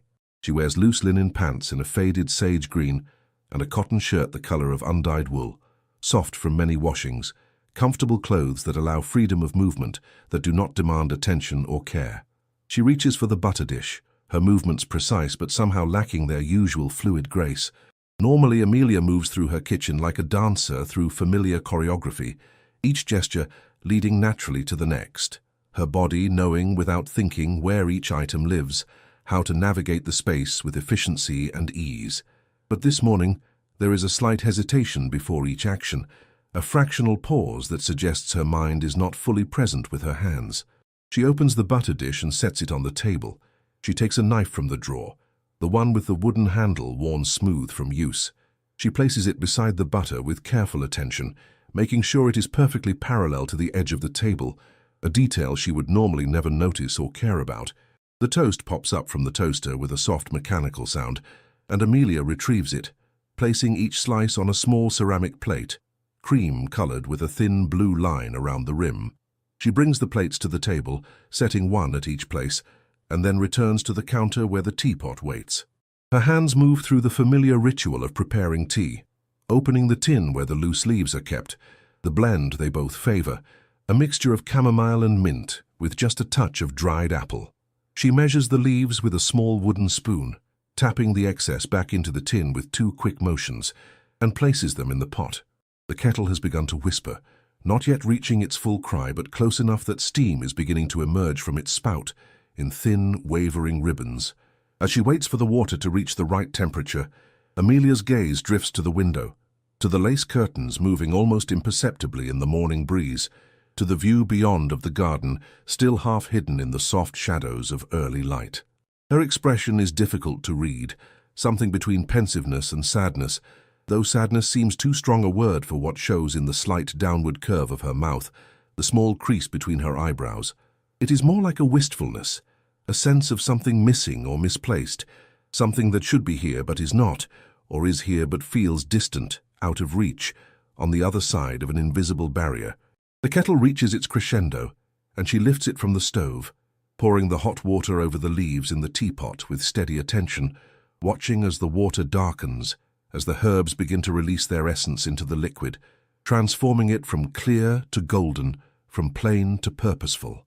She replaces the lid on the pot and sets it on the table between the 2 places, between the 2 plates of waiting toast. Then she sits, not in her usual chair but in the one opposite, and immediately realizes her mistake, rises, and moves to her proper seat, the one that faces the window. This small confusion seems to unsettle her further, and she places her hands flat on the table, palms down as though steadying herself, as though the solid wood beneath her fingers can anchor her in this moment where everything feels slightly adrift. Leo enters the kitchen from the back door, having already been outside, his boots left on the porch where they always wait, mud-free and ready for the day's work. He is a man who looks entirely comfortable in his own skin, not tall but solidly built, with the kind of strength that comes from years of physical work done with care rather than haste. His hands are clean but bear the permanent stains of soil, faint brown shadows under the nails and in the creases of his knuckles that no amount of scrubbing fully removes. He wears canvas pants in a worn olive shade and a flannel shirt, sleeves rolled to the elbows, revealing forearms tanned and freckled from hours spent in the sun. His hair is graying at the temples, still dark on top, cut short enough to be practical but not so short as to lack character. He sees Amelia sitting at the table, and something in his expression shifts, a momentary softening followed by a tightening, as though he has remembered something he had briefly forgotten. He moves to the counter, to the place where his mug waits, and stands there for a moment, his hand resting on the handle, not yet picking it up. The silence between them is not the comfortable quiet of 2 people who have no need to fill every moment with words, but rather the careful silence of those who are choosing not to speak, who are carrying something that has not yet found its way into language. It is a silence with texture, with weight, and it fills the kitchen like a third presence, uninvited but impossible to ignore. He brings his mug to the table and sits in his chair, the one that faces away from the window, and reaches for the teapot. His movements are gentle as he pours, watching the amber liquid fill his cup, steam rising in delicate spirals. He pours for Amelia as well, though she has not asked, filling her mug to the level he knows she prefers, just 3/4 full, leaving room for her to hold it comfortably without risk of spilling. This small gesture, this act of care performed without thought or announcement, seems to hang in the air between them, acknowledged and yet somehow unable to bridge the distance that the morning has created. They begin to eat, or rather to go through the motions of eating, each taking a piece of toast, each applying butter with slow strokes, each bringing the toast to their lips and taking small bites that seem to require more effort than usual. The taste is there, the warmth, the simple satisfaction of bread and butter and hot tea, but it is as though they are experiencing it from a distance, as though there is a thin veil between them and their senses. Leo glances at Amelia between bites, his eyes seeking hers, but she is looking down at her plate, her attention focused on the task of breaking her toast into smaller pieces, creating a small pile of golden fragments that she does not eat. What has passed between them is not named here, not given shape through narration, because it is not the kind of thing that requires naming. It is the ordinary friction of two lives lived in close proximity, the inevitable moment when two separate hearts, no matter how aligned, find themselves briefly out of rhythm with each other. It might have been words spoken too sharply before the morning coffee had worked its magic. It might have been a forgotten promise or a misunderstood intention. It might have been nothing more than two people waking on opposite sides of their private worries, carrying into the shared space of morning the weight of individual concerns that had nothing to do with each other, but created distance nonetheless. Whatever its origin, it sits between them now, small but significant, a pebble in the shoe of their day. When the breakfast is finished, or rather when they have both made a sufficient show of eating, Leo rises first, taking his plate and mug to the sink. Amelia follows, bringing her own dishes, and they stand side by side for a moment, both reaching for the faucet, hands nearly touching, but Leo pulls back, gestures for her to go first. She washes her dishes in silence, the water running over her hands, and sets them in the drying rack. He does the same, their movements carefully choreographed to avoid unnecessary contact, and then, without discussion, they part ways. Amelia moves toward the stairs that lead to her studio on the second floor, a space carved from what was once a large bedroom, converted over years into her workspace, her sanctuary. Leo moves toward the back door, toward the garden that sprawls behind the house, his domain, his place of peace and purpose. The stairs creak under Amelia's feet in a pattern she knows by heart. The third step from the bottom, the seventh from the top, each sound a familiar announcement of movement through the house. She climbs slowly, one hand trailing along the smooth banister, worn to satin softness by generations of hands before hers. The house is old, built in a time when craftsmanship meant something beyond efficiency, when corners were properly squared and wood was joined with care. The walls of the stairwell are painted a warm cream color, adorned with small framed pieces, some her own work from years past, some prints of botanical illustrations, ferns and flowers rendered in meticulous detail. The light from the window at the top of the stairs creates a soft glow, illuminating dust motes that swirl in her wake, tiny galaxies spinning in the still air. Her studio occupies the northeast corner of the second floor, blessed with windows on two walls that fill the space with gentle, indirect light throughout the morning hours. The room smells of fiber and oil, of wool and linen and cotton in their various states, of linseed oil used to treat the wood of her loom, of beeswax from the candles she sometimes lights in the evening when she works late. The loom dominates the space, a large floor loom of dark walnut, its frame sturdy and substantial, built to last generations, a tool and an instrument and a piece of functional sculpture all at once. The warp threads are already mounted, running from the back beam to the front in precise parallel lines, cream-colored cotton that will become the foundation for her next piece. Shelves line the walls, organized by color and fiber type, a rainbow of possibility waiting to be transformed. There are baskets of wool in shades of gray, from palest dove to deep charcoal, each skein twisted and ready. There are silks in jewel tones, emerald and sapphire and ruby, their fibers catching the light and throwing it back with a soft sheen. There are cottons in earth tones, umber and ochre and sienna, colors drawn from clay and rust and autumn leaves. There are linens in shades of natural flax, from pale cream to warm biscuit, fibers that carry within them the memory of summer fields and blue skies. Each basket, each shelf, each carefully wound skein represents hours of work ahead, potential projects, imagined textiles, dreams waiting to be woven into reality. Amelia moves to the loom and sits on the bench, adjusting its height with a small turn of the screw mechanism beneath, finding the position that will allow her to work for hours without strain. She selected her weft thread yesterday, a soft wool in a shade she thinks of as dusty rose, though it is more complex than that simple description suggests, holding within it hints of mauve and taupe, a color that seems to shift depending on the light, on what surrounds it. She had been excited about this choice yesterday, had held the skein up to the window, and admired how the afternoon sun revealed depths and subtleties in the color. But today, as she picks up the shuttle and begins to wind the thread around it, the color seems dull, flat, less interesting than she remembered. Then she tells herself this is just the different quality of morning light, that the color will reveal itself again as the day progresses, but the enthusiasm she felt yesterday remains elusive, just out of reach.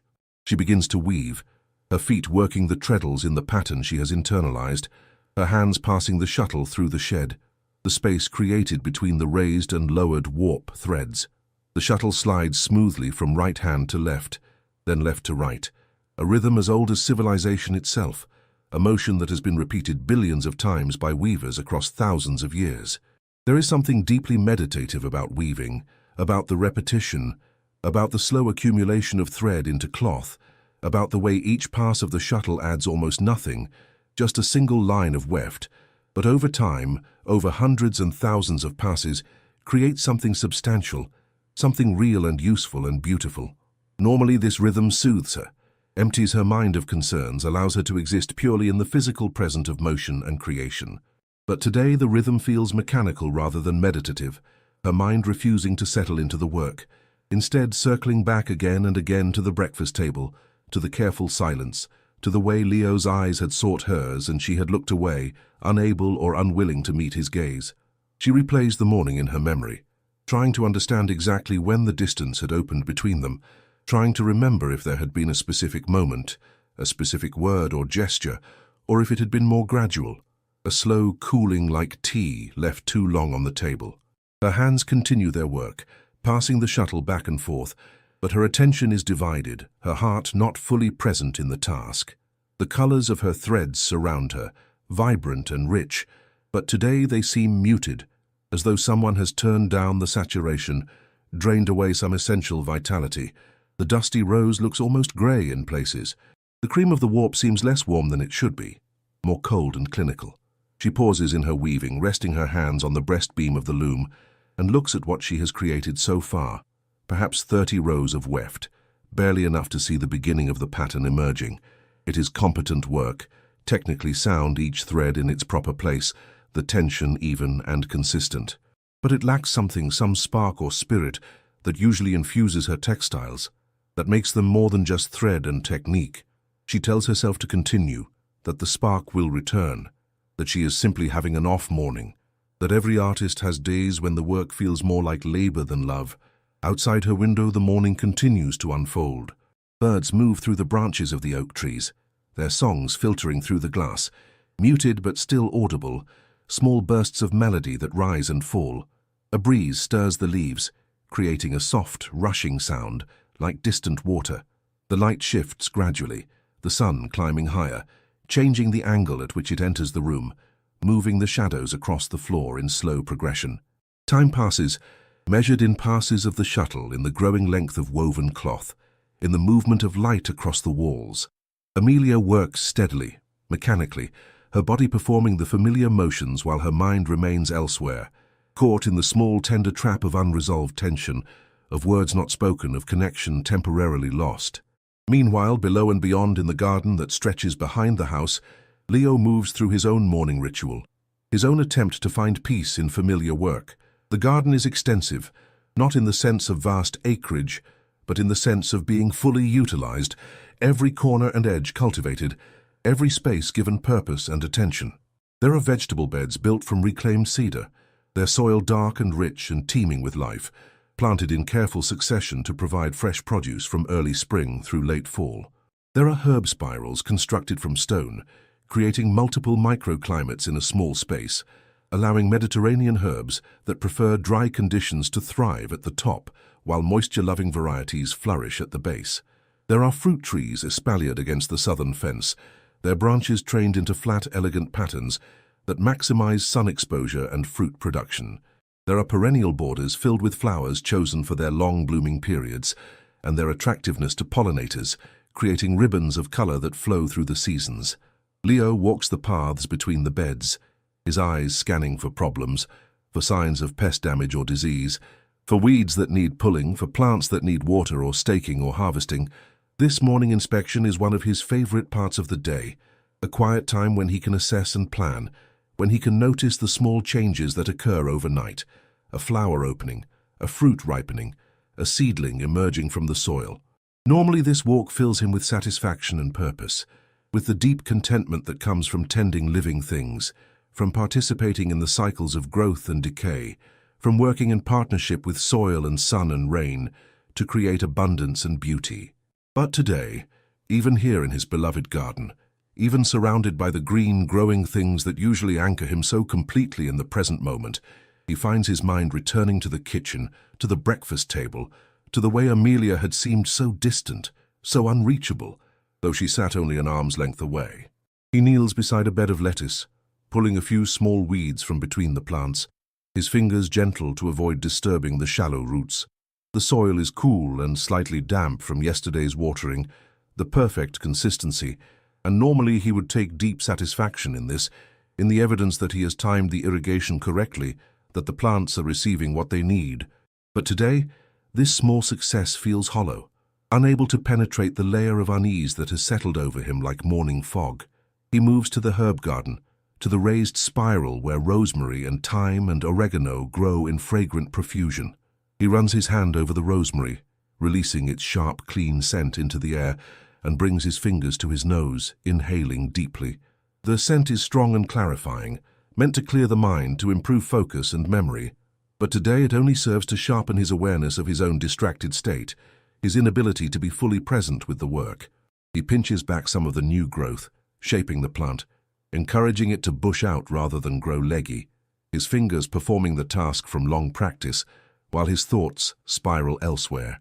He wonders if he should have said something at breakfast, should have broken the silence with an apology or an explanation, or simply an acknowledgement that something felt wrong between them. But the moment had passed, or rather, had never quite arrived, the right words never forming, never making their way from thought to voice. And now the morning has progressed, they have separated into their respective spaces, and the opportunity feels lost, the distance increased rather than diminished. He tells himself that there will be time later, that they will have lunch together, that the day is young and there are many hours ahead in which to repair what feels broken, but knowing this intellectually does not ease the discomfort in his chest, the small, persistent ache that sits just below his sternum, a physical manifestation of emotional discord.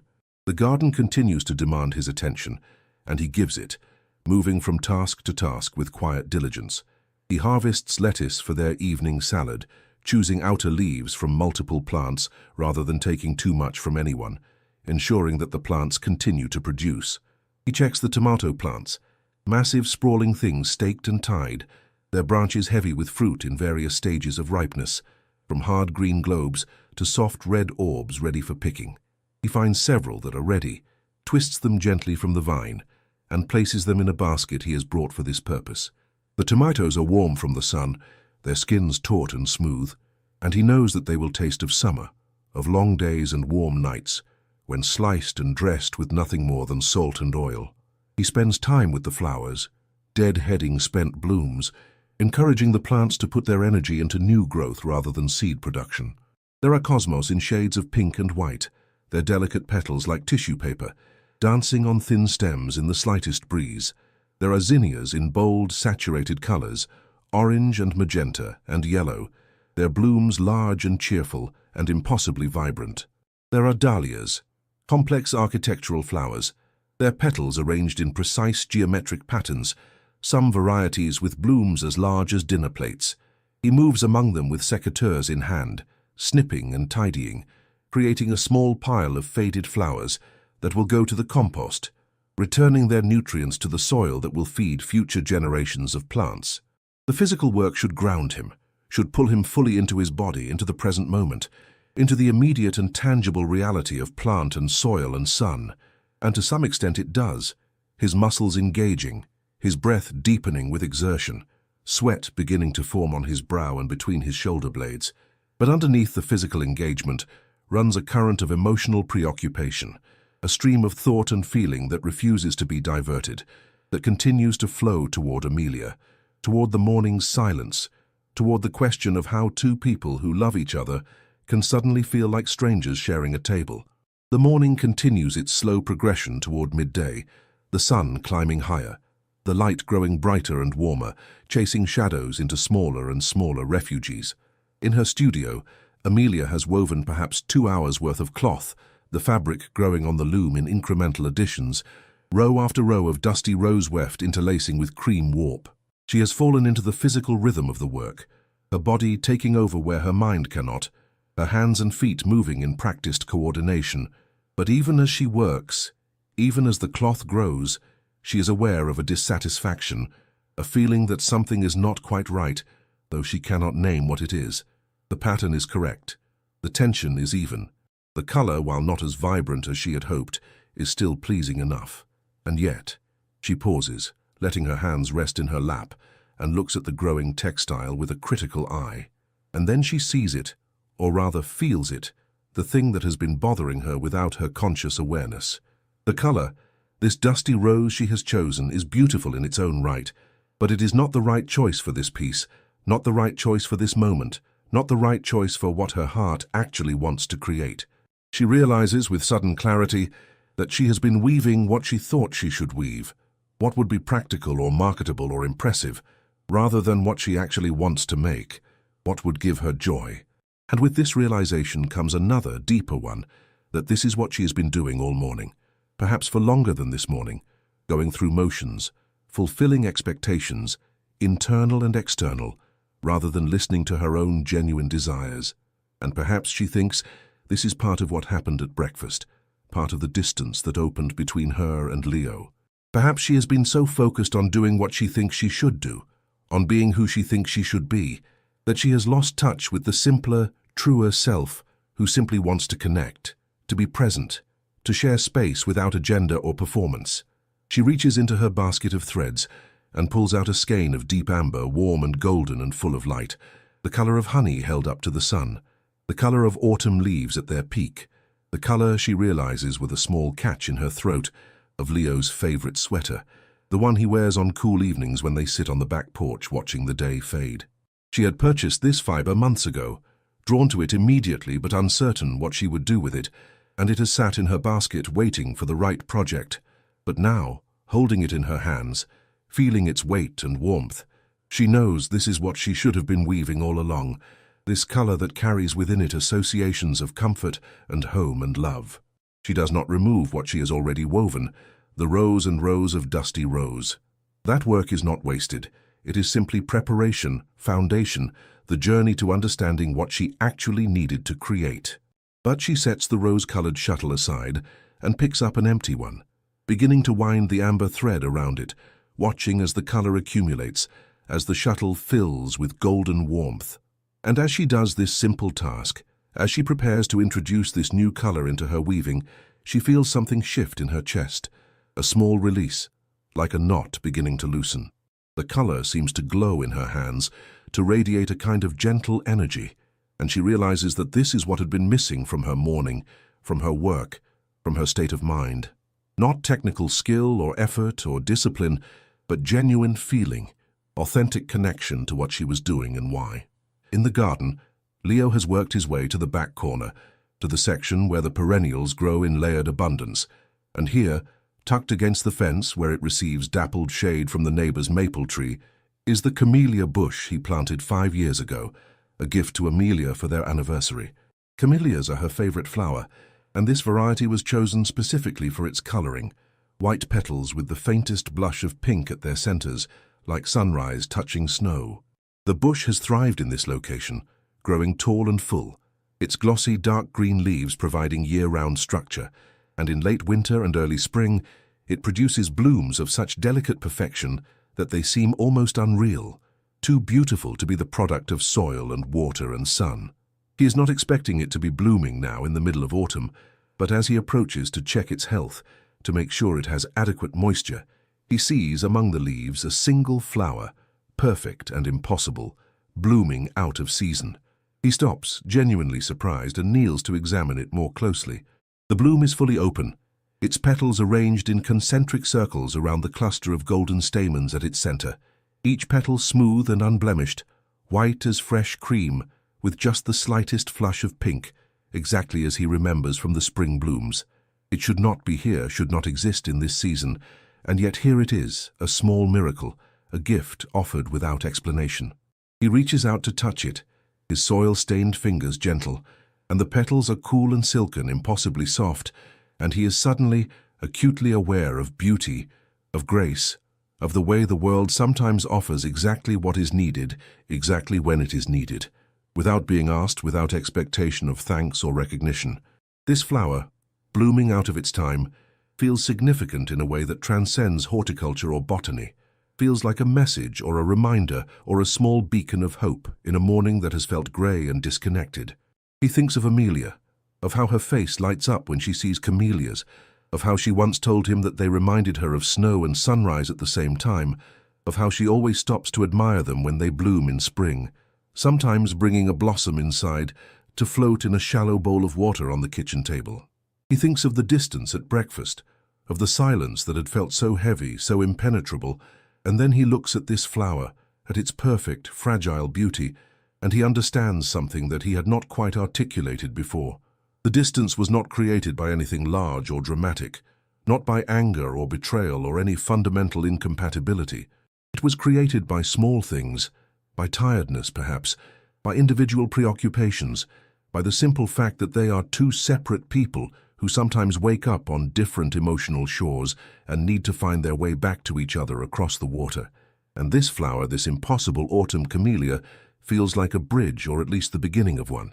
He does not have the words to explain what he felt this morning, does not have the language to articulate the small sadness of disconnection, but perhaps he does not need words. Perhaps this flower, this thing of beauty that he can offer to Amelia, can say what his voice cannot, can communicate across the silence what his sentences would fumble. He reaches into his pocket for his secateurs, then hesitates, unsure if he should cut it, if taking this flower would be wrong, would be diminishing the garden's gift. But then he remembers that flowers exist to be admired, that their beauty is meant to be shared, not hoarded, and that this bloom, blooming out of season as it is, will likely not last long regardless of whether it remains on the bush or is brought inside.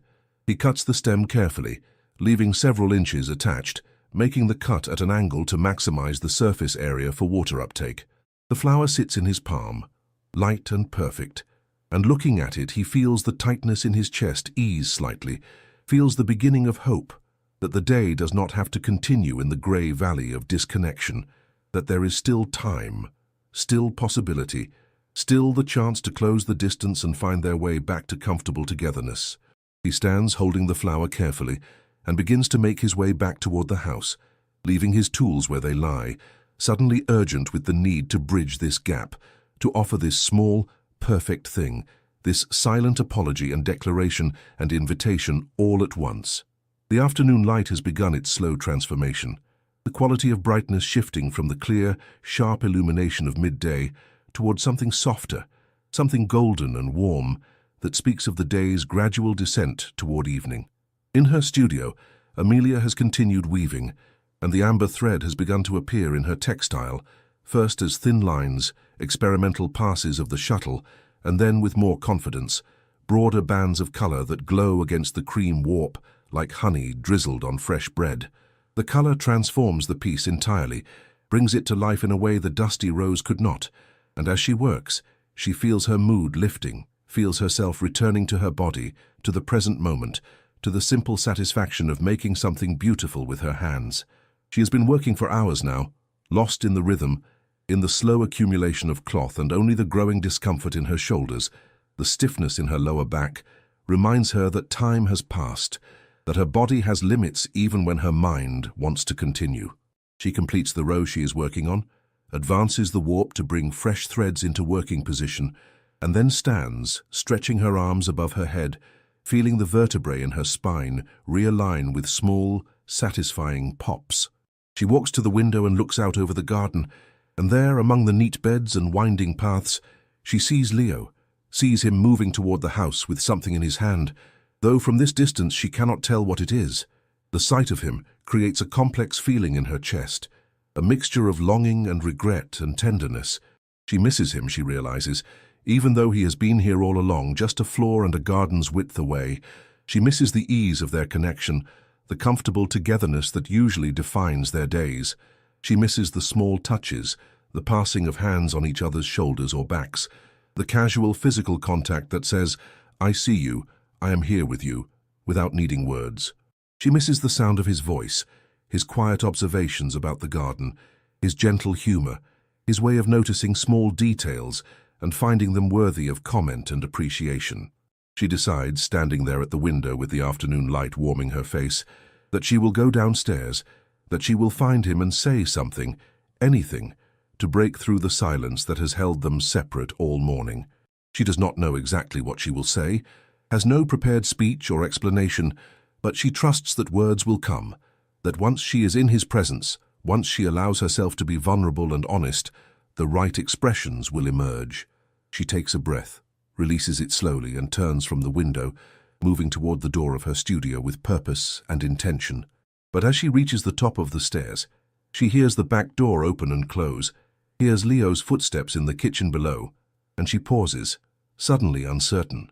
Should she go down now, or should she wait, give him time to settle, to wash his hands, to transition from garden work to indoor presence? She stands in the hallway, hand on the banister, caught in a moment of indecision, and in that pause she hears water running in the kitchen sink, hears the clink of ceramic, hears Leo moving through the space with familiar efficiency.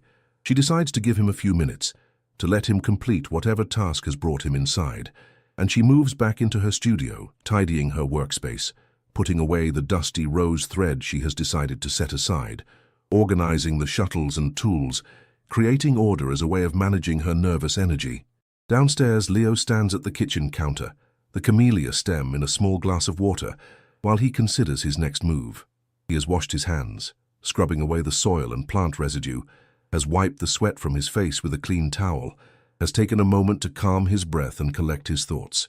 The flower sits before him, perfect and serene, and he realizes that he wants to present it properly, wants to create a moment that honors both the flower and what it represents.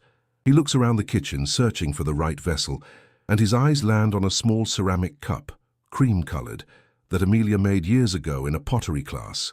A simple, elegant piece that she uses for tea when she wants to drink something slowly, mindfully.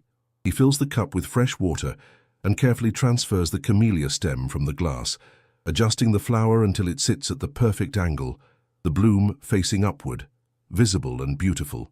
He carries the cup to the table, to Amelia's usual place, and sets it beside where her mug would sit. And then he steps back, regarding the arrangement with a critical eye. It looks right, he thinks. Looks like a statement of care, of attention, of the desire to bring beauty into her day.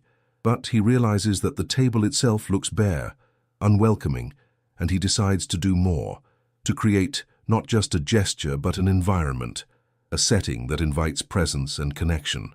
He moves through the kitchen with quiet efficiency, his earlier uncertainty replaced by focused intention. He retrieves their teapot from the shelf and prepares fresh tea, a different blend this time, rooibos with vanilla and almond, a naturally sweet infusion that Amelia loves in the afternoon. While the tea steeps, he selects 2 clean mugs from the cabinet, not just any mugs but their favorites, the ones they reach for when they are feeling in need of comfort, the ones that fit their hands perfectly, that have become extensions of their daily rituals. He places these at their usual spots on the table, the flower sitting between them, a focal point, a silent centerpiece. He considers adding food, perhaps bread and cheese, fruit from the garden, but decides against it, intuiting that this moment should be simple, should be about the tea and the flower and the 2 of them, without the distraction of eating, without the ritual of a meal. He pours the tea when it is ready, filling both mugs, watching the reddish-brown liquid swirl and settle, steam rising in gentle wisps. The vanilla scent fills the kitchen, sweet and comforting, and he breathes it in deeply, finding in it a kind of courage, a reminder that small acts of care matter, that the gesture of preparing tea for someone you love is never wasted, never too small to be significant. He sits at his place, the flower to his right, Amelia's mug waiting across from him, and he allows himself to simply be present in this moment, in this space he has prepared. The kitchen is quiet, filled only with the ambient sounds of the house, the ticking of the clock on the wall, the hum of the refrigerator, the distant song of birds outside. The light coming through the window has that particular quality of late afternoon, golden and slanting, creating long shadows and warm pools of illumination. He wraps his hands around his mug, feeling its warmth seep into his palms, and he waits, patient and hopeful, for Amelia to appear. Upstairs, Amelia has finished tidying her studio and stands once more at the top of the stairs, her heart beating a little faster than normal, her breath slightly shallow with anticipation and nervousness. She has decided she will go down. She will not wait any longer. She will bridge this distance because it is unbearable. because a day spent separate from Leo, even when they are in the same house, feels like a day wasted, like hours that could have been filled with warmth and connection, instead allowed to pass in isolation. She descends the stairs slowly, her hand trailing along the banister, her feet finding the familiar creaking boards, and as she reaches the bottom, as she turns toward the kitchen, she smells it. Vanilla and almond, the scent of rooibos tea, her favorite afternoon comfort. She enters the kitchen and sees the table, sees the 2 mugs waiting, sees the flower in its ceramic cup, white petals with their blush of pink catching the golden light, and she stops, her breath catching in her throat, her eyes suddenly warm with the pressure of tears that want to form but do not quite fall. She looks at Leo, who is watching her with an expression of tentative hope, and she sees in his face the same longing she has been carrying all day, the same desire to reconnect, the same regret over the morning's distance. And in this moment, in this simple scene of prepared tea and a single perfect flower, she understands that they have both been feeling the same things, both been missing each other, both been wanting to reach across the gap, but uncertain how. She moves to the table, not speaking yet, not trusting her voice, and sits in her chair, her usual place, and she reaches out to touch the camellia, her fingers barely grazing the soft petals. The flower is real, it is here, it is impossibly beautiful, and it is Leo's way of saying what he perhaps cannot put into words, his way of offering an apology or a peace offering or simply an expression of love. She looks at him across the table, across the small distance that now feels bridgeable, navigable, and she speaks, her voice soft but clear, the first words between them since breakfast that feel genuine, unguarded, real. "Thank you," she says, and the words are simple but they carry weight. They carry all the emotion of the day, all the missing and the longing and the regret, compressed into 2 small syllables. Thank you for the tea, thank you for the flower, thank you for being patient, thank you for trying, thank you for still being here, still caring, still wanting to close the distance. Leo nods, his own throat tight, and he reaches across the table, his hand palm up, an invitation, and after only the briefest hesitation, Amelia places her hand in his, their fingers interlacing, their skin warm and familiar, and in this contact, in this simple touch, something releases, something eases, like a door that has been closed all day, finally opening to let in light and air. They sit like this for a long moment, hands joined across the table, the flower between them, the tea steaming gently in their mugs, and they do not need to speak, do not need to explain or justify or analyze what happened or why. It is enough to be here together, connected by touch and intention, acknowledging that sometimes there is distance, and sometimes that distance needs to be crossed deliberately, with care and attention and small acts of beauty. The tension that has been present all day, that has made the house feel slightly wrong, slightly off balance, begins to dissipate, begins to dissolve like sugar in hot water, sweetening the atmosphere, transforming it into something more comfortable, more like home. Eventually Leo speaks, his voice quiet, almost tentative. "I saw this blooming," he says, gesturing with his free hand toward the camellia, "and I thought of you, thought you would want to see it, that it might make you smile." And Amelia does smile then, a real smile that reaches her eyes, that softens her whole face, and she squeezes his hand gently. "It does make me smile," she says. "It makes me more than smile, it makes me remember why I love autumn, why I love this garden, why I love this house." She pauses, her thumb moving in small circles on the back of his hand. "Why I love you," she adds, the words emerging naturally without effort or performance. Just simple truth spoken into the quiet afternoon kitchen. Leo's expression softens further, his own eyes bright, and he lifts her hand to his lips, presses a kiss to her knuckles, a gesture so tender, so full of care, that Amelia feels her eyes prick with tears again, though these are different tears, tears of relief and gratitude and the overwhelming feeling of being seen, being known, being loved, even in her imperfection, even in her moments of withdrawal and distance. They release hands slowly, reluctantly, both aware that they need to drink their tea before it cools, but the release feels different now, feels temporary rather than final, a practical pause rather than a disconnection. They lift their mugs in near synchrony, bringing the warm ceramic to their lips, and they drink, the tea sweet and smooth and comforting, the vanilla and almond flavors blending perfectly with the naturally nutty taste of rooibos.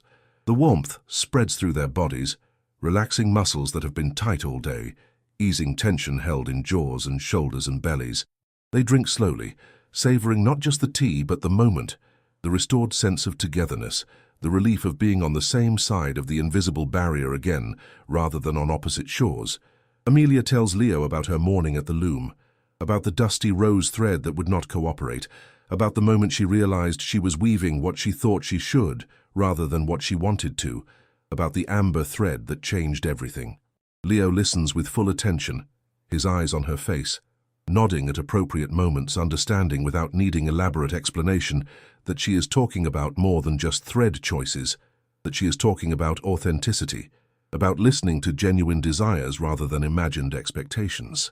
He tells her about his morning in the garden, about the tasks completed, but the satisfaction that remained elusive, about the way his thoughts kept returning to the breakfast table, to the feeling of disconnection that had colored his entire morning, about finding the camellia, and understanding that sometimes love requires action, requires gesture, requires the deliberate choice to bridge distance. Thus, they talk quietly, their voices soft and unhurried, and gradually the conversation moves beyond the morning, beyond the explanation and processing, and becomes simply talk, the kind of easy exchange that characterizes their normal days, observations and thoughts and small stories shared without agenda or purpose, beyond the sharing itself. Amelia tells him about a pattern she wants to try, a complex twill variation she saw in a textile book.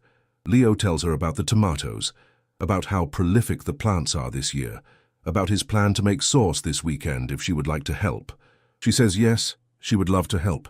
She has been wanting to spend more time in the kitchen with him, and he smiles, pleased, already imagining the process, the chopping and stirring and tasting, the kitchen filled with the scent of simmering tomatoes and basil and garlic. The light in the kitchen continues to shift, the sun moving lower in the sky, the angle becoming more acute, the shadows growing longer and softer. The golden quality intensifies.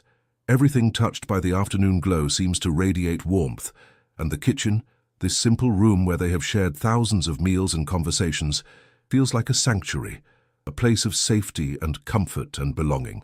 The camellia sits between them, its white petals luminous in the slanting light, a small miracle, a reminder that beauty appears when least expected, that nature offers gifts without being asked, that sometimes what is needed appears exactly when it is needed. They finish their tea slowly, neither wanting to rush this moment, this restored connection, this feeling of being fully present with each other. When the mugs are empty, Leo rises and brings them to the sink, and Amelia follows, bringing the ceramic cup with its precious flower.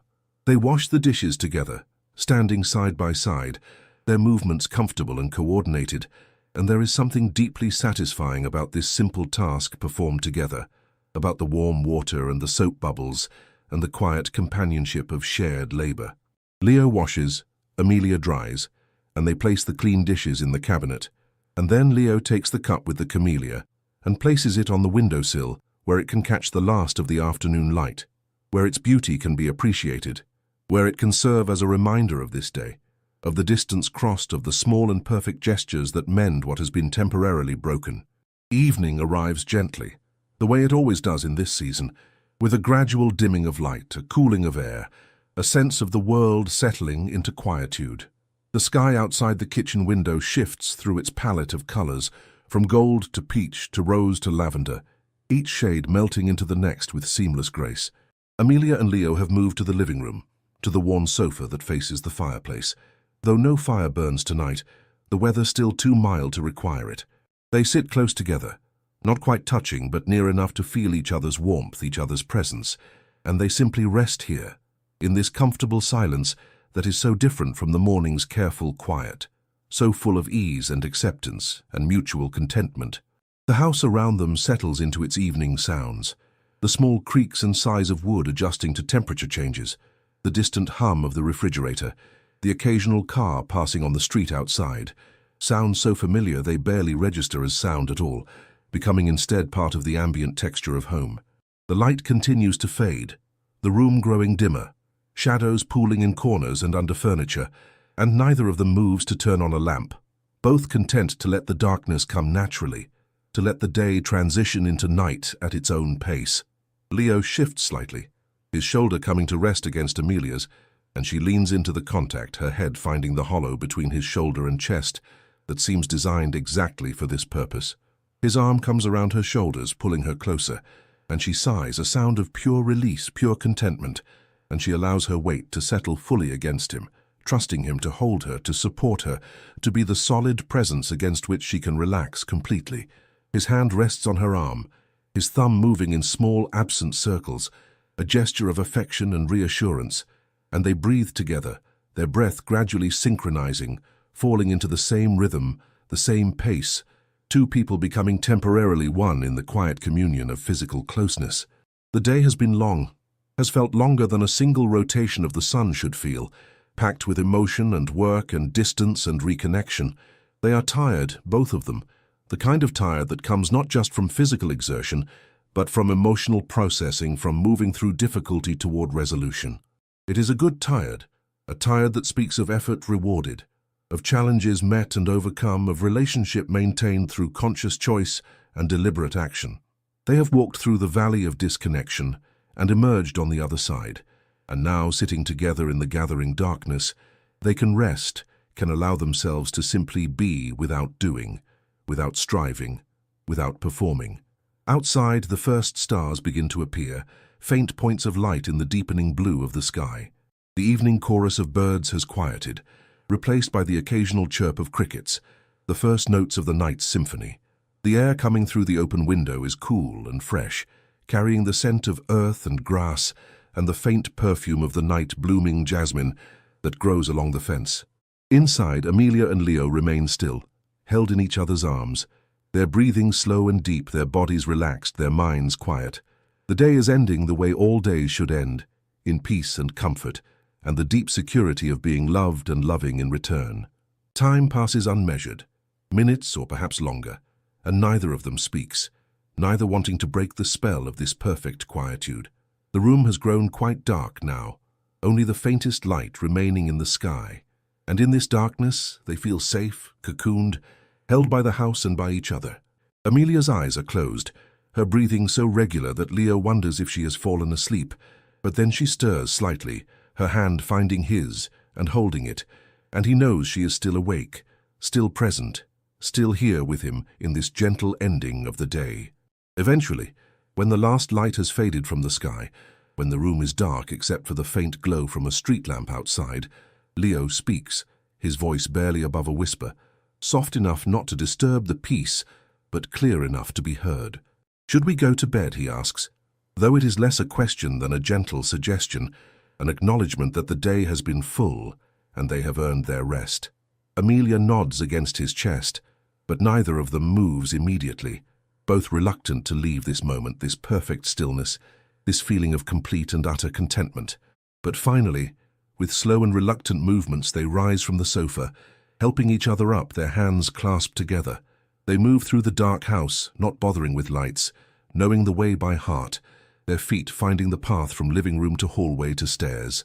They climb together, still hand in hand, the stairs creaking their familiar song, and they reach the bedroom, the space they share, the place where each day ends and each new day begins.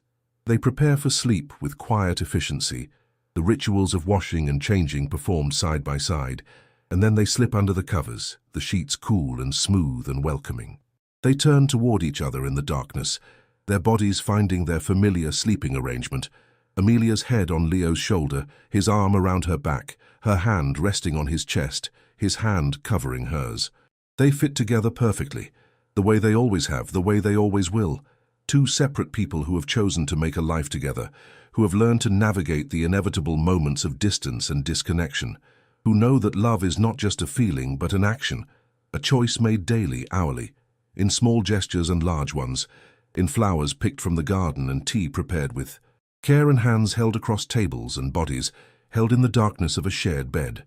Sleep comes quickly, pulling them down into its gentle depths, and their last conscious thoughts are of gratitude, of relief, of the deep satisfaction of a day that began with distance but ended with closeness, of a morning that felt broken but an evening that feels whole. The house settles around them, protective and familiar, and outside the window the stars wheel slowly across the sky. The earth turns, the night deepens, and two people sleep peacefully, held by each other and by the love they have built, slowly and carefully over years of mornings and afternoons and evenings, over thousands of small moments that have woven together into a life, a partnership, a home. Our story comes to rest here, in this place of peace and resolution, in this quiet ending that is also a beginning. For tomorrow the sun will rise again, and Amelia and Leo will wake together and begin a new day, carrying forward the lessons of this one, the reminder that distance is temporary, that silence can be transformed from uncomfortable to comfortable, that small gestures matter, that love is expressed not just in grand declarations, but in the everyday choice to reach across the space between two hearts and close the gap. I hope this story has brought you comfort, has perhaps reminded you of the resilience of connection, of the possibility of repair, of the way that difficult moments can be navigated with patience and care, and the willingness to be vulnerable, to offer what you can, to accept what is offered in return. May you find in your own life the courage to bridge distances, to offer flowers both literal and metaphorical, to prepare tea for those you love, to sit in silence that is companionable rather than cold, to rest in the warmth of relationship, of belonging, of being known and loved. If you are still listening, if you have traveled with me through this day of distance and reconnection, I am grateful for your presence, for your attention, for your willingness to spend these quiet moments here in this story. If these words have touched you, if this tale has brought you even a moment of peace or recognition or comfort, a gentle light tells our quiet stories that they are valued, that they are finding the hearts that need them. And if you would like to return to this peaceful place, if you would like to have more stories waiting for you when the day has been long and sleep feels far away, subscribing to our channel ensures that new tales will always be here, ready to welcome you, ready to offer you rest. Thank you for allowing me to read to you tonight. Thank you for sharing this quiet space, this gentle story, this reminder that love is both fragile and resilient, that distance can be crossed, that silence can be broken, that morning's coldness can become evening's warmth. May your own rest be peaceful and deep. May your dreams be gentle. May you wake tomorrow to connection and warmth and the small perfect gestures that say, "Without words, I am here, I see you, I love you." Sleep well. Good night.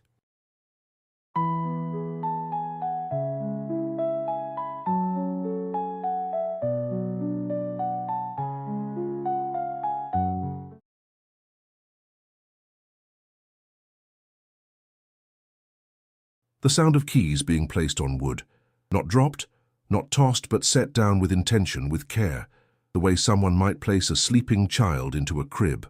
The metallic whisper echoes for just a moment in the quiet house, and then it fades, absorbed by the softness of the evening air. The keys rest now on the small table by the door, catching the last amber light filtering through the window, reflecting tiny points of warmth back into the room. This is the sound of arrival, not just to a place, but to a moment that has been waiting patiently for its turn to exist. The house breathes around this arrival with its own particular rhythm. There is the faint sweetness of dinner still lingering in the air, something simple that was shared earlier, the ghost of warm bread and vegetables that speaks of nourishment and care. The light in the living room comes from a single lamp in the corner, an old thing with a fabric shade that turns the light golden and soft, casting no harsh shadows, only gentle suggestions of shape and form. The room itself seems to know what this evening holds, seems to have prepared itself with a quietness that feels almost sacred. A worn rug stretches across the wooden floor, its pattern faded from years of footsteps, each thread holding memories of mornings rushed and evenings returned to, and now those fibers offer their familiar comfort to bare feet that have finally come home. Every object in this space tells a story without speaking. A houseplant sits on the windowsill, its leaves turned toward where the sun was hours ago, healthy and green, tended to with the kind of consistency that only comes when someone has learned to care for living things even when tired, especially when tired. The curtains are simple cotton, no elaborate patterns, just a soft cream color that moves gently with the evening breeze that slips through the slightly open window. That breeze carries with it the cool promise of night, the scent of grass and distant trees, the particular smell of a neighborhood settling into its own rest. And beneath it all, so quiet you might not notice it at first, there is the steady tick of a clock somewhere deeper in the house, marking time with patient reliability, reminding the world that moments are passing, and that is exactly as it should be. This is a house that has known struggle, though you would not see scars upon its walls. Instead, you see the opposite. Small signs of renewal, of care applied with deliberate love. A framed drawing made by young hands hangs at child height, displayed as proudly as any gallery masterpiece. A stack of library books waits on the coffee table, their covers promising adventure and knowledge to whoever opens them next. A folded blanket drapes over the arm of the couch, positioned perfectly for someone who might need its warmth. These are not the trappings of wealth, but they are the treasures of a home that has been built deliberately, piece by piece, choice by choice, from foundation stones of determination and hope. The evening light continues to fade outside, that blue hour arriving where day has not quite released its hold, but night is already spreading its quiet invitation across the sky. Through the window, the street is peaceful, a few houses visible with their own warm lights beginning to glow from within. A tree stands sentinel in the small front yard, its branches swaying in that same gentle breeze, leaves rustling with a sound like distant water, like whispered conversations, like lullabies sung too softly to make out the words. Everything is exactly as it should be. Everything has led to this moment. And in the center of it all, in this house filled with quiet triumph and hard-won peace, someone has just come home. Let us walk together through this evening, through these rooms and these feelings, through this journey from weariness into rest. There is no urgency here, no rush, only the gentle unfolding of a night that has been earned through countless mornings risen to, through challenges met and overcome, through the simple, persistent courage of continuing forward when the path was unclear. Tonight we witness not just rest, but the arrival of something that has been traveling toward this moment for a very long time. The peace that comes when you realize you are finally truly safe. Find a comfortable place, dear listener. Let your body settle wherever you are. Close your eyes if you wish, or let your gaze soften on some peaceful point before you. The story we are entering is one of profound quiet, of well-deserved rest, of the kind of deep sleep that restores everything that has been worn thin. If you would like to return to this place, to find your way back to our collection of peaceful stories, a gentle tap on the subscribe button will ensure that another story is always waiting for you when you need it most. And now, let us turn our attention fully to this house, to this evening, to this moment of stillness long awaited. The living room waits in its pool of lamplight. The woman who has just arrived home stands still for a moment, her hand still resting on the table where she placed her keys. She is not frozen, not paused in uncertainty, but simply present in a way that perhaps she has not been able to be for some time. Her shoulders, which carried tension like a permanent resident, have begun the slow process of lowering, of releasing, of remembering that they do not always need to be braced against the next difficulty.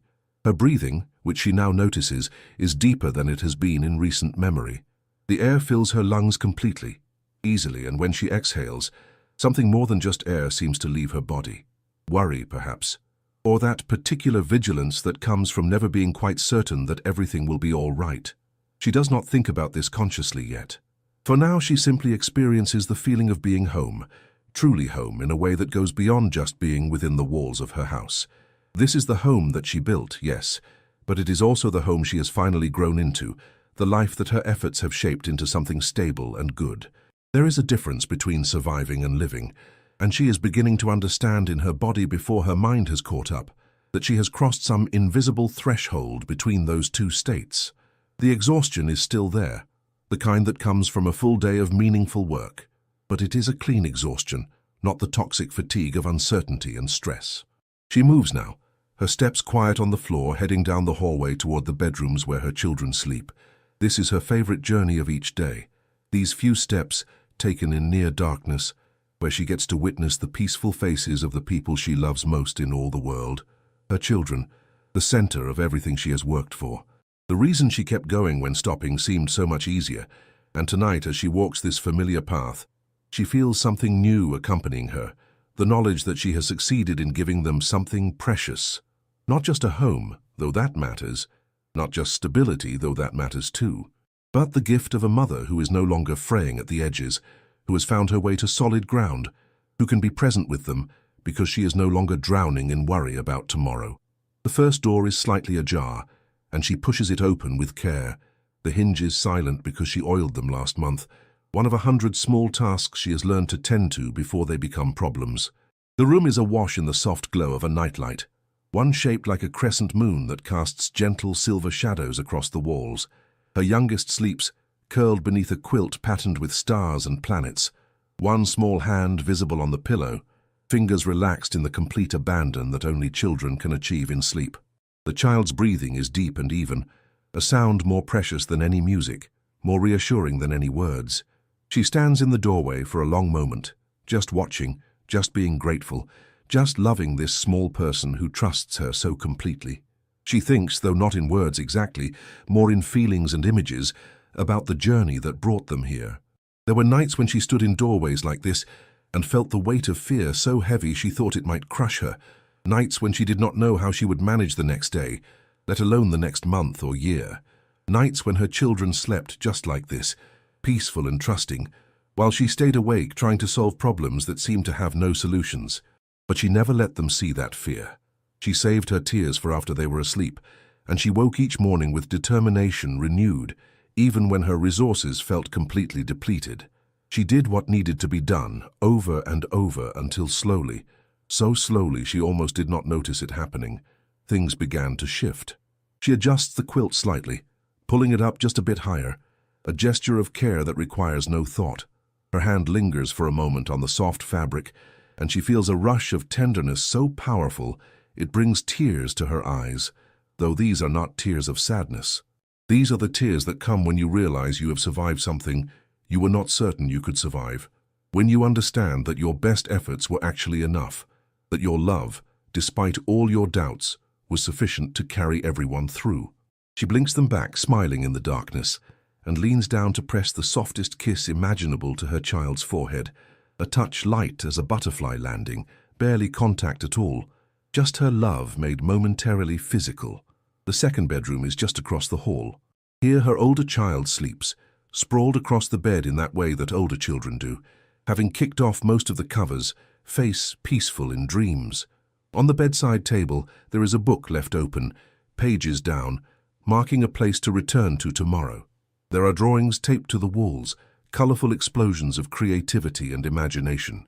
There is a shelf with treasures, rocks that seemed special when found, a snow globe from a museum visit, a small trophy from a school achievement. These are the artifacts of childhood, the objects that seem meaningless to others but hold entire worlds of significance for the one who collected them. She sees all of this and feels her heart swell with pride and love, intertwined so completely she cannot separate them. This child has handled the difficult times with such resilience, such grace. Children are more perceptive than adults often give them credit for, and she knows that both her children understood in their own ways that life was challenging. But they also knew, because she made certain they knew that they were loved, that they were safe, that she would protect them no matter what it cost her. And now they are moving into a new chapter together, one where there is more breathing room, more possibility, more of everything good. She stands in this doorway too, her hand resting on the doorframe, and she makes a silent promise to these sleeping children, that she will never take for granted what has been achieved, that she will continue to work to give them the life they deserve, but that she will also allow herself to rest now, to accept that she has earned the peace that is settling over her, like the dusk settled over the world outside. She pulls both doors to just the position they need to be, not fully closed because both children prefer to know she is just down the hall, but not wide open either, giving them the privacy of their own small kingdoms. Then she turns and walks back down the hallway, her bare feet silent on the floor, back toward the living room and the quiet evening that waits for her there. She is not going to clean the kitchen tonight, though it needs it. She is not going to prepare things for tomorrow, though she usually does. Tonight, she is going to do something she has not allowed herself to do in longer than she can remember. Tonight, she is simply going to sit and breathe and let herself feel what she has accomplished. Tonight, she is going to rest. The living room welcomes her back like an old friend. She moves to the armchair positioned near the window, the one that has become her favorite spot in all the house. It is not new, this chair. She found it at a second-hand store months ago, its fabric slightly worn but still sturdy, its cushions still offering real comfort. She bought it because it was affordable, but also because something about it called to her, as if it had been waiting for someone who would appreciate it, who would understand the value of simple comfort.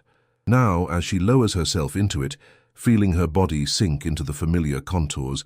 She thinks perhaps she was right about that.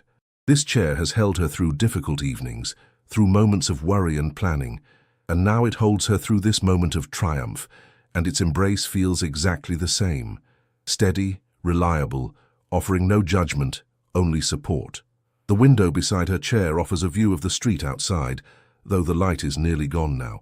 Dusk has deepened into early evening, that time when the sky still holds the faintest memory of blue, but darkness is clearly winning its gentle victory. The streetlights have come on, casting pools of amber light along the sidewalk. A car passes slowly, its headlights sweeping across the window, and then the street returns to its quietness. She can see the tree in the front yard, its silhouette now dark against the deepening sky, its leaves still moving in that persistent breeze, rustling with a sound that reaches her even through the glass, a whisper of nature continuing its eternal conversations. The light from her lamp creates its own small world inside the room. Outside may be growing dark, but in here there is this golden glow, this pocket of warmth and safety. The light reflects off the surfaces around her, the glass of the picture frame on the side table, the polished wood of the bookshelf, the glossy leaves of the houseplant.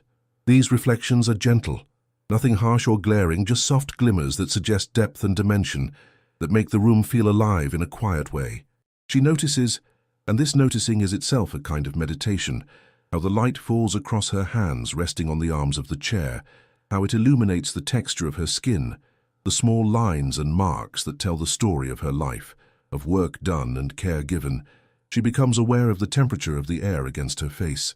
It is perfect, requiring neither blanket nor fan, just the neutral comfort of a room at peace with itself.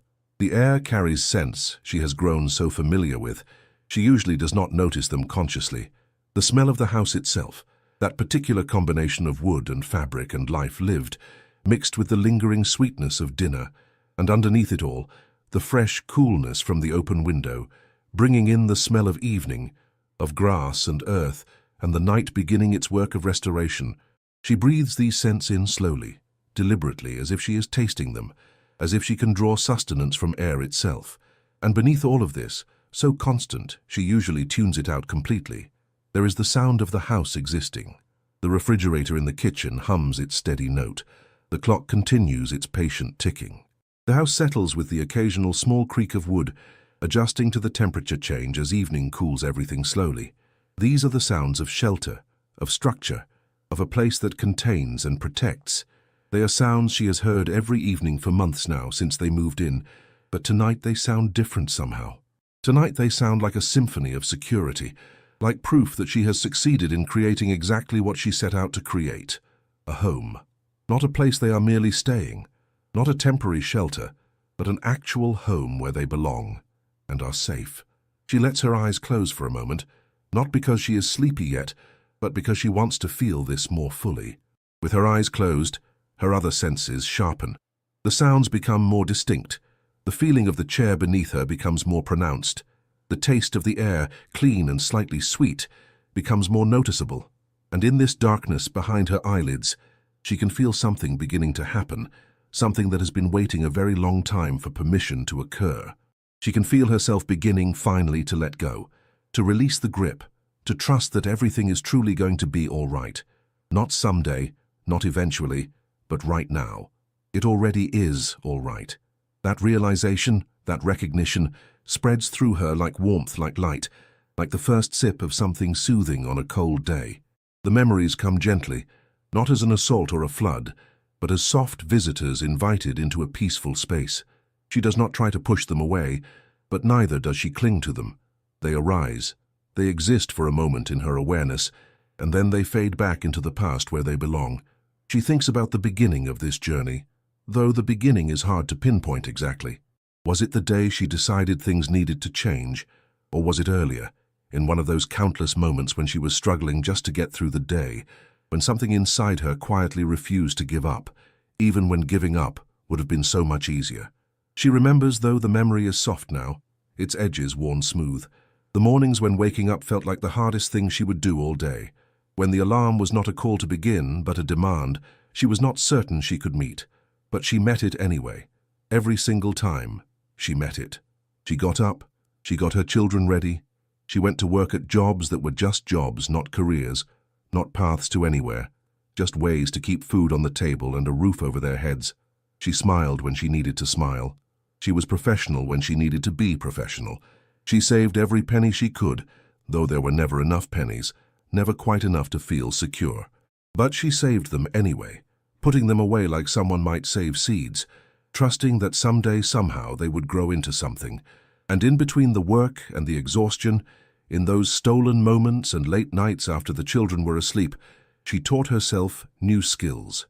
She took free online courses, squinting at her old laptop screen, absorbing information about computer programs and business processes and everything she thought might help her qualify for something better. She practiced. She failed at things and tried again. She applied for positions she thought were beyond her reach, telling herself that rejection was just information, just feedback, just another step on a path whose destination she could not yet see but believed existed somewhere ahead. Each application was an act of faith. Each interview, when she managed to get one, was a performance of confidence she did not always feel, but could simulate well enough to be convincing. The metaphors that come to her mind now are all from nature, from the world that continues outside her window in its eternal cycles.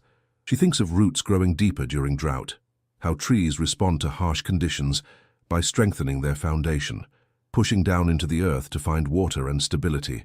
She thinks of seeds that require cold winter before they can germinate, how some forms of growth demand difficulty as their prerequisite. She thinks of how a river, blocked by a fallen tree or a pile of stones, simply finds another way around, patient and persistent, never angry at the obstacle, just eternally committed to reaching the sea. These comparisons feel true to her experience, more true than any dramatic narrative of struggle and triumph. What she did was not heroic in the traditional sense. It was simply the steady accumulation of small right choices, made over and over, until they added up to transformation. The new job, when it finally came, felt almost anticlimactic at first. Just an email, an offer, a start date. But as the reality of it settled in, as she began to understand what it meant, the significance grew and grew. It was not just better pay, though that mattered enormously and would change everything in practical ways. It was not just better hours, though that too was precious beyond measure. It was the recognition implicit in the offer that she was capable, that her efforts to improve herself had worked, that she belonged in this new role, that her value was acknowledged.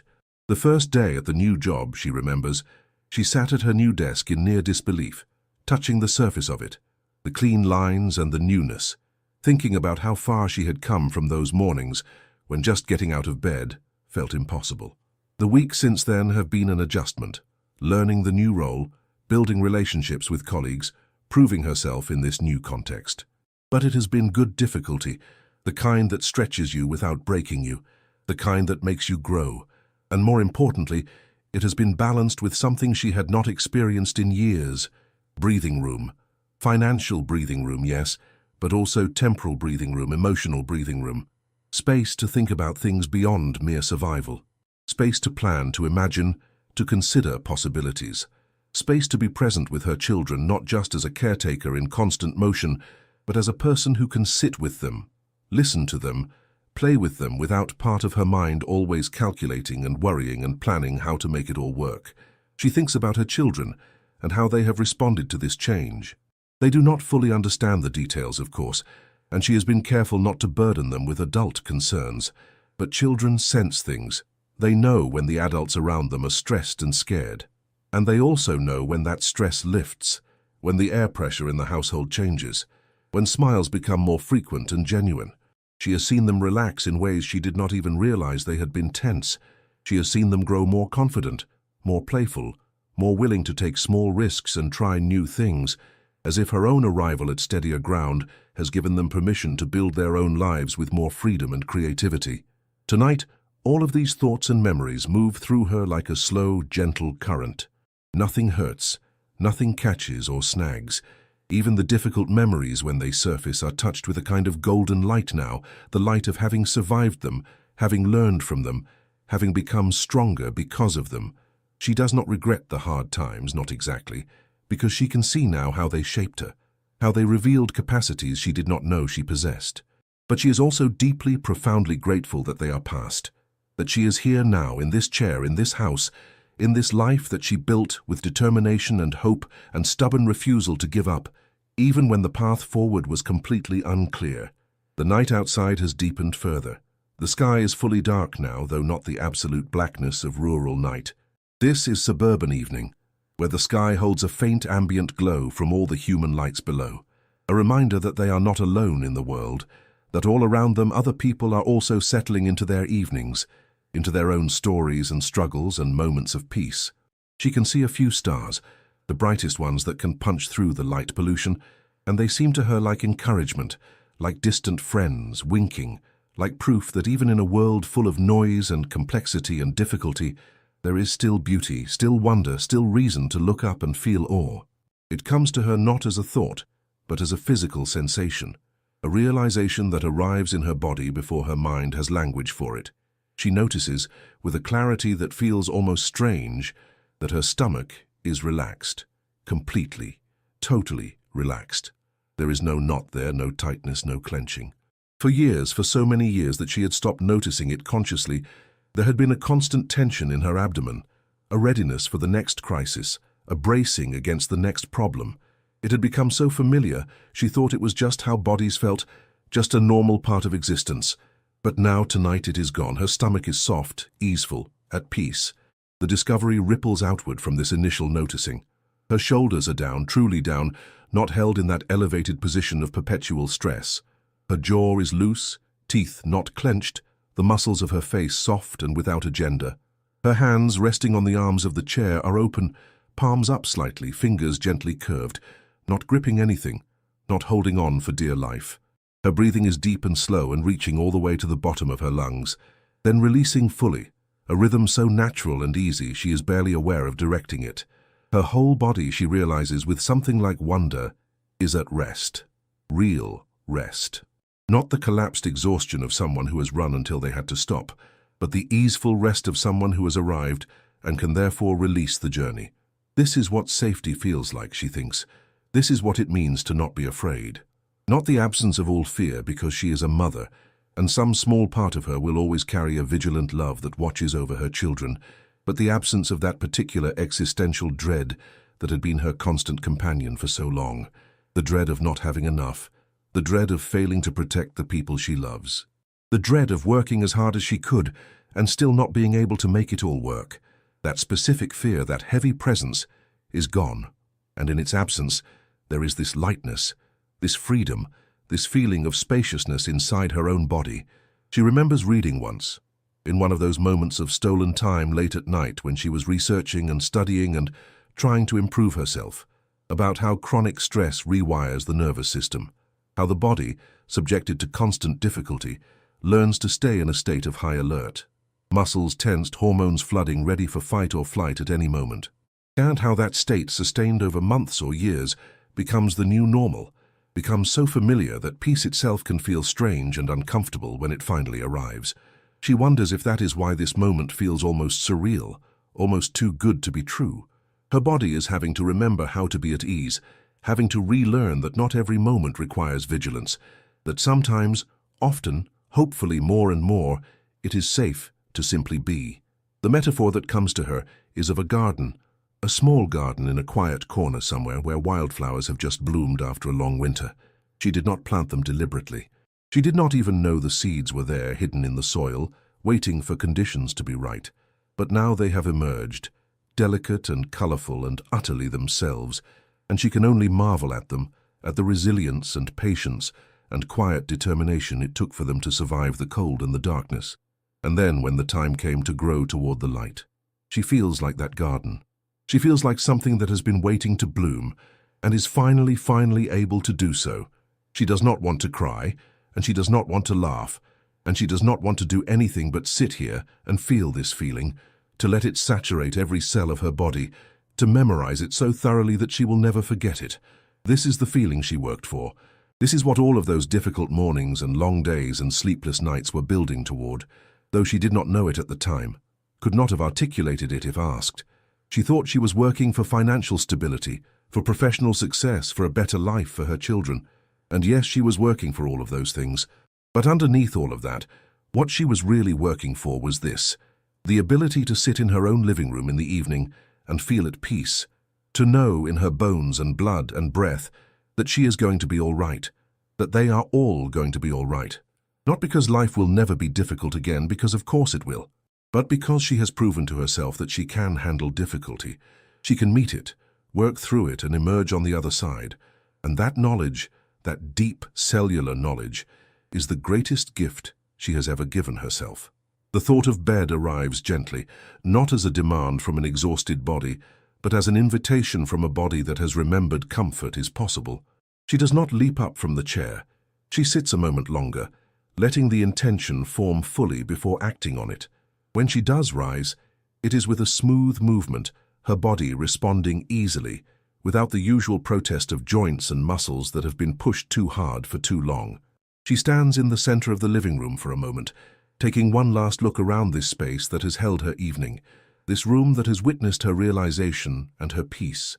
Then she reaches over and turns off the lamp, plunging the room into the softer darkness of nighttime, lit only by the ambient light from the street outside. The hallway is dim, and she does not turn on a light. She knows this path by heart, has walked it hundreds of times in darkness, checking on her children, fetching water, navigating the familiar territory of home. Her feet know where to step, her hands know where the walls are if she needs them.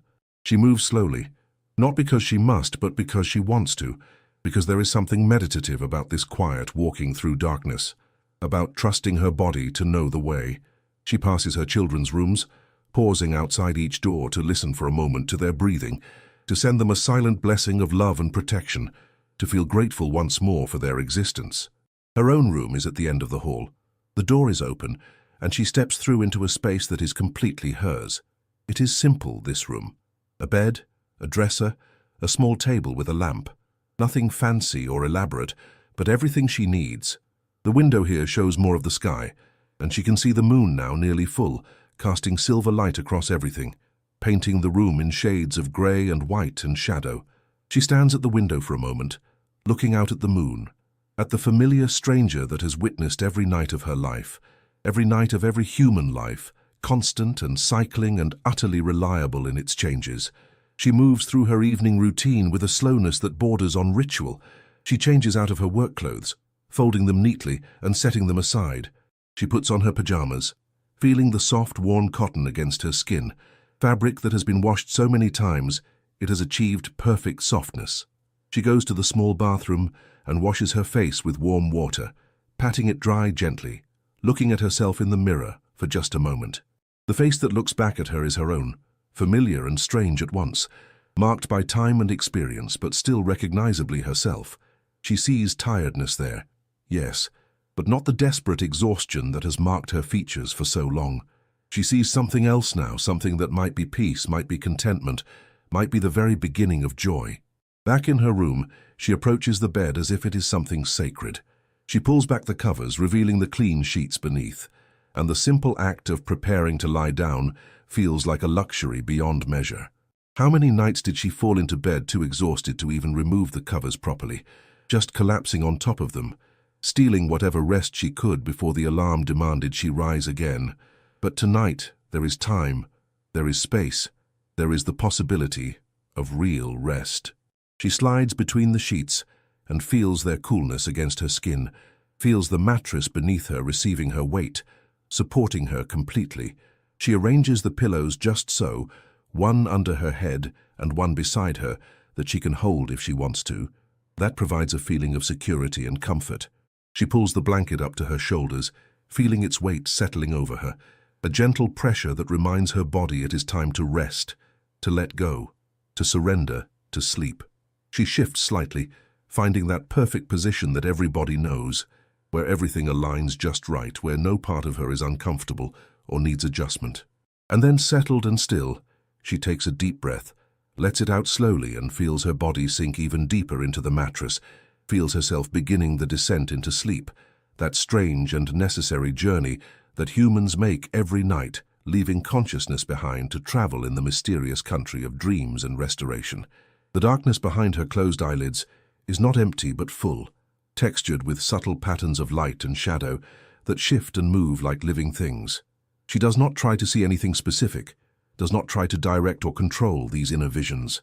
She simply observes them with distant curiosity, watching as her mind begins to release its grip on the day, as thoughts slow and spread out, becoming less defined, less urgent, less connected to the concrete world of problems and tasks and responsibilities. Her breathing has found its rhythm now, that deep, slow pattern that the body knows how to do when given permission, when freed from the constant demands of doing and achieving and managing. Each inhalation draws in not just air but peace itself, as if the atmosphere of her room has become infused with calm and her lungs are extracting it, distributing it through her bloodstream to every distant corner of her body. Each exhalation releases more than just carbon dioxide. It releases tension she did not even know she was holding, releases old fears and worries and what-ifs, releases them into the darkness where they dissipate and disappear, no longer needed, no longer relevant to this moment. She becomes aware of her heart beating in her chest, that faithful muscle that has been keeping time since before she was born, that has beat through every moment of her life, through joy and sorrow, through fear and triumph, through all of it, never stopping, never taking a break, always working to keep her alive. Tonight its rhythm is slow and strong and steady, a drumbeat of life that requires no conscious attention, that simply is as reliable as the moon outside her window, as constant as the turning of the earth. She feels profound gratitude for this heart, for this body that has carried her through everything, that has borne up under strain and exhaustion, and still brought her here, to this moment, still functioning, still strong, still capable of healing and rest. The sensation of the bed beneath her has become almost indistinguishable from floating. Her body has relaxed so completely that the boundaries between herself and the mattress seem to blur. She is supported, held, cradled by something larger than herself. The mattress holds her body, the room holds the mattress, the house holds the room, the earth holds the house. She is nested in layers of support and safety, protected and secure, able to let go of vigilance because the world, for now, for tonight, is taking care of her, instead of demanding that she take care of it. Her mind drifts to her children sleeping in their rooms, and the thought of them is not accompanied by worry or fear, but simply by love, pure and uncomplicated. They are safe. They are sleeping the deep sleep of childhood, their bodies growing and their minds processing the day, in whatever mysterious ways that minds process things during sleep. Tomorrow they will wake refreshed, and she will be there for them, present and rested herself, able to meet them with energy and patience and joy. But tomorrow is not now. Now is this moment of suspension, this hanging space between day and night, between waking and sleeping, between effort and rest. The descent is happening now, that gradual sinking into unconsciousness that cannot be forced or rushed, but only allowed. She feels herself going deeper, as if she is slowly submerging into warm water, as if the surface of consciousness is receding above her, and she is diving down into depths that are not frightening but welcoming, not dark, but softly luminous with their own internal light. Her thoughts have stopped being coherent, have become fragments and images and sensations that arise and fall away without meaning or consequence. A face, a color, a sound, a feeling. Nothing holds together long enough to form a story. Everything is dissolving into the formless pre-dream state, into that liminal space where the laws of waking reality no longer apply, and anything is possible because nothing is fixed. This is the most profound rest she has experienced in years, perhaps in her entire adult life. This is sleep that will actually restore, that will reach down into the cellular level and repair and renew, that will process and integrate and make sense of things in that way that only sleep can do. This is not the fitful half-sleep of someone who lies awake worrying, not the shallow rest of someone whose body cannot fully relax. This is the deep sleep of someone who has finally been able to release their grip on control, who trusts that the morning will come and they will be ready for it, who knows in their bones that they are safe and their children are safe, and all is, for this moment, well with the world. Her last semi-conscious thought, if it can be called a thought at all, is a feeling of gratitude so immense it has no words, only the sensation of it filling her entire being. Gratitude for this bed, this room, this house. Gratitude for her children and their health and their love. Gratitude for the job that changed everything, for the opportunities that came, for her own persistence and courage and refusal to give up. Gratitude for this moment, this rest, this peace, gratitude for having survived the difficult times and arrived here, in this stillness that was so long awaited and is now finally here. And then even that dissolves, and there is only the breathing, only the heartbeat, only the deep, dark, welcoming waters of sleep rising up to claim her, and she goes willingly, gratefully, completely into the restoration that her body and mind and spirit have needed for so long and can finally tonight receive. The house continues its quiet existence around its sleeping inhabitants. The refrigerator hums its steady note in the kitchen. The clock ticks its patient rhythm in the hallway. The moon continues its slow arc across the sky, painting silver light through windows, illuminating the peaceful faces of children lost in dreams, casting gentle shadows across the face of a woman who sleeps more deeply than she has in years, her features relaxed in complete repose, her breathing deep and even and untroubled. Outside, the night carries on with its own concerns. A cat walks along a fence somewhere nearby. A car passes on a distant street. The breeze continues its gentle movement through the trees, rustling leaves with that sound like whispered secrets, like lullabies sung in a language older than words. The stars wheel overhead in their ancient patterns, indifferent and eternal, bearing witness to this small moment of peace as they have borne witness to all moments, all lives, all victories and defeats, and simple quiet rests like this one. In her dreams, if she dreams, there are no nightmares, no anxiety scenarios playing out, no endless problem-solving sessions.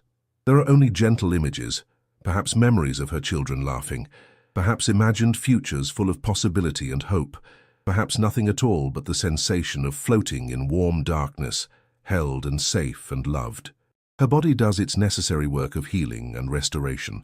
Her mind processes and integrates the experiences of her day and her life, and all of this happens without her conscious participation, the ancient wisdom of the body taking over, doing what it has evolved over millions of years to do during sleep. Tomorrow will come as tomorrow always does. There will be alarm clocks and breakfast to make and children to prepare for school and a commute to navigate and work to be done. There will be challenges and decisions and moments that require strength and wisdom and patience. But all of that is tomorrow, and tomorrow has not arrived yet. Right now there is only this night, only this sleep, only this profound rest that reaches down into the very foundations of her being and rebuilds what has been worn down, restores what has been depleted, renews what has grown tired. She has earned this rest.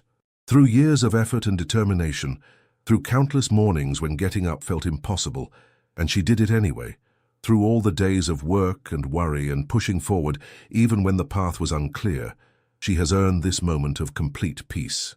And the universe, if it can be said to notice such things, seems to honor that earning, seems to wrap its arms around this small house and its sleeping occupants and whisper that yes, tonight, all is well, all is safe, all is exactly as it should be. Sleep deeply, rest completely. Tomorrow will take care of itself. Tonight is for restoration, for peace, for the profound healing that comes when we finally allow ourselves to truly rest. Our story has reached its gentle conclusion, dear listener. A mother sleeps deeply in her home, her children safe in their beds, all of them held by the peace that comes from hard work rewarded, from challenges met and overcome, from a life that has shifted from mere survival into something approaching true living. This is not a dramatic ending, not a grand finale, but rather the quiet settling of a soul into the rest it has deserved for so very long. If you are still awake and listening to these words, I hope this story has brought you some measure of the peace it describes.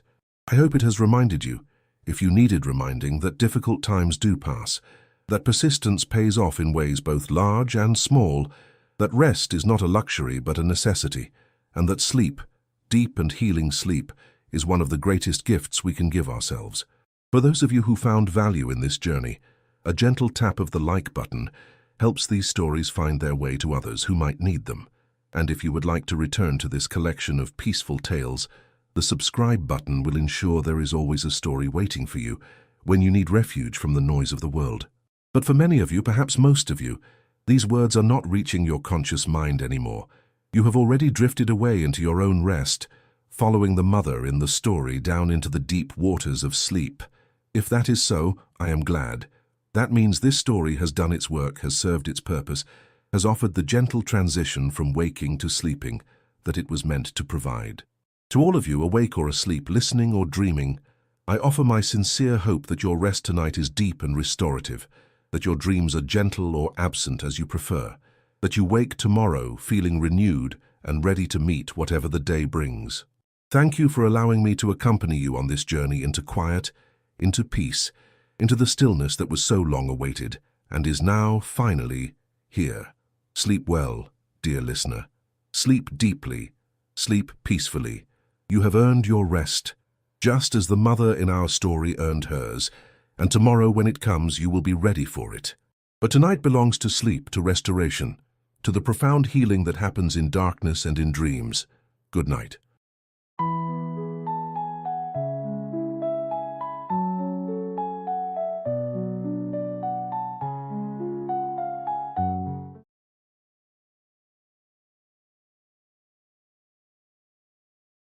The windshield wipers move in their gentle rhythm, sweeping away droplets of rain that catch the amber glow of passing streetlights. Inside the car, warmth hums softly from the vents, creating a cocoon of comfort against the cool evening air outside. The sound of the wipers is hypnotic, a steady, reassuring pulse that fills the quiet space where everyone else has surrendered to sleep. Fine grains of sand are scattered across the floor mats, remnants of days spent on sun-warmed beaches. The scent of sunscreen still lingers faintly in the upholstery, mixed with the subtle smell of salt air that clings to towels folded in the trunk and jackets draped over the back seats. These are the small souvenirs of vacation, the traces of laughter and ocean waves that have traveled home with them. In the passenger seat, his wife sleeps peacefully, her head resting against a rolled-up sweater pressed between her cheek and the window. Her breathing is slow and even, barely audible beneath the soft hum of the engine and the rhythmic whisper of tires on wet pavement. In the back seat, two children dream. His son curled against his seatbelt with a stuffed whale clutched in his arms, his daughter with her head tilted back, her mouth slightly open in the complete abandonment of childhood sleep. Marcus drives through the deepening twilight, with a gentle smile touching the corners of his mouth. His hands rest lightly on the steering wheel, confident and relaxed. The car moves forward through the rain-softened evening, carrying this small world of sleeping family members toward the welcoming arms of home. Let us travel these final miles together, along roads that grow more familiar with each passing moment, toward the deep comfort of arrival and the peace of being home. Find a comfortable place, close your eyes if you wish, and let yourself settle into this gentle journey. The story we are about to share is one of simple contentment, of the profound satisfaction found in returning to where you belong. If you would like to visit our quiet collection of peaceful tales again, a gentle tap on the subscribe button will ensure a new story is always waiting to welcome you home. And now, let us continue down this rain-softened road, where every mile brings us closer to rest. The highway stretches ahead, a ribbon of dark asphalt gleaming with moisture, reflecting the lights of other travelers making their own ways home through the evening. But inside this car, time moves differently, slower, softer, measured by the steady breathing of sleepers and the patient turning of wheels. Marcus is a watcher in these hours, a guardian of this moving sanctuary. He does not think of himself as anything remarkable, just a father, just a husband, guiding his family safely through the twilight. But there is something sacred in this role, something that fills him with quiet purpose as he monitors the road ahead and the precious cargo of dreams behind him. Without waking anyone, he reaches out and adjusts the temperature slightly, noticing that the car has grown warm. His fingers move to the controls with practiced ease, lowering the heat just enough to maintain perfect comfort. The air that flows from the vents becomes gentler, a whisper rather than a breath. His eyes flicker to the rearview mirror, checking on the children. His son has shifted in sleep, the stuffed whale now resting on his lap, small fingers still wrapped around one fabric fin. His daughter has turned her face toward the window, where the passing lights paint gentle patterns across her closed eyelids. Both are deeply asleep, wrapped in dreams that he will never know but hopes are peaceful and sweet. He glances at his wife, noting the gentle rise and fall of her shoulders, the relaxed curve of her lips. She worked hard on this vacation, as she works hard in all things, and sleep has softened the small lines of concentration that sometimes appear between her eyebrows. Seeing her at rest brings him a particular kind of contentment, a warmth that has nothing to do with the car's heater. Marcus returns his attention to the road, his hands steady on the wheel, and allows himself to sink fully into this moment of guardianship and peace. The world outside continues its motion. Other vehicles pass, traveling in opposite directions with their own stories and destinations, but inside this small space, everything is exactly as it should be. The landscape begins to change as they leave behind the coastal regions where they spent their vacation. The flat expanses of salt marsh give way to gentle hills, and the trees that line the highway grow taller and more closely spaced. The quality of the twilight shifts, becoming deeper and more velvety as the last traces of sunset fade completely from the western horizon. The rain has diminished to the finest mist, barely enough to require the wipers, but Marcus leaves them on their slowest setting. The intermittent sweep of rubber across glass becomes another element of the car's symphony of small sounds. The soft hum of the engine, the gentle whoosh of the heater, the quiet breathing of sleepers, and now this rhythmic clearing of vision that punctuates the journey. The tires sing their own song against the wet pavement, a continuous susurration that rises and falls as they pass over different surfaces, smoother here where the road has been recently repaved, slightly rougher there where age has textured the asphalt. Marcus knows these changes without conscious thought, his body responding to subtle shifts in vibration and sound with tiny adjustments to his grip and posture. The dashboard glows softly in the darkness, displaying information he barely needs to glance at. He knows the car has plenty of fuel. He knows the speed without looking at the speedometer, feeling it in the rhythm of the engine and the pace at which landmarks slip past. He knows the temperature outside has dropped with the coming of night, watching his breath begin to show faintly when he cracked the window earlier for fresh air. A sign appears in the headlights, announcing the distance to the next town, a place he has passed through countless times on this route. 30 miles. Less than an hour now, perhaps a bit more depending on traffic, which remains light on this weeknight evening. The knowledge that home draws near brings a subtle shift in his awareness, a gentle anticipation that warms him from within. He notices the landmarks that mark this transition, a certain hill with a communications tower blinking red at its summit, a bend in the road where the highway curves around an old stone wall, the quality of darkness that signals the end of open country and the beginning of settled land. Each is familiar, each is welcome, each is another milestone on the path toward arrival. The highway carries them through landscapes painted in shades of blue and grey and deepest violet. On either side of the road, fields stretch away into darkness, their boundaries marked by lines of trees that stand like patient sentinels in the night. Here and there, farmhouse lights glow warm and golden, small beacons of human habitation scattered across the rural expanse. Marcus watches these distant lights with a sense of kinship. Other families are settling in for the evening, perhaps finishing dinner, perhaps already preparing for bed, perhaps sitting together in comfortable silence as the day winds down. Each light represents a home, a sanctuary, a place where people belong. Soon he will guide his own family to their own warm light, their own sanctuary. The silhouettes of trees against the darkening sky create patterns that shift and flow as the car moves forward. Oaks and maples, their summer leaves full and heavy, form dark masses against the luminous violet of the horizon where the last memory of daylight lingers. Between the trees, gaps reveal glimpses of open sky where the first stars have begun to appear, scattered diamonds on deep blue velvet.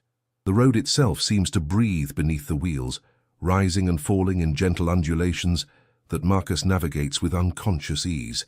His body remembers every curve, every slight grade, every place where the pavement dips or rises.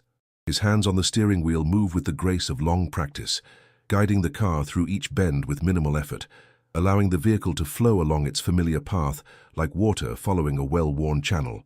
Inside the car, the warmth has reached perfect equilibrium. Not too hot, not too cool, but exactly right for sleeping. The heater's gentle whisper has become part of the background music of travel, as familiar and comforting as a lullaby. Against the window glass, Marcus can feel the slight coolness that radiates from outside, a reminder of the rain-washed night beyond their mobile haven.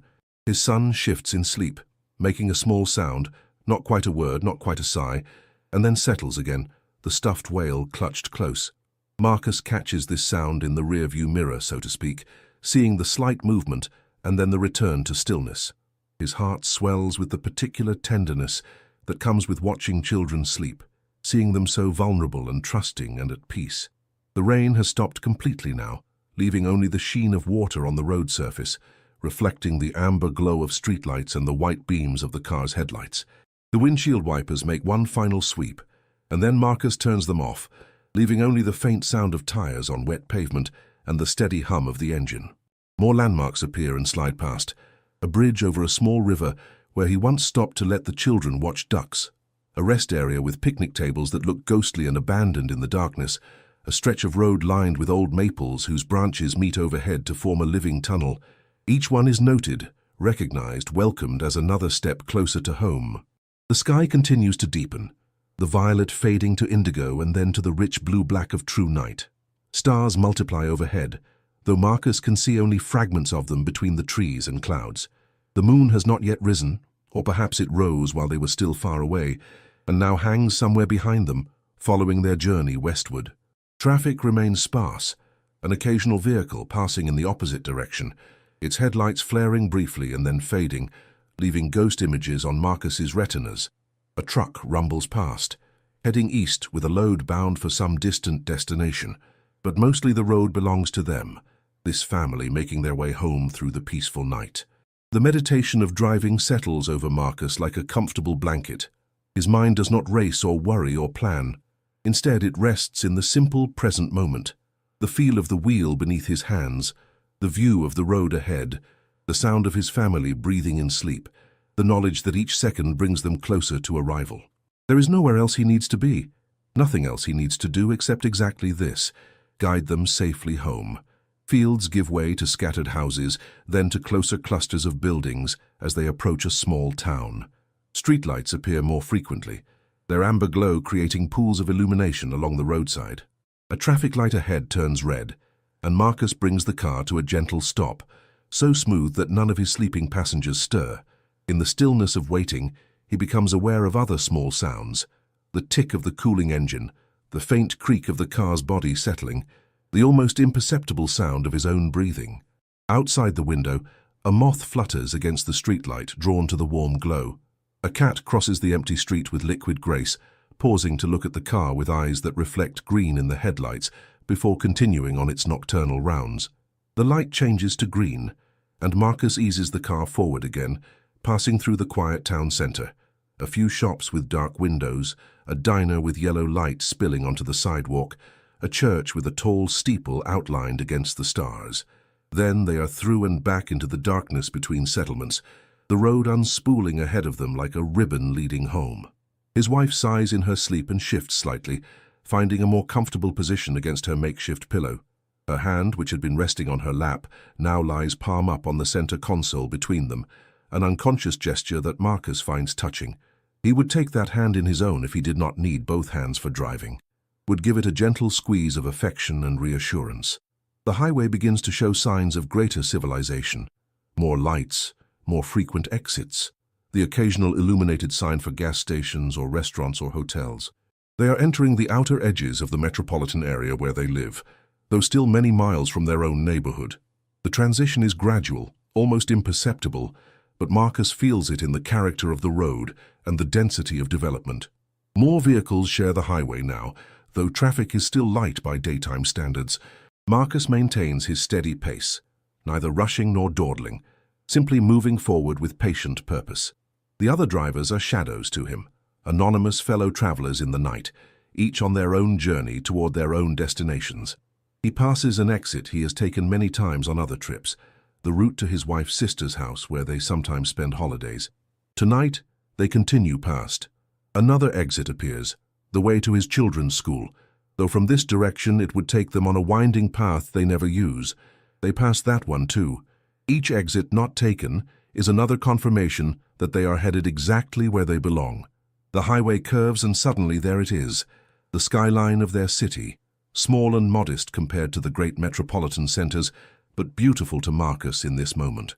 The buildings are not tall, just a handful of structures rising above the general landscape, their windows lit here and there with the lights of late workers or cleaning crews. But he knows those buildings, knows the streets between them, knows that beyond them lie the neighborhoods where real life happens, including his own. A warmth spreads through his chest, not the warmth of the car's heater, but something deeper and more profound. Recognition, belonging, the feeling of approaching home after time away. It is one of life's most fundamental pleasures, this homecoming, and Marcus savors it fully. He takes the exit that leads toward their part of the city, the ramp curving down and away from the highway.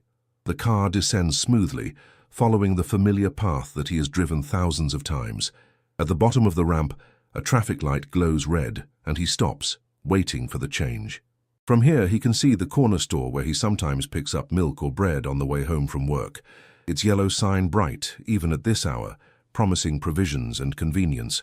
Beyond it, the street leads into a neighborhood of small businesses and older apartment buildings, a transition zone between the commercial district and the residential areas. The light changes and he turns, following the route that his hands and feet know by heart. Left here, then straight for several blocks, then right at the intersection with the hardware store. Each turn brings them deeper into familiar territory, past landmarks that speak of daily life. The park where his children play on weekend afternoons, the library where they check out picture books, the school where his daughter learned to read. The streetlights here are different from the highway lights, casting a softer, more intimate glow. They illuminate trees planted along the sidewalks, maples and oaks that have grown for decades, their branches arching over the street to create a canopy that seems to welcome them. In spring, these trees bloom with spectacular color. In autumn, they blaze with fire. Tonight, in the fullness of summer, they are simply green and lush and beautiful in their ordinary way. Houses line both sides of the street now, each one dark or dimly lit, their occupants already settled for the night. Some have porch lights glowing, small beacons of hospitality, even in the late hours. Others are completely dark, their residents long since asleep. Marcus knows some of these houses, though not all. He recognizes the home of his daughter's best friend, the house where an elderly neighbor lives who always waves when she sees them passing.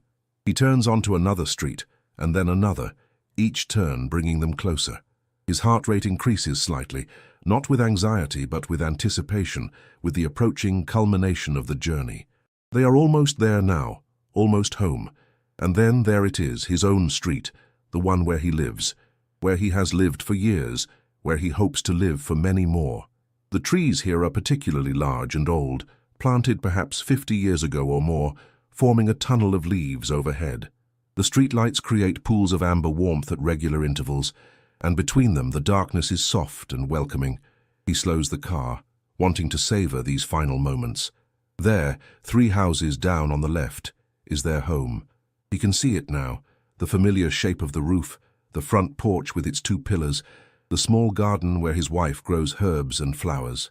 A single light glows in the front window, left on by the timer they set before leaving, a small welcome to themselves. Gratitude washes over Marcus in a wave so powerful it nearly brings tears to his eyes. Gratitude for the vacation now ending, for the days of sunshine and laughter, for the memories created, for the time together as a family.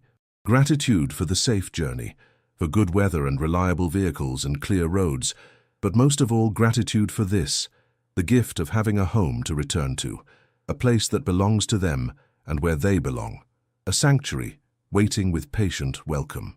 He guides the car toward the driveway, feeling the transition from smooth pavement to the slightly rougher surface of their own property. The gravel crunches beneath the tires, a sound he has heard 1,000 times, but which tonight seems particularly meaningful, the sound of arrival, of completion, of home. Marcus brings the car to a gentle stop, positioning it carefully in its usual spot beside the house. For a moment he does nothing except sit in the driver's seat, his hands still resting on the wheel, breathing in the reality of arrival. They are home. The journey is complete. Everything is exactly as it should be. Through the windshield, he can see the front door of their house painted a dark green that looks almost black in the low light. He knows every scratch on that door, every small imperfection in the paint. He knows how the key turns in the lock, how the door sometimes sticks slightly in humid weather, how it swings open with a familiar creak they have been meaning to oil for months, but somehow never quite get around to addressing. The silence in the car is profound and beautiful. No engine noise now that he has turned off the ignition. No road sounds. Just the gentle breathing of 3 sleeping people and the faint ticking of the engine as it begins to cool. Marcus sits in this silence for a long moment, reluctant to break the spell, wanting to preserve this perfect peace for just a few seconds more. But eventually, practical concerns assert themselves. His family needs to be moved from car to house, from temporary rest to true beds. He needs to unpack at least the essential items tonight, though the full unpacking can wait until tomorrow. They need to transition from travelers to home dwellers, from motion to stillness. Carefully moving with the deliberate gentleness of someone trying not to wake sleeping children, Marcus opens his door. The interior light comes on, and he quickly reaches up to dim it, not wanting to disturb anyone. The cool night air flows into the car, carrying with it the scent of their own garden, lavender plants his wife cultivated along the walkway, the fresh smell of grass that was recently mowed by their neighbor, who kindly keeps an eye on things when they are away, the particular smell of their own place that is unlike anywhere else in the world. He steps out onto the gravel, feeling the stones shift beneath his feet, and stretches briefly, working out the stiffness that comes from hours behind the wheel. The night air feels wonderful after the closed environment of the car, cooler and fresher, filled with the sounds of late evening. Crickets sing in the garden. Somewhere in the distance a dog barks once and then falls silent. Wind rustles through the leaves overhead, a whisper of motion in the otherwise still night. Marcus walks around to the passenger side and carefully opens the door. His wife stirs at the sound, her eyelids fluttering, and then opens her eyes to look at him with drowsy confusion that quickly clears to recognition and relief. "We are home," he whispers, and she smiles. "Already?" she murmurs, though the journey has taken hours. Time has a way of compressing in sleep, making long distances feel like moments. "Already," he confirms, offering his hand to help her out of the car. She stands slowly, working the stiffness from her own limbs, and together they turn their attention to the back seat, where the children continue to sleep with the absolute abandon of youth. Marcus opens the rear door as quietly as possible and leans in to unbuckle his son's seatbelt. The boy barely stirs as Marcus slides his arms beneath him, lifting him with practiced ease, despite his growing weight. His son is not a baby anymore, not even quite a little boy, but in sleep he becomes small again, vulnerable and trusting, and Marcus's heart clenches with love. His wife attends to their daughter, unbuckling her and gathering her into her arms with the same gentle care. The girl's head lolls against her mother's shoulder, and she makes a small sound of protest at being moved, but does not wake. They carry their children toward the house, Marcus fishing in his pocket for the key with one hand while supporting his son with the other.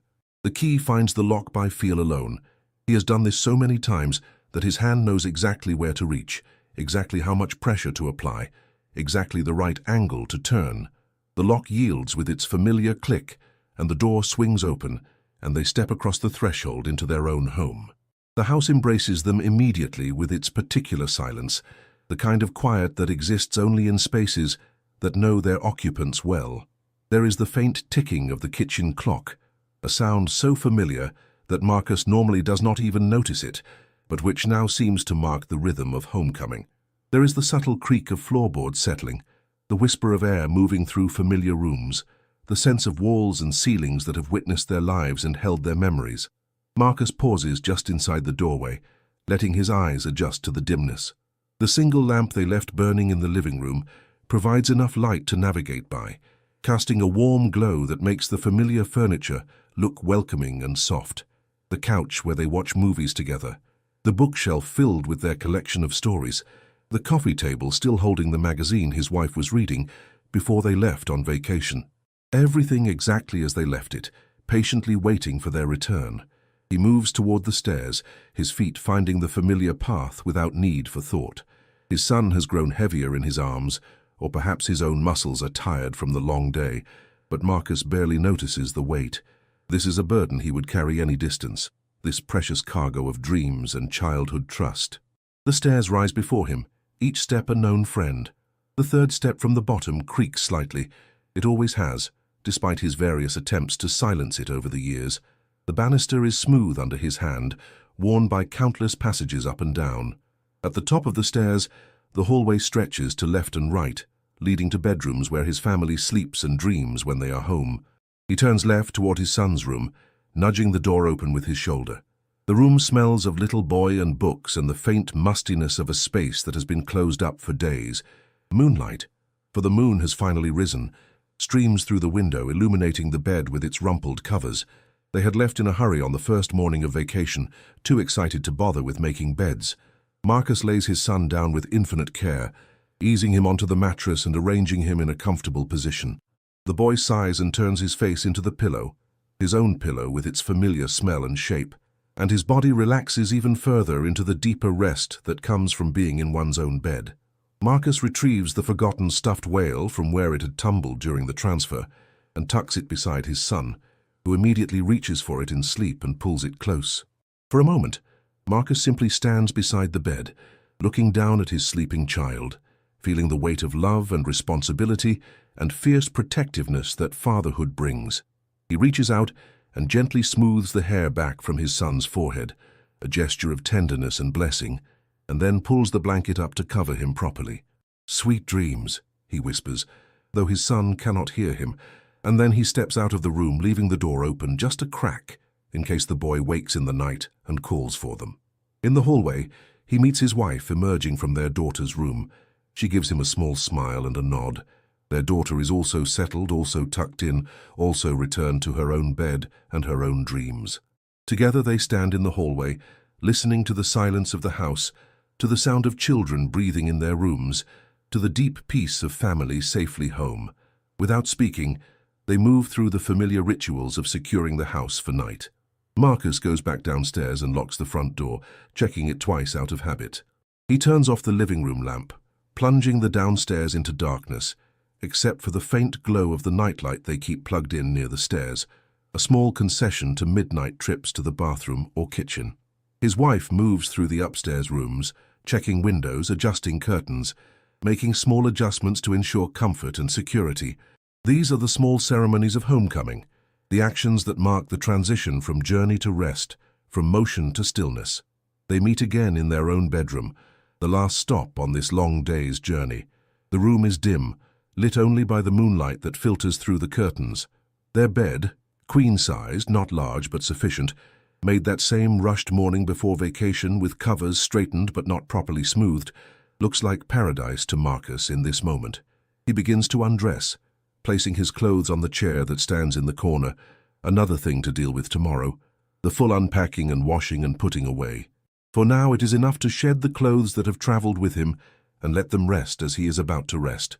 His wife moves through her own nighttime routine with the efficiency of long practice, washing her face, brushing her teeth, changing into the soft cotton nightgown that hangs on a hook behind the bathroom door.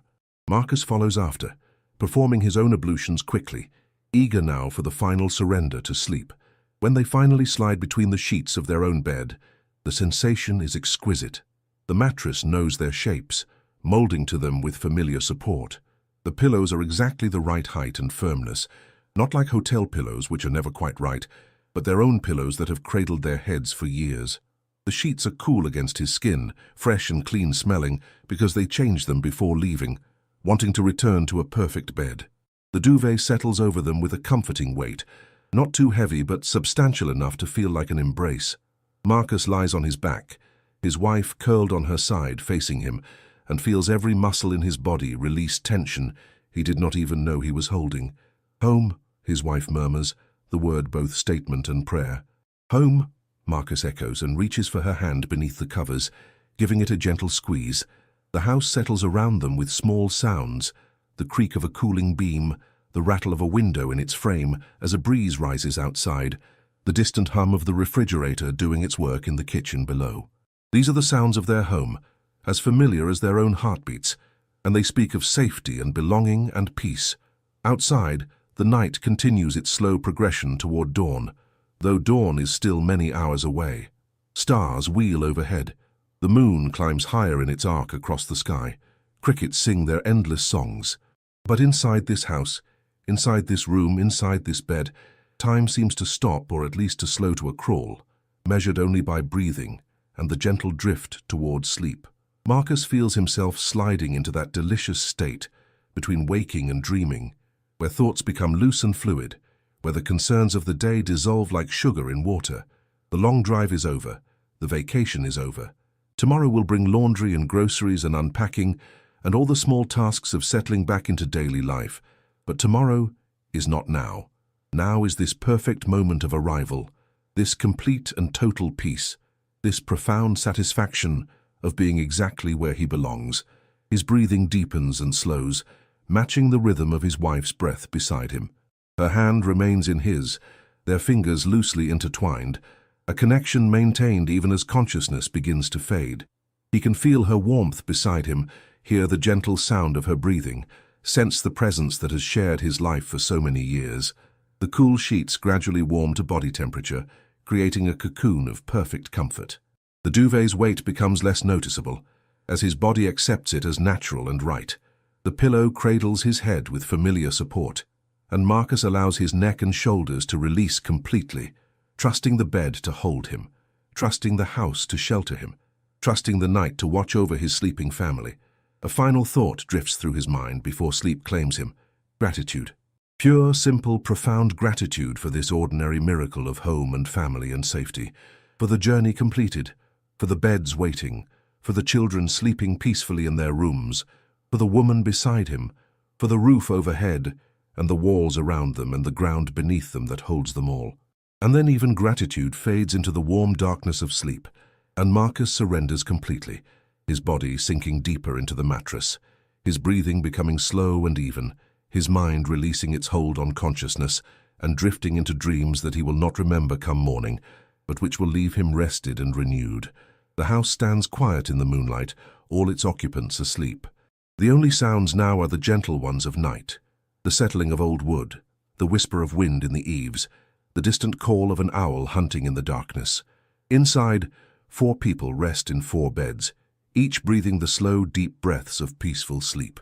In his room, the boy dreams of ocean waves and sandcastles, his stuffed whale clutched close. In her room, the girl dreams of seashells and the warm sun on her face. In their room, Marcus and his wife dream their own dreams, separate yet together, their hands still loosely joined beneath the duvet. The moon traces its path across the sky, its light painting silver patterns on the bedroom walls, moving slowly from one side of the room to the other as the hours pass. The crickets continue their song, a lullaby for the sleeping house. The lavender in the garden releases its subtle scent into the night air, carried on gentle breezes that rustle the leaves of the old trees, standing sentinel along the street. Morning will come as it always does. There will be stretching and yawning and the gradual return of consciousness. There will be breakfast to make and laundry to start and suitcases to unpack. There will be stories to tell about the vacation, memories to recall, photographs to sort and save. There will be the return to daily routines, work and school, and all the ordinary business of life. But all of that is for tomorrow. Tonight there is only this: the deep peace of sleep in one's own bed, the profound comfort of being home, the simple and perfect satisfaction of journey's end. Tonight, the long road has brought them exactly where they needed to be, and they rest in the shelter of walls they know, surrounded by the things they love, held safe by the ordinary miracle of home. The house breathes around them, a living thing built of wood and stone and memory. It has stood through many nights, will stand through many more, offering its shelter without judgment or condition. Within its walls, this family sleeps and dreams, restored by the simple act of homecoming, renewed by the ancient magic of return. And so the night deepens and the sleep deepens with it, and all is well. The journey is complete. The family is home. Rest comes easy here, in this place of belonging, in this sanctuary of the familiar, in this haven where love dwells and peace abides.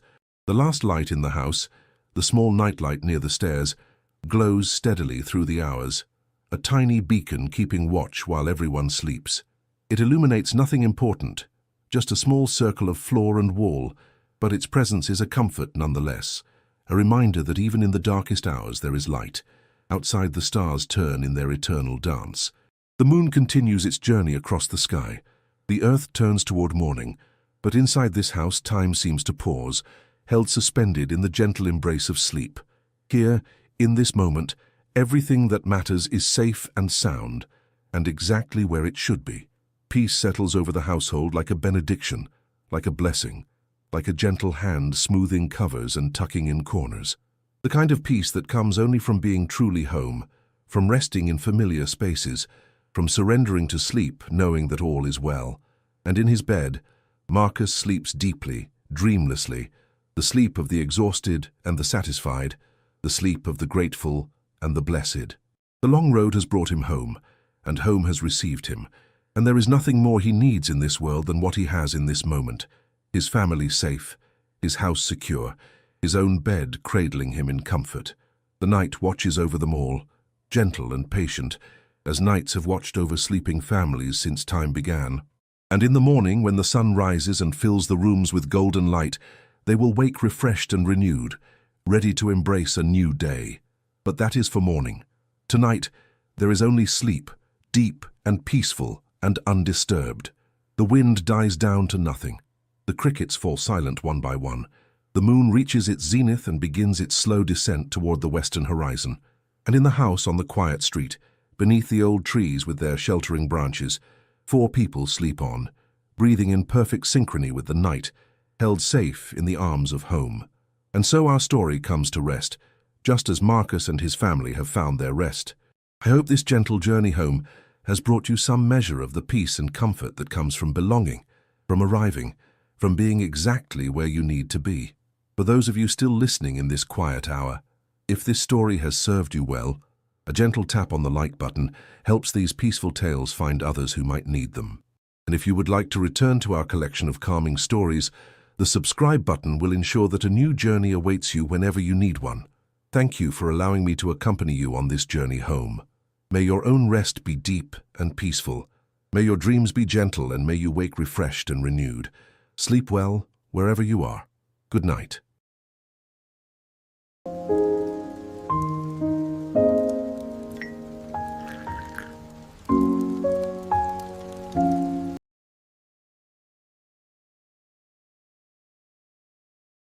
The scent arrived first, before the cold, before the decision, before everything else that would follow. It drifted through the open kitchen window on invisible currents, carrying with it the unmistakable perfume of autumn's arrival. Dried leaves, earth preparing for sleep, and somewhere distant, the faint trace of wood smoke from a neighbor's chimney. Arthur stood at his sink, hands wrapped around the last warmth of his evening tea, and breathed in deeply, letting the fragrance fill his lungs and settle something restless that had been stirring inside him all day. The ceramic of the cup felt smooth against his palms, still holding heat, though the tea itself had cooled to barely warm. He did not drink from it anymore, simply held it, using it as an anchor to this moment, to this threshold between day and evening, between summer's memory and autumn's presence. The window framed a view of his small garden, where the last light of day painted everything in shades of amber and gold. The sun, invisible now behind the houses across the street, sent its final rays at a low angle that transformed ordinary things into something luminous and briefly sacred. The oak tree at the far edge of his property had begun its annual transformation, its leaves no longer the deep green of summer, but tinged now with russet and bronze, with hints of gold at their edges where the light caught them just so. A gust of wind moved through its branches, and Arthur watched as several leaves broke free, tumbling and spinning in that particular way that only autumn leaves can manage, neither falling nor flying, but something gracefully in between, as though they were dancing their way down to the earth that would receive them. They reminded him of dancers taking a final bow, surrendering to gravity with elegance rather than resistance, accepting the inevitable with a kind of grace that he found himself envying. The air that slipped through the window carried a different quality than it had just days before. It was not harsh or biting, not the aggressive cold of deep winter that would come in time, but rather a gentle insistence, a quiet reminder that seasons turn, that change arrives whether we invite it or not, and that there is a particular beauty in acknowledging these transitions rather than resisting them. The coolness touched his forearms first, raising the finest hairs there in a response so subtle he might not have noticed it if he had not been paying such close attention. Then it spread across his chest and neck, a tide of cool air moving across his skin, and with it came a kind of clarity, a sharpness to his senses that the warm, heavy air of summer never quite allowed. Arthur set his cup in the sink, the ceramic making a soft sound against the stainless steel, a small percussion that seemed louder than it should in the quiet kitchen. He did not wash it immediately, did not busy himself with the small tasks that often filled his evenings, and kept his hands occupied while his mind wandered through the corridors of worry and planning that seemed to dominate so much of his waking life. Instead, he remained still for a moment, his hands now empty, his attention fully present in a way that felt almost novel, almost forgotten. When had he last simply stood and felt the air on his skin, noticed the quality of light, allowed himself to be fully where he was rather than already thinking about the next thing and the thing after that? The kitchen around him held the accumulated warmth of the day, the heat from cooking dinner still lingering near the stove, the yellow light from the overhead fixture casting everything in a soft, forgiving glow that smoothed the edges of things and made even the clutter on the counter seem somehow intentional and homey. The dishes from his simple meal sat in the drainer, already washed and drying, catching small highlights from the overhead light. A cookbook lay open on the counter, though he had not consulted it, cooking more from memory and habit than from any written instruction. A dish towel hung over the handle of the oven, printed with a faded pattern of apples and leaves, something he had owned for so many years that he could not remember acquiring it, as though it had always been there. But that coolness from outside continued its gentle invasion, and with it came a knowing, a certainty that settled in his chest and spoke without words. Tonight would be the night. The first fire of the season. The phrase formed itself in his mind, complete and sure, not as a decision he was making, but as a recognition of something that had already been decided by forces larger than his own will. The turning of the earth, the tilt of the planet, the ancient rhythm of seasons that had repeated long before humans built houses with fireplaces and would continue long after. All of it conspired to bring him to this moment of recognition. There was something almost ceremonial about this recognition, though Arthur would not have used such a formal word. It was more like remembering something important, like finding something you had forgotten you were missing. The fireplace in his living room had stood cold and empty since late spring, its hearth swept clean, its stones holding no memory of flame. Through the long bright days of summer, it had been merely a feature of the room, decorative and dormant, something his eye passed over without really seeing. The mantel had become a surface for the small accumulations of daily life, and the firebox itself, that dark mouth in the wall, had seemed almost irrelevant, unnecessary in the heat and light of June and July and August. But now, with autumn's breath filling his home, it called to him with the promise of transformation, not the transformation of grand gestures or dramatic change, but the quieter transformation of a house becoming more fully a home, of space becoming sanctuary, of evening becoming an invitation to rest rather than simply the end of productivity.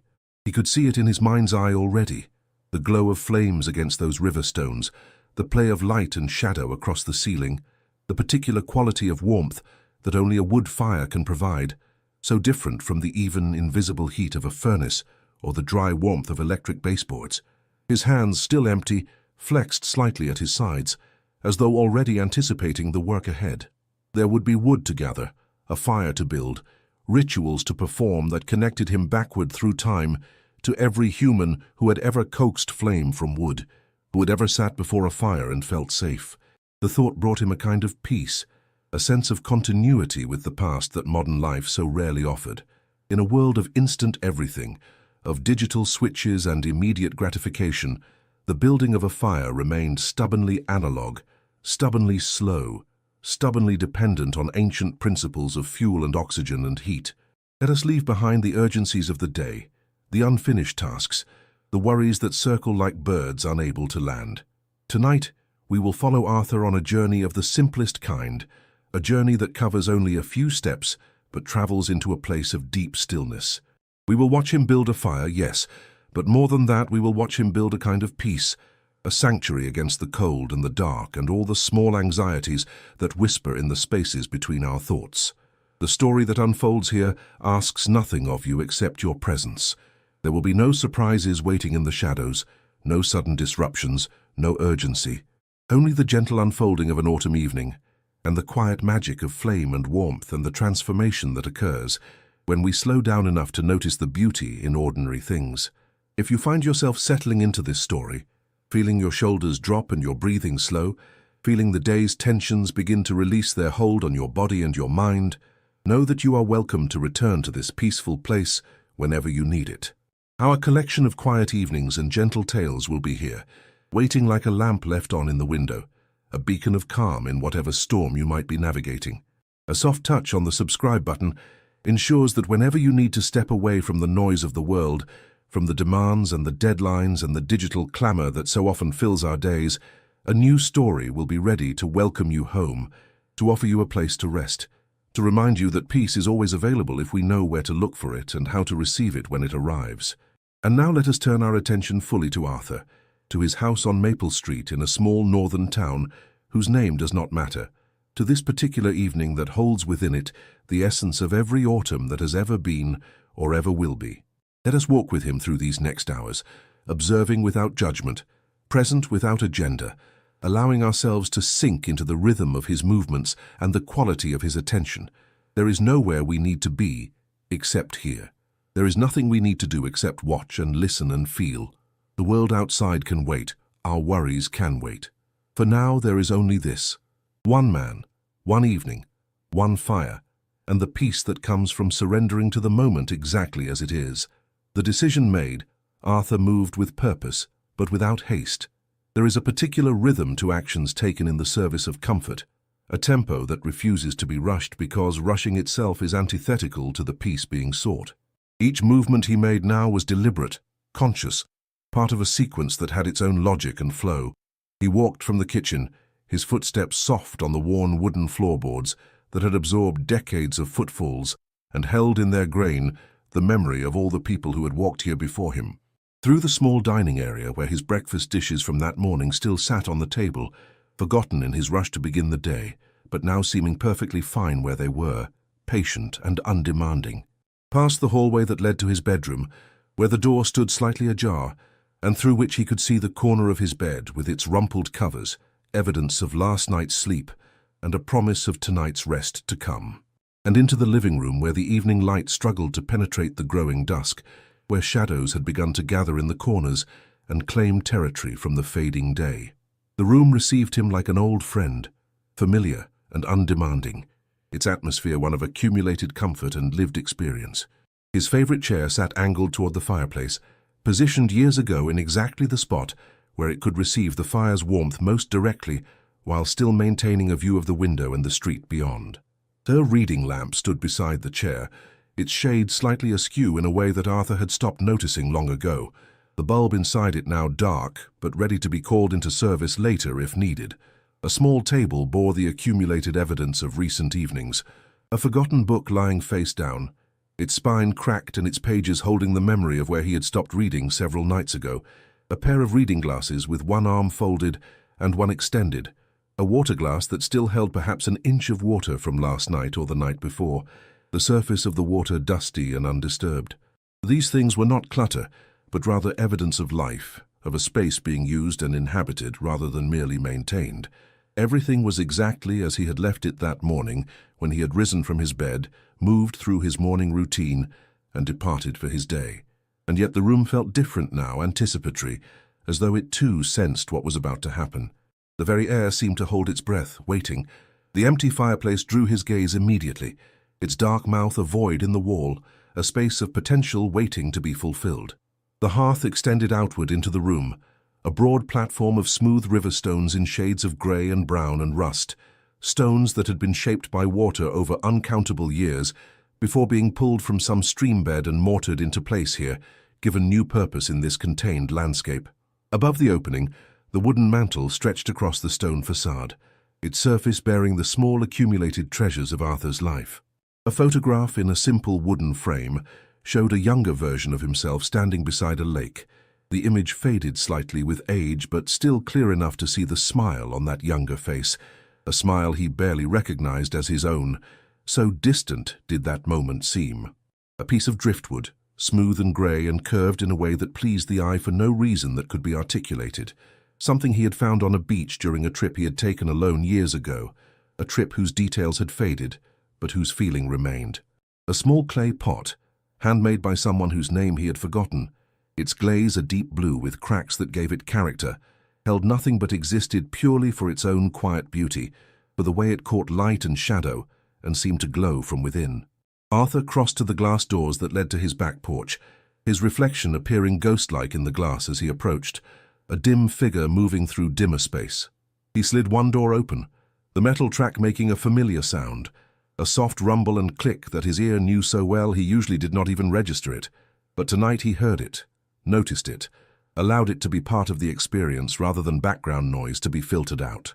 As the door opened, the temperature dropped perceptibly, and he stepped out into the full embrace of the autumn evening, crossing the threshold from heated interior to cooling exterior, from artificial light to natural darkness beginning its descent.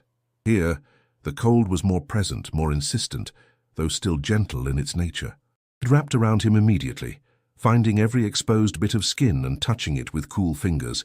His arms, bare beneath his rolled-up shirt sleeves, prickled with goosebumps. His neck, where his collar lay open, felt the air like a caress that was neither entirely pleasant nor unpleasant, but simply vivid, present, undeniable. He breathed in deeply, and the air filled his lungs with a cold that made him catch his breath slightly, that woke something up inside him that the day's warmth had allowed to doze. The sky above had deepened to a blue that existed somewhere between day and night, not quite either, holding both in suspension. It was the blue of transition, of threshold, the color that appears only briefly in that magical hour when the sun has gone, but night has not yet fully claimed its territory. A few early stars had begun their emergence, faint pinpricks of light that seemed uncertain of their own existence, tentative in their shining, as though asking permission to be seen. In another hour they would be bold and bright, claiming the darkness as their canvas, but for now they were shy, modest, barely there. The air carried more smells here, released from the confines of walls and windows. The earth of his garden, that particular scent of soil that intensifies as it cools, a smell of minerals and organic matter, and the slow work of decomposition that feeds all future growth.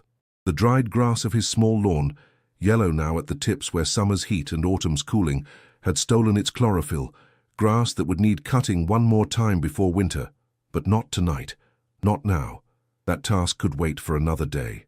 The distant hint of rain that might arrive tomorrow or the next day, a wetness on the air that spoke of clouds gathering somewhere beyond the horizon, of atmospheric pressures shifting, of the sky preparing to give something back to the thirsty earth. And beneath it all that persistent whisper of wood smoke from somewhere down the street, evidence that Arthur was not the only one who had felt autumn's arrival and responded to it with fire. The smell triggered something deep in his brain, some ancient recognition that fire meant safety, meant warmth, meant the possibility of surviving the cold dark that would soon enough become true winter.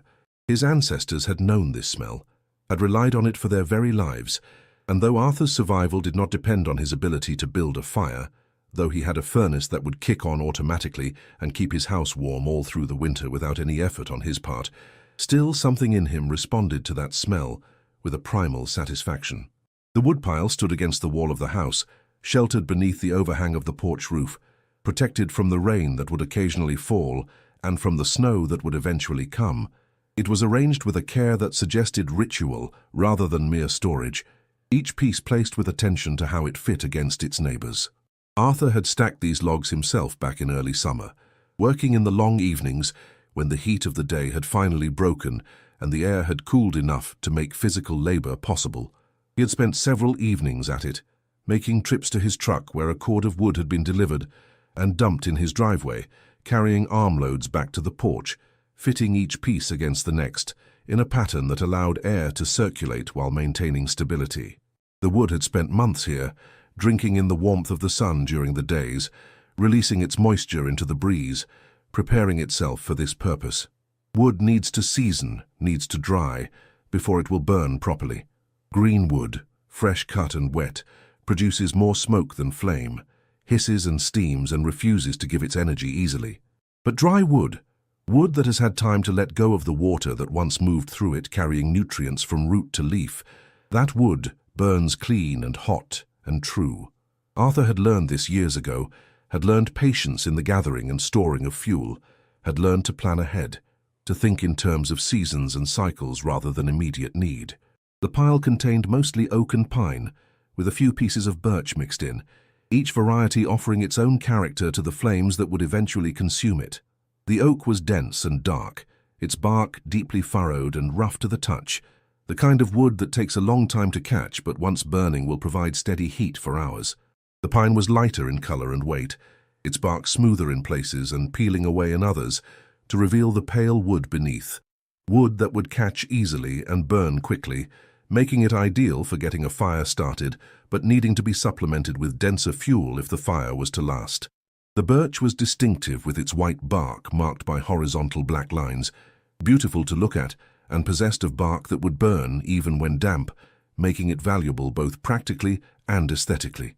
Arthur stood before the pile for a long moment, simply looking, his hands resting on his hips, his eyes traveling over the stack with the attention of someone selecting ingredients for a meal, considering what combination would produce the desired result. This was not a matter of simply grabbing whatever wood came to hand, though he could have done that and built a perfectly functional fire. But there was an art to it, a craft, and Arthur found satisfaction in approaching it with care. The eye must be pleased as well as the practical need met. He wanted pieces that would catch easily but burn steadily, logs that would produce heat without excessive smoke, wood that would speak in that particular voice that only a well-built fire possesses, a voice of crackles and pops and the deep underlying hum of steady combustion. His gaze traveled over the different pieces, noting textures and sizes, the way the grain showed in the cut ends where the saw had sliced through years of growth, the variation in color from the weathered outer bark to the fresher wood visible where pieces had been split. He reached out and touched several logs without picking them up, feeling their surfaces, testing their dryness by how they felt against his palm. Truly dry wood has a certain feel, a particular sound when you knock two pieces together, a lightness that comes from the absence of water weight. These were ready. These had waited through the summer and now their time had come. He reached out and selected a piece of oak from midway down the pile, working it free carefully so as not to disturb the stability of the stack, feeling its weight as he lifted it. The log was substantial, dense with the slow growth of many years, each ring in its grain representing a spring and summer and fall of its life as a living tree. When he brought it close to his face, breathing in near its surface, he could smell the faint ghost of the tree it had once been, a green smell lurking beneath the dry wood scent, a memory of leaves and photosynthesis and roots drinking from the earth. He set it down on the porch floor with a solid thunk and reached for another. This one was pine, lighter and smoother, its bark peeling away in places to reveal the pale wood beneath, almost white in the fading light. The pine gave off a sharper smell, resinous and clean, slightly sweet, and Arthur knew from experience that it would add a pleasant crackle to the fire once the flames took hold, the resin pockets heating and bursting with small exclamations of energy. He added it to his growing collection on the porch floor and reached for a third piece, another oak, this one with a knot visible in its side, a swirl in the grain where a branch had once grown, a complication that made the wood more interesting to look at and often more satisfying to burn. He continued his selection, building a small collection on the porch, moving slowly and deliberately, in no rush. 2 more pieces of oak, chosen for their straightness and the cleanness of their cut ends.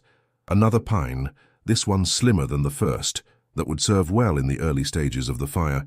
And finally, a single piece of birch with its distinctive white bark, saved for last almost ceremonially. The birch was special, somewhat talismanic, its presence in the fire more about beauty and tradition than strict necessity. He had learned long ago that birch bark, even when damp, would catch flame readily, making it valuable for starting fires in difficult conditions, though tonight the conditions were not difficult. Tonight everything was in his favor. But more than its practical use, there was simply something beautiful about birchwood, something that elevated the act of fire building from chore to something more meaningful, something closer to art or ritual. The white bark with its black markings, the way it curled and peeled, the contrast it would provide against the darker oak and the golden pine, all of it pleased his eye and satisfied something aesthetic in him that he rarely had occasion to acknowledge. He set the piece of birch atop his pile and straightened, surveying what he had gathered. It was enough, more than enough. Sufficient for an evening's burn with some to spare. When he had gathered his collection, Arthur straightened fully and took a deep breath of the cool air, holding it in his lungs for a moment before releasing it slowly. His arms would carry this harvest back inside, but first he paused, looking up at the darkening sky where the stars had grown more confident in their shining, where the blue had deepened another shade toward true night. He looked at the silhouette of the trees in his yard and his neighbors' yards beyond, their branches creating intricate patterns against the sky, a lacework of wood and space and approaching darkness. Somewhere in the distance, a dog barked once, twice, then fell silent. A car passed on the street in front of his house, its headlights briefly illuminating the side fence before moving on. There was a moment of perfect stillness, a pause between the gathering and the return, and in that pause Arthur felt himself standing exactly where he was meant to be, doing exactly what he was meant to do. No grand purpose drove him, no earth-shaking significance attached to his actions, simply a man collecting wood on an autumn evening, preparing to build a fire, participating in a ritual as old as humanity itself. His ancestors had gathered wood, had built fires, had sat before them in the evening and felt grateful for warmth and light. The technology had been refined over millennia, the houses improved, the tools made more efficient, but the fundamental act remained unchanged, and in performing it now, Arthur connected himself to that long chain of humans who had done the same. The wood in his arms formed a rough bundle, pieces pressing against each other and against his chest as Arthur made his way back through the glass door. He had to turn slightly sideways to fit through the opening with his load, a small choreography of movement that his body knew without conscious thought. The familiar sound of the door sliding in its track, metal on metal, the soft bump as it closed behind him with his foot pushing it into place, the immediate change in air quality as he moved from outside to inside, from the sharp clarity of autumn cold to the softer, warmer atmosphere of his home, all of these small sensations registered without need for conscious acknowledgement, part of the vocabulary of his daily life that his body spoke fluently. He carried his burden across the living room, the wood heavier than it had seemed outside, his forearms beginning to feel the strain, a pleasant ache that spoke of useful work being done.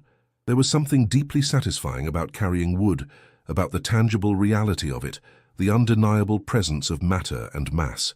In a world increasingly dominated by the virtual and the abstract, by information and data, and things that existed only as electrical impulses in computer chips, there was a profound satisfaction in handling something so fundamentally real as wood. It had weight, it had texture, it had smell. It existed in three-dimensional space and could not be reduced or abstracted or digitized. It was what it was, and what it was exactly what he needed. Reaching the fireplace, Arthur knelt down slowly, feeling his knees protest slightly with a gentle pop and creak, small sounds that his body made more frequently these days, reminders that he was not the young man he once had been. He was not a young man, though neither was he old, existing in that middle ground where the body begins to offer reminders of its mortality without yet insisting upon them with pain or limitation. The sounds his knees made were announcements, not complaints, information rather than alarm. The stone hearth felt cool beneath his knees even through his pants, a coldness that spoke of months without fire, of stone that had forgotten its purpose and now waited to remember.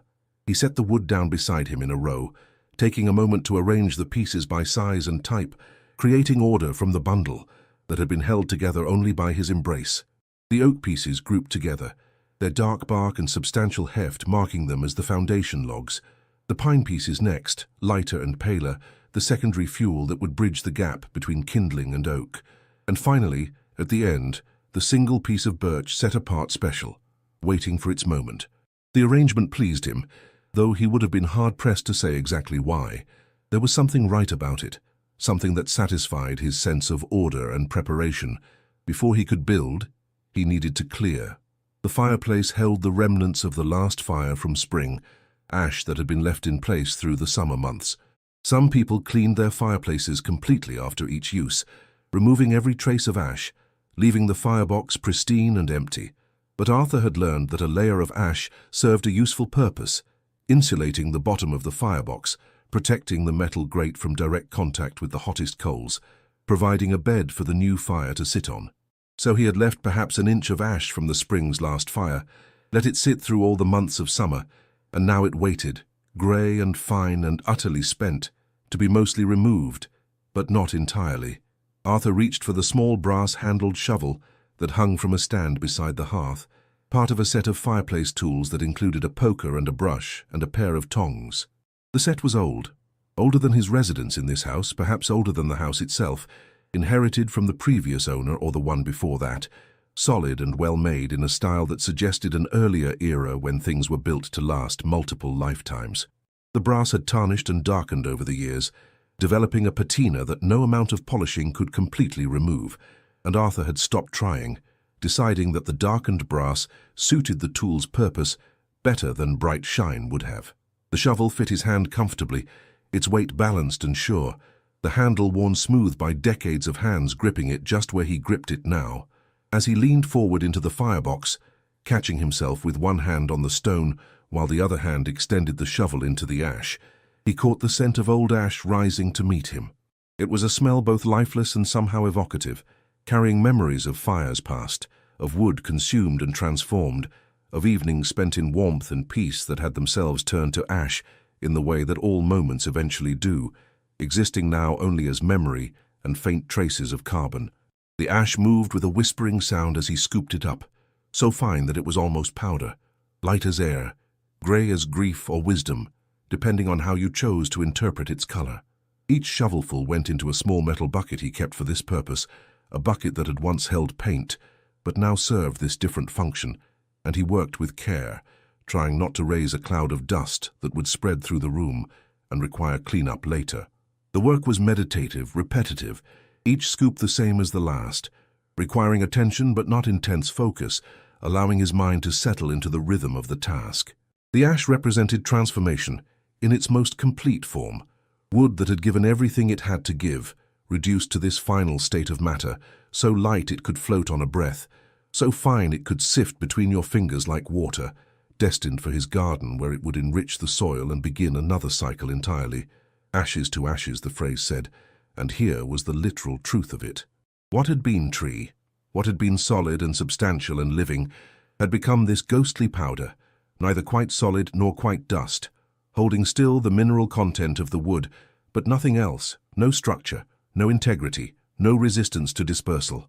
It would go into his garden, would mix with the soil, would provide nutrients for next year's vegetables or flowers, would become part of living things again, in an endless cycle of transformation and reuse. When the last of the ash had been removed except for that thin layer he wanted to leave, and the fire brick at the back of the firebox showed its dull red surface, mottled and stained by years of heat but still intact, Arthur set the shovel aside and reached for the brush. The brush had stiff wire bristles that had softened slightly over time, made for sweeping ash without scratching stone or brick. He used it now to sweep the remaining dust toward the grate, pushing it through the gaps where it would fall to the ash pit below, a space beneath the firebox that could be cleaned out periodically when it became too full, but for now could receive this small addition without complaint. The fireplace was now a clean slate, empty and waiting, its stones still holding the chill of disuse but ready to learn warmth again, ready to remember their purpose. The dark mouth of the firebox seemed to await its filling, patient but anticipatory. The grate, a heavy iron thing cast in one piece, sat ready to receive wood and convert it to heat and light through the ancient alchemy of combustion. Everything was prepared. The stage was set. Now came the art of construction, the building of the fire itself, the creation of the precise conditions that would allow flame to be born and grow and sustain itself. Arthur shifted his position slightly, settling his weight more comfortably on the hearth, arranging his legs so that his knees would not protest too much at the prolonged kneeling. He reached for the old newspaper he had brought in from the recycling bin earlier in the day, when he had first begun to sense that tonight might be fire night. The paper was from several weeks past, its news already forgotten, its headlines announcing events that had briefly seemed urgent but were now barely remembered, the way most news becomes part of an undifferentiated past almost as soon as it occurs. The words and images that had been so carefully printed, that had consumed someone's time and attention and concern, were now about to serve a different purpose entirely, transformed from information to fuel, their final destiny to become flame and heat and light, before disappearing into smoke and ash. Arthur's hands moved with the kind of competence that comes only from repetition, from having performed this action dozens, perhaps hundreds of times over the years, his muscles holding a memory that his conscious mind did not need to access. He took a double sheet of newspaper, feeling the slightly slick texture of the newsprint under his fingers, and began to crumple it, not crushing it into a tight ball that would restrict oxygen flow, but rather gathering it loosely, creating a structure that would hold air pockets, that would allow flame to breathe and spread and find multiple pathways through the paper. The crumpling needed to be just so, loose enough for air but substantial enough not to burn away too quickly, before the kindling above it had time to catch. The paper made a satisfying sound as he worked it, a crinkling whisper that filled the quiet room, an almost musical quality to it, like distant rain or leaves stirring in wind. Each movement of his hands compressed the paper further, creating ridges and valleys, peaks and hollows, a tiny landscape of cellulose and ink. He created 3 such bundles, each one roughly the size of his fist, and placed them on the grate in a triangular arrangement, leaving space between them for air to flow, for the fire to breathe in the oxygen it would need to sustain itself. The triangular pattern was not random, but based on the simple geometry of stability and efficiency, 3 points that would distribute heat evenly while maintaining structural integrity. Next came the kindling, and for this he reached into a box beside the hearth where he kept a collection of small sticks and twigs gathered from his yard over time. Through the spring and summer and early autumn, whenever he had seen suitable material lying on his lawn, or caught in the fence or blown onto his porch, he had collected it, adding to this box against the time when he would need it. Dry grass clippings that had turned brittle and brown, fallen branches from the oak tree ranging in size from pencil-thin to thumb-thick, pieces of old wooden crate that he had broken down into splinters, even a handful of pine cones that burned with a particular enthusiasm thanks to their resinous nature, all of it saved against this need, all of it waiting for its purpose to be fulfilled. He selected the finest pieces first, things scarcely thicker than matchsticks, twigs so dry and light they might float on a strong breath, and laid them across the newspaper bundles in a loose lattice. The pieces crossed each other at angles, creating a 3-dimensional structure full of air spaces, giving the fire multiple paths to follow, multiple pieces of fuel to choose from as it grew from spark to flame to fire. The structure was beginning to take shape now, a small architecture of combustible material, primitive and elemental, and designed according to principles that humans had figured out thousands of years ago through experiment and observation and the slow accumulation of knowledge that comes from doing something over and over until you understand it in your bones. Arthur added to his structure with increasing thickness, moving from the finest kindling to pieces as thick as his little finger, then his thumb, creating layers, building a pathway for flame to climb from small beginning to sustaining fire. Each layer needed to be just right, tight enough to catch heat from the layer below, loose enough not to smother itself. Too much wood too soon, and the fire would choke on its own ambition, unable to find oxygen, producing smoke instead of flame. Too little, and it would burn itself out before establishing the sustained heat needed to ignite the larger logs. The balance was delicate, an art as much as a science, an intuition developed through practice and failure and eventual success. The work required focus but not tension, attention but not anxiety. Arthur's mind, which had been occupied with the small concerns of the day, found itself drawn entirely into the present moment. The conversation with a colleague that had gone slightly wrong, leaving a residue of discomfort that he had carried with him through the afternoon. The bill that needed paying, sitting on his kitchen counter with its amount due highlighted in aggressive red, the appointment he needed to remember to make, always hovering at the edge of his consciousness, but never quite urgent enough to actually do. The small disappointments and minor frustrations that accumulated through the course of any ordinary day, each one individually insignificant, but collectively weighing on the spirit like stones in a pocket. All of these concerns, which had seemed so immediate and pressing just minutes ago, now receded from his awareness. There was no room for those other thoughts here, not when his hands were fitting pieces of wood together with such care, not when his eyes were judging angles and spaces with such precision, not when his entire being was engaged in this ancient act of preparation. The concerns did not vanish exactly, but rather they became distant and less substantial, like figures seen through fog, still there but no longer sharp, no longer demanding his immediate attention. They could wait. They would have to wait. Right now, there was only this, the construction of something that would transform paper and wood and air into warmth and light. On top of the kindling structure, Arthur began to place larger pieces, the pine logs first, positioning them to create a teepee shape with the kindling at its heart. He picked up the first pine log, feeling its weight in his hands, running his thumb across the smooth places where bark had peeled away, noting the small knots and imperfections that made each piece unique. He leaned it against the kindling at a steep angle, its top reaching toward the center point of his imaginary teepee, its base resting on the grate with stability. Then the second pine log on the opposite side, matching the angle of the first, the two pieces leaning toward each other like old friends meeting after a long absence. He continued around the circle, adding more pine pieces, each one carefully positioned to maintain the teepee shape while leaving the kindling visible and accessible from below. This shape was not arbitrary, but the result of centuries of fire-building wisdom. The teepee would allow heat to rise naturally through its center, drawn upward by the fundamental physics of hot air rising and cool air falling, creating a draft that would pull oxygen up through the structure from below, feeding the growing flames exactly the air they needed to thrive. As the pine burned and collapsed inward, it would fall onto the oak logs waiting beneath, igniting them in turn, passing the torch from quick-burning fuel to slow-burning foundation.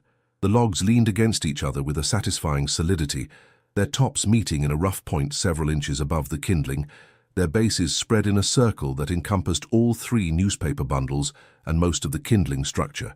Arthur adjusted them slightly, making sure they were stable, that they would not roll or shift when the fire began to consume them. There was something almost sculptural about the arrangement, something that pleased not just his practical sense, but his aesthetic one as well. It looked right. It felt right. The proportions were good, the balance maintained, the whole thing possessing an integrity that spoke to its fitness for purpose. Finally, he added two of the oak logs, placing them parallel to each other on either side of the pine teepee structure, not yet part of the fire, but positioned so they would be drawn in as the kindling and pine caught and burned down. These would be the sustaining heart of the fire once it truly established itself, the logs that would burn for hours with steady, reliable heat, the foundation upon which the evening's warmth would be built. Oak was patient wood, not eager like pine to leap into flame, but once it committed itself to burning, it gave everything it had slowly and steadily and with great generosity. He adjusted their position with care, rolling them slightly to ensure they sat stable and secure on the grate, that they would not shift unexpectedly once the fire began its work. One piece had a particularly beautiful grain visible on its cut end, the annual rings tight and even, speaking of slow growth and dense fiber. The other showed a knot near its center, a dark swirl where a branch had once emerged, wood that had grown around an obstacle and incorporated it into its structure. Both would burn. Both would give their stored sunlight back to the world as heat and light, completing a cycle that had begun years ago when they were living parts of a living tree. Then he sat back on his heels and regarded his construction with the critical eye of a craftsman, examining his work before committing to the next step. The newspaper bundles at the base, loosely crumpled, ready to catch flame and spread it quickly. The finest kindling laid across them, dry as bone, eager to burn. The layers of increasingly thick kindling building upward, creating a ladder for flame to climb.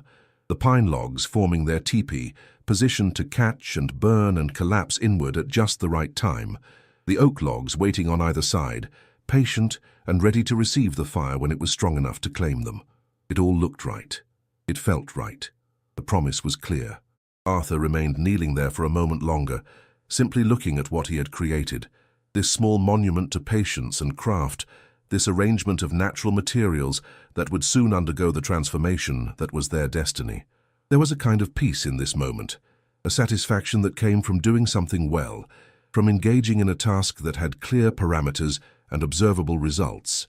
So much of modern life was abstract, its outcomes uncertain, its success or failure hard to measure, but a fire either burned or it did not. If you built it well with attention to the principles of fuel and oxygen and heat, it would burn. If you rushed or got careless or ignored those principles, it would fail. The honesty of it, the directness of cause and effect, felt almost refreshing. The matches lived in a small ceramic dish on the mantel, a dish that was itself old, its white glaze crazed with fine cracks that gave it character and history. The dish had been in this house when Arthur moved in, left behind by some previous owner, too humble to bother moving but too useful to discard. It had found new purpose holding matches, and there it sat year after year, always ready, always in the same place, part of the reliable geography of the room. Arthur pushed himself up from his kneeling position with a small grunt of effort, his knees grateful for the change in position after the prolonged kneeling, and walked the few steps to the mantel. He retrieved the box of matches from the dish, sliding it out and feeling its slight weight in his hand. The box was perhaps half full, the remaining matches shifting and clicking softly inside their cardboard container. He slid the box open with his thumb, the sound of cardboard on cardboard, a soft rasp in the quiet room, and the faint smell of phosphorus rose from within, sharp and chemical and somehow exciting, carrying with it the promise of flame. Inside, the matches lay in a jumbled pile, their red heads bright against the white of the box's interior, like a collection of tiny torches waiting to be lit. He selected a single match, drawing it out carefully so as not to disturb the others more than necessary, feeling its wooden shaft between his fingers. The match was a simple thing, just a small stick of wood with a blob of chemical coating on one end, but it represented one of humanity's great achievements, the ability to create fire on demand, instantly, reliably, without the need for friction or flint or luck. How many millennia had humans struggled to make fire, guarding embers carefully, feeding them through the night so they would not die, because losing fire meant hours or days of work to create it again. And now, fire came with the strike of a match, so easy that its miracle was forgotten, taken for granted. The match felt smooth and straight between his fingers, solid and real, and Arthur allowed himself a moment to appreciate it before striking. There was always a moment, a pause before the strike, a moment of potential where the match existed in its readiness, but had not yet fulfilled its purpose. In that moment, it was still just a stick, still just potential energy waiting to be released. Then, with a smooth motion practiced countless times, he drew it along the striking surface on the side of the box, applying just enough pressure, moving at just the right speed. The sound came first, a sharp scratch that seemed too loud in the quiet room, a sudden intrusion of noise into the peaceful silence that had settled over everything. The scratch was followed immediately by a small burst of flame that bloomed at the match's head, yellow and orange and alive, appearing as if from nothing, as if by magic. Though Arthur knew it was simply chemistry, phosphorus igniting from friction heat, releasing stored energy in a sudden rush. The flame leaped up, larger than seemed possible from such a small source, then settled and steadied, burning more calmly now, consuming the chemical coating on the match head before beginning its slower journey down the wooden shaft. Arthur watched it for a heartbeat, always slightly amazed by this miracle of ignition despite having seen it thousands of times, this creation of light and heat from such simple elements. The flame danced and flickered, responding to tiny currents of air too subtle for him to feel, but sufficient to make it move. The yellow center of the flame, where the combustion was most complete, gave way to orange at its edges, and occasionally a hint of blue appeared at the very base where the hottest burning occurred. The match shaft itself began to darken just below the flame, the wood charring, preparing to become fuel in its turn. Then he lowered the match to his carefully constructed pile, to the newspaper at its base. Bending forward and reaching into the firebox, his free hand braced against the hearth for balance. He brought the flame to the point where paper met kindling, to one of the newspaper bundles he had so carefully crumpled, touching the match to a protruding edge of newsprint. The flame touched paper, and paper accepted it with what seemed like eagerness, like relief, as though it had been waiting for this moment and was grateful for its arrival. The spot where the match made contact darkened immediately, turning from white to brown to black in the space of a second, and a small flame began to grow there, spreading along the edge of the paper, feeding on newsprint and ink, growing in confidence. Arthur held the match steady, watching the fire establish itself, waiting until he was certain it had truly caught and would not simply die out as soon as he removed the match. The flame spread along the edge of the newspaper, following the paper's fibers, finding its own path, and he felt a small satisfaction watching it, like an artist watching the first brushstroke take hold on canvas, seeing potential begin to become reality. When he was certain this first point was well and truly lit, he withdrew the match and touched it to another part of the newspaper structure, then a third, creating multiple ignition points, giving the fire several paths to spread, ensuring that even if one area struggled, another would succeed. The match had burned down close to his fingers now, the flame creeping along its shaft, the heat beginning to reach his skin. He dropped it into the growing flames at the base of his fire pile and heard it hiss slightly as it was consumed by the larger flames it had helped create, disappearing into the fire it had fathered, its purpose fulfilled. Arthur remained kneeling there at the hearth's edge, watching his creation begin its transformation, seeing the potential he had built begin to actualize into flame and heat and light. The newspaper burned with surprising eagerness, flames spreading across its surface in waves, following some invisible map written in the paper's fibers and the ink's distribution. Where the flames touched, the paper curled and darkened, its smooth surface becoming rough and brittle, its white and black becoming shades of brown and gold, before finally charring to black. The edges of the paper curled upward as they burned, creating temporary sculptural forms that existed for a moment before collapsing into ash, beauty that lasted only seconds before being consumed and transformed. Smoke began to rise now, thin and white at first, finding its way up through the kindling structure, through the spaces Arthur had left in his careful construction, drawn upward by the draft of the chimney and the fundamental physics of hot air rising. The smoke carried with it the smell of burning paper and ink, a smell that was not entirely pleasant, but not offensive either, simply the smell of combustion, of transformation, of potential energy being released. Arthur watched the smoke's path, making sure it flowed smoothly up the chimney without spilling out into the room, confirming that the flue was drawing properly, that the fire had the air circulation it needed to thrive. The kindling began to catch now. The finest pieces first, those twigs scarcely thicker than grass stems that had been waiting dried and ready for this moment. They ignited with a sound like whispered conversation, a soft crackling that marked the fire's first true voice, its first announcement of presence beyond the silent smoke. The sound was quiet at first, barely audible, but it grew as more kindling caught, as more wood began the process of combustion that would reduce it to ash and gas and light and heat. Each small twig that caught added its voice to the growing chorus, and the crackling became more insistent, more confident, more real. Arthur remained kneeling, his hands now resting on his thighs, his body still and attentive, watching the transformation he had initiated. The flames grew more confident, climbing from the paper to the kindling, from the finest twigs to thicker branches, beginning to generate real heat that he could feel on his face and hands.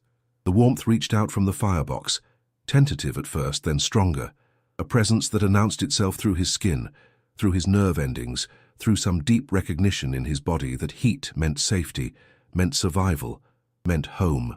The crackling grew louder, more insistent, as trapped air in the wood expanded and escaped, as moisture that remained deep in the cellular structure of the wood, moisture that even months of drying had not completely removed, boiled and burst free with small reports and pops. Each sound was a tiny explosion, a tiny drama, wood giving up its last traces of the water that had once moved through it, carrying nutrients from root to leaf, water that had been part of rain and groundwater, and the great cycle of evaporation and precipitation that moves water endlessly around the planet. Smoke continued to rise, more of it now as more wood began to burn, but it flowed smoothly up the chimney without spilling into the room, a grey column ascending into the darkness of the flue, eventually emerging from the chimney on the roof to join the evening air, to become part of the same smoky smell that Arthur had detected from his neighbor's fire earlier. The smoke was proof that the fire was doing its work, that the complex chemistry of combustion was proceeding as it should, breaking down the long chains of cellulose and lignin that gave wood its structure, releasing the carbon and hydrogen and oxygen that made up its substance, sending some elements up as gas and leaving others behind as ash.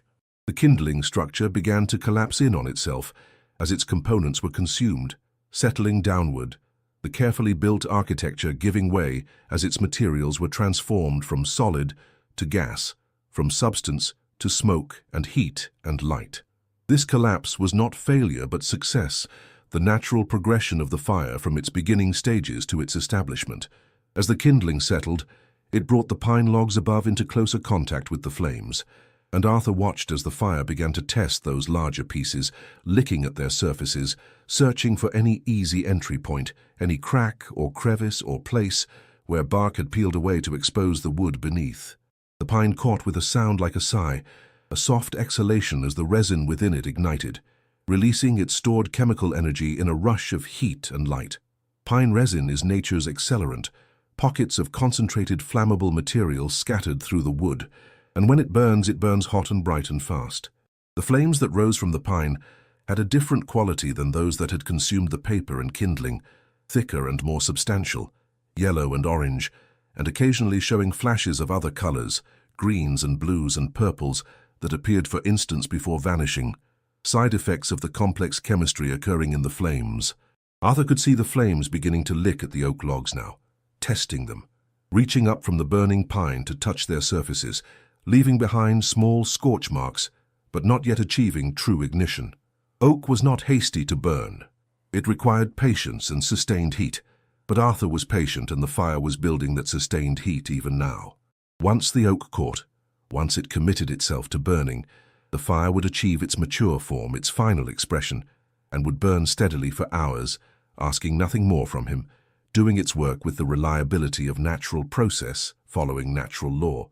The fire had found its rhythm now, had moved beyond its tentative beginnings into something more assured, more established, more real.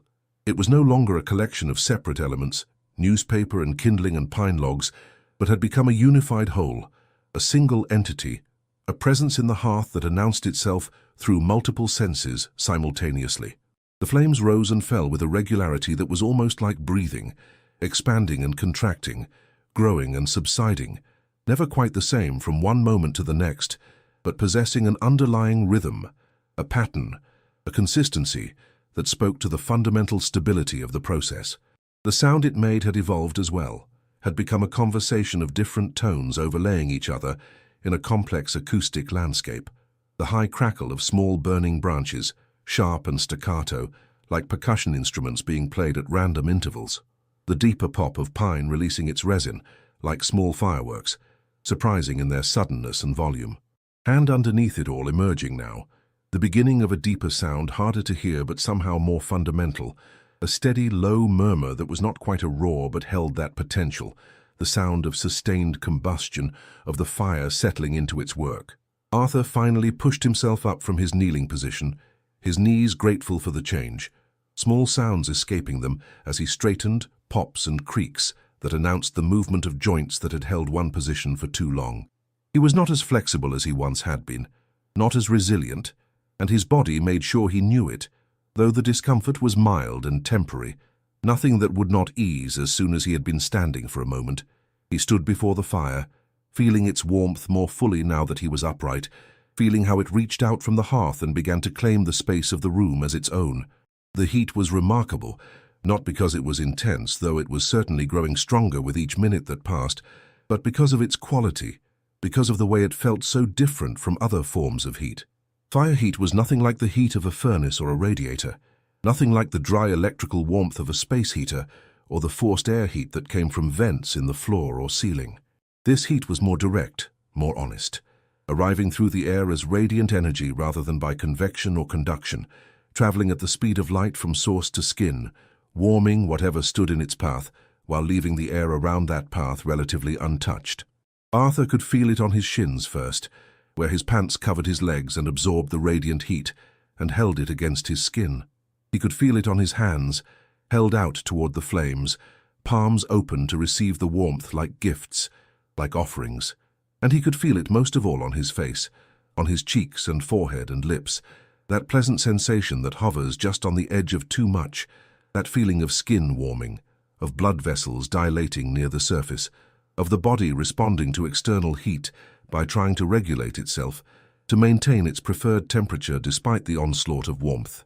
His cheeks began to flush with it, taking on that rosy quality that people get when they stand before fires or spend time outside in cold weather, and he felt the slight tightness of skin warming too quickly, that sensation that is not quite discomfort, but is adjacent to it, that reminds you that heat, like everything else, can be too much of a good thing if taken to excess. But this was not excess. This was exactly right. This was the perfect amount of heat for this moment, for this evening, for this purpose. He remained there, standing a few feet from the hearth, simply receiving, letting the fire he had built do what it was meant to do.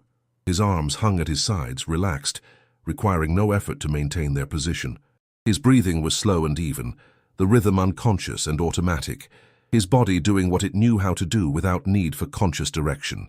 His eyes watched the flames without trying to see anything in particular, without searching for shapes or patterns, simply observing the movement because movement attracts the eye, because watching fire is something humans have been doing for as long as humans have existed, because there is something fundamentally mesmerizing about flame. But the true discovery, the gentle revelation that the fire offered, was not the heat itself, but what the heat and the light together did to the room around him.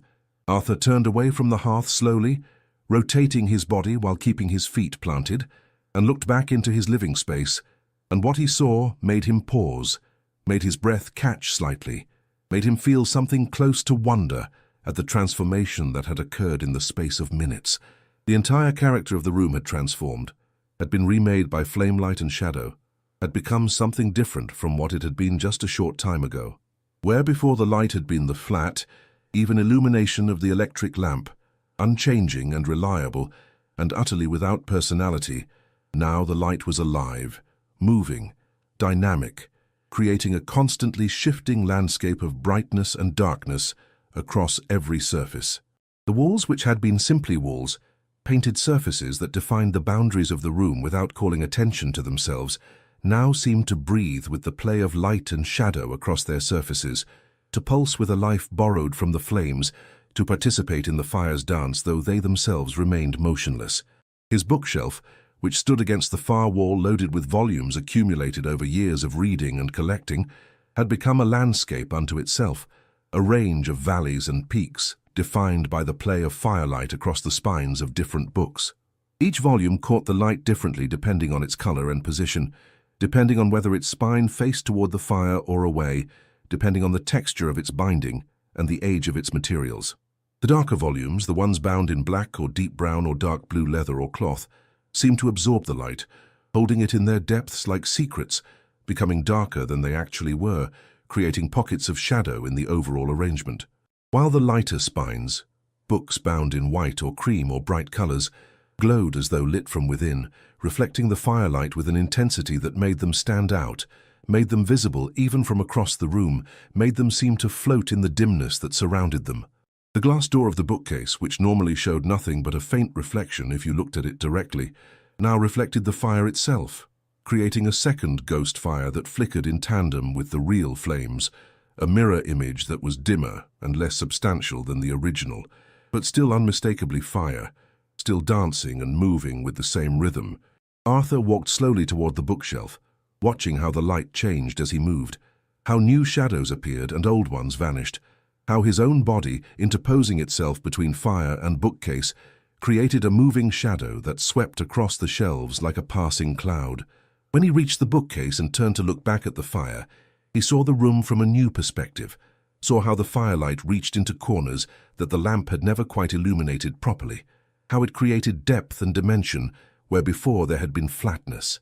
The chair where he would soon sit, his favorite chair worn comfortable by years of use, positioned in exactly the right spot to receive the fire's warmth, while still maintaining a view of the window, had become something almost magical in the firelight.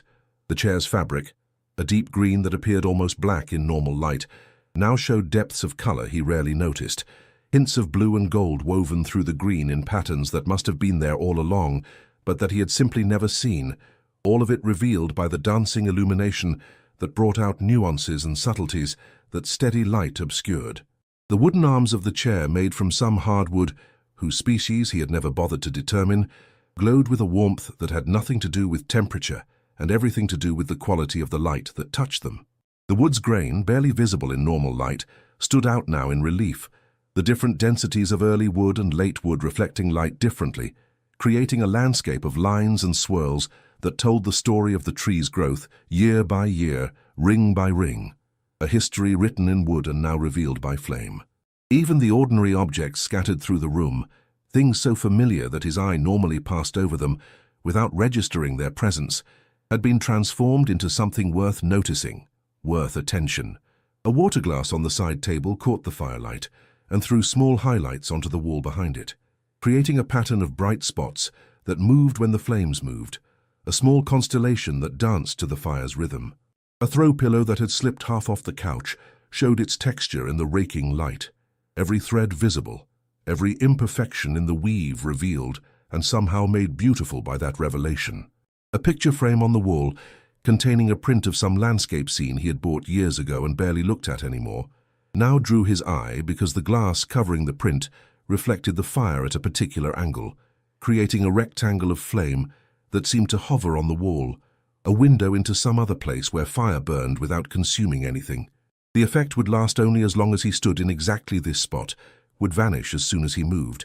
But for this moment it was there, unexpected and beautiful. Arthur stood in the middle of his living room, turning slowly in a complete circle, taking it all in. This space he had lived in for years now seen anew, made strange and wonderful by nothing more than flame and shadow. Every surface he looked at showed something different, something he had not noticed before, some quality of light or texture or color that had always been present, but that required this particular illumination to be revealed. The room was the same room it had always been, containing the same objects bounded by the same walls, and yet it was utterly transformed, made new, given back to him as a gift. The fire continued its work behind him, the sound of it a constant companion now, so present that he was almost not aware of it, except as a kind of acoustic background, a presence that filled the silence without demanding attention. And he realized, standing there in his transformed living room, turning slowly and seeing everything anew, that this was what he had been seeking without knowing he sought it.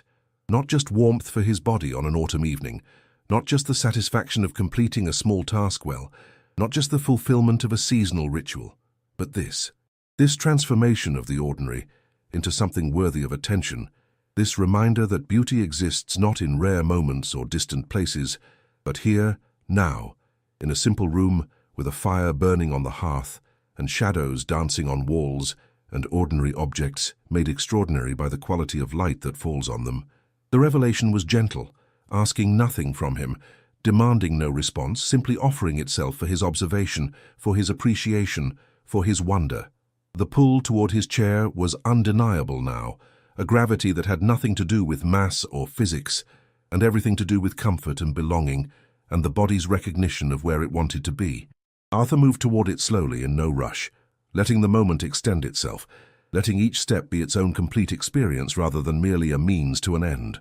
His feet found their path across the floor automatically, knowing the way without need for conscious guidance, having made this journey so many times that the body held the memory in muscles and joints and the subtle proprioceptive sense that tells us where we are in space.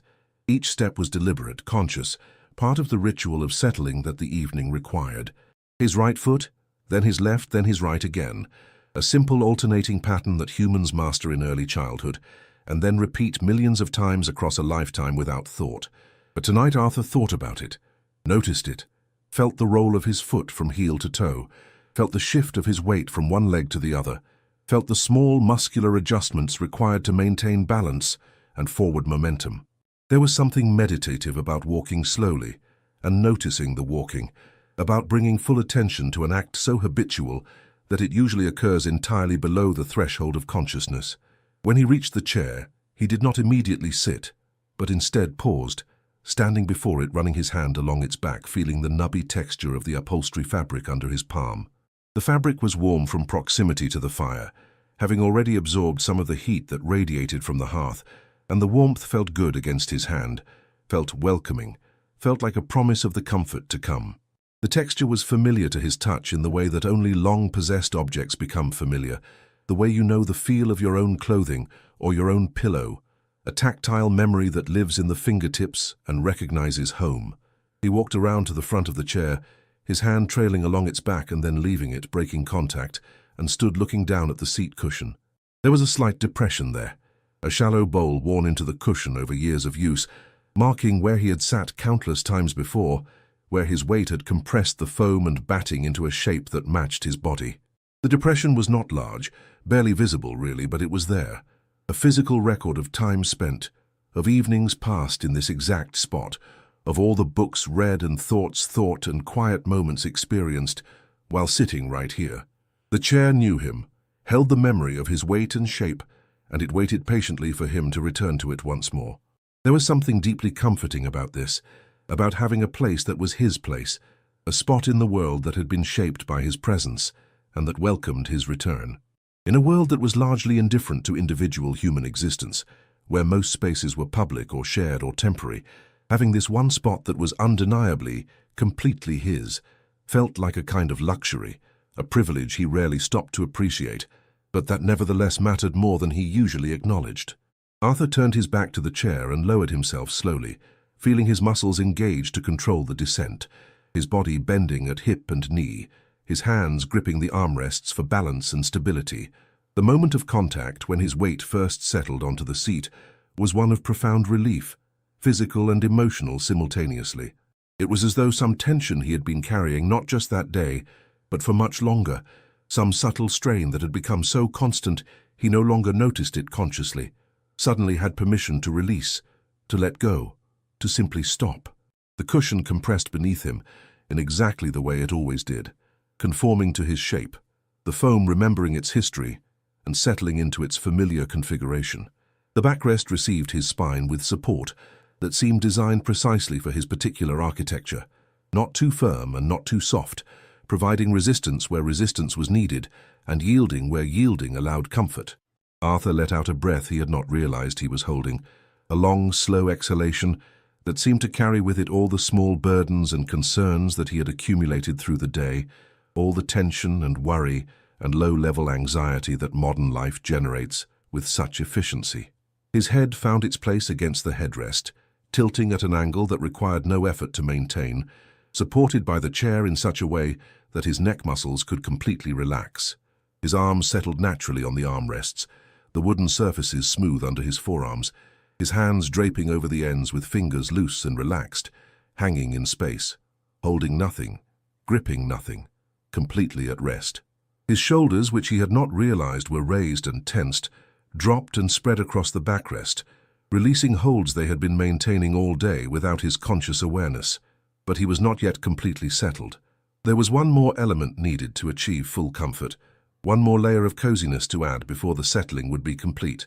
Arthur reached to the side without looking, his hand knowing where to find the wool blanket that lived draped over the arm of his chair, always present, always waiting for evenings like this when warmth and weight were wanted.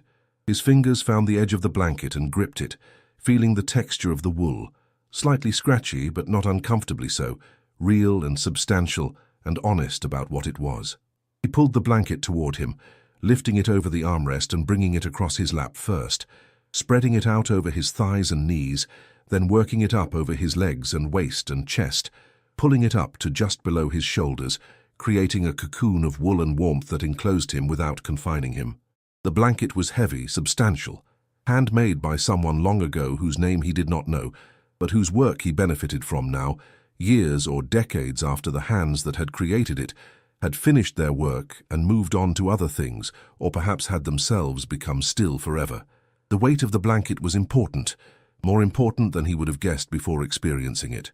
There was something about that gentle pressure, that sense of being held or enclosed or contained, that triggered some deep response in the nervous system, some primitive mechanism that associated weight with safety, with being held, with the comfort of being in contact with something solid and real. The blanket weighed perhaps 5 pounds, perhaps a bit more, not enough to restrict movement or breathing, but enough to be felt constantly, a gentle presence that reminded him of its existence every time he breathed in or shifted his position even slightly. The wool held warmth well but also breathed, allowing air to circulate, preventing the trapped stuffiness that synthetic materials often created, achieving that perfect balance between insulation and ventilation that natural fibers had evolved to provide over millions of years before humans ever thought to shear sheep and spin wool into thread and weave thread into fabric.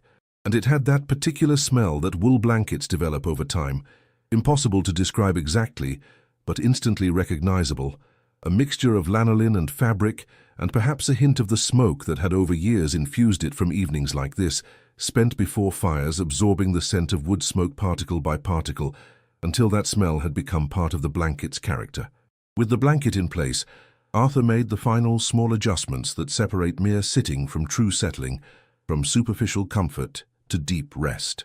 A slight shift of his hips to center his weight more perfectly, distributing it evenly across the seat cushion, rather than favoring one side or the other.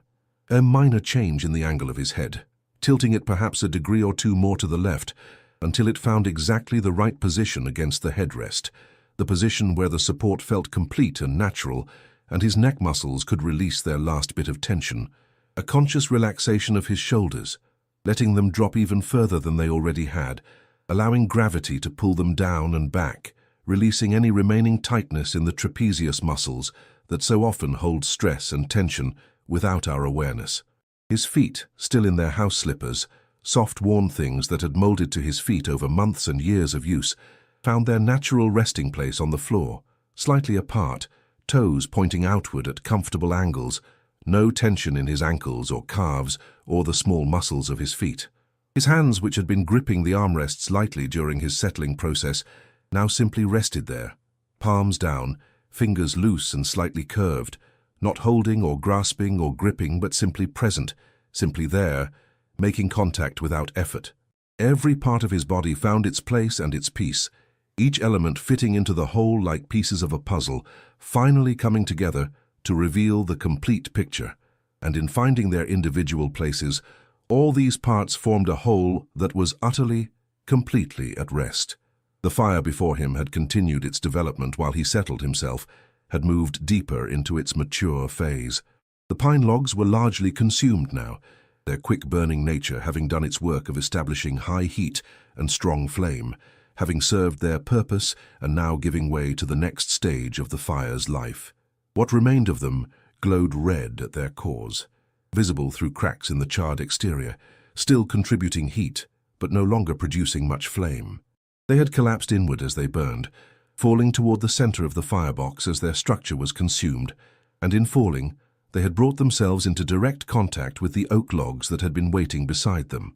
And the oak, patient wood that it was, had finally accepted the fire's invitation, had finally committed itself to burning. The oak logs showed flames now across much of their surface, thick flames that rose from the wood in undulating waves of orange and yellow, occasionally showing flashes of blue at their base, where the heat was most intense, where the combustion was most complete.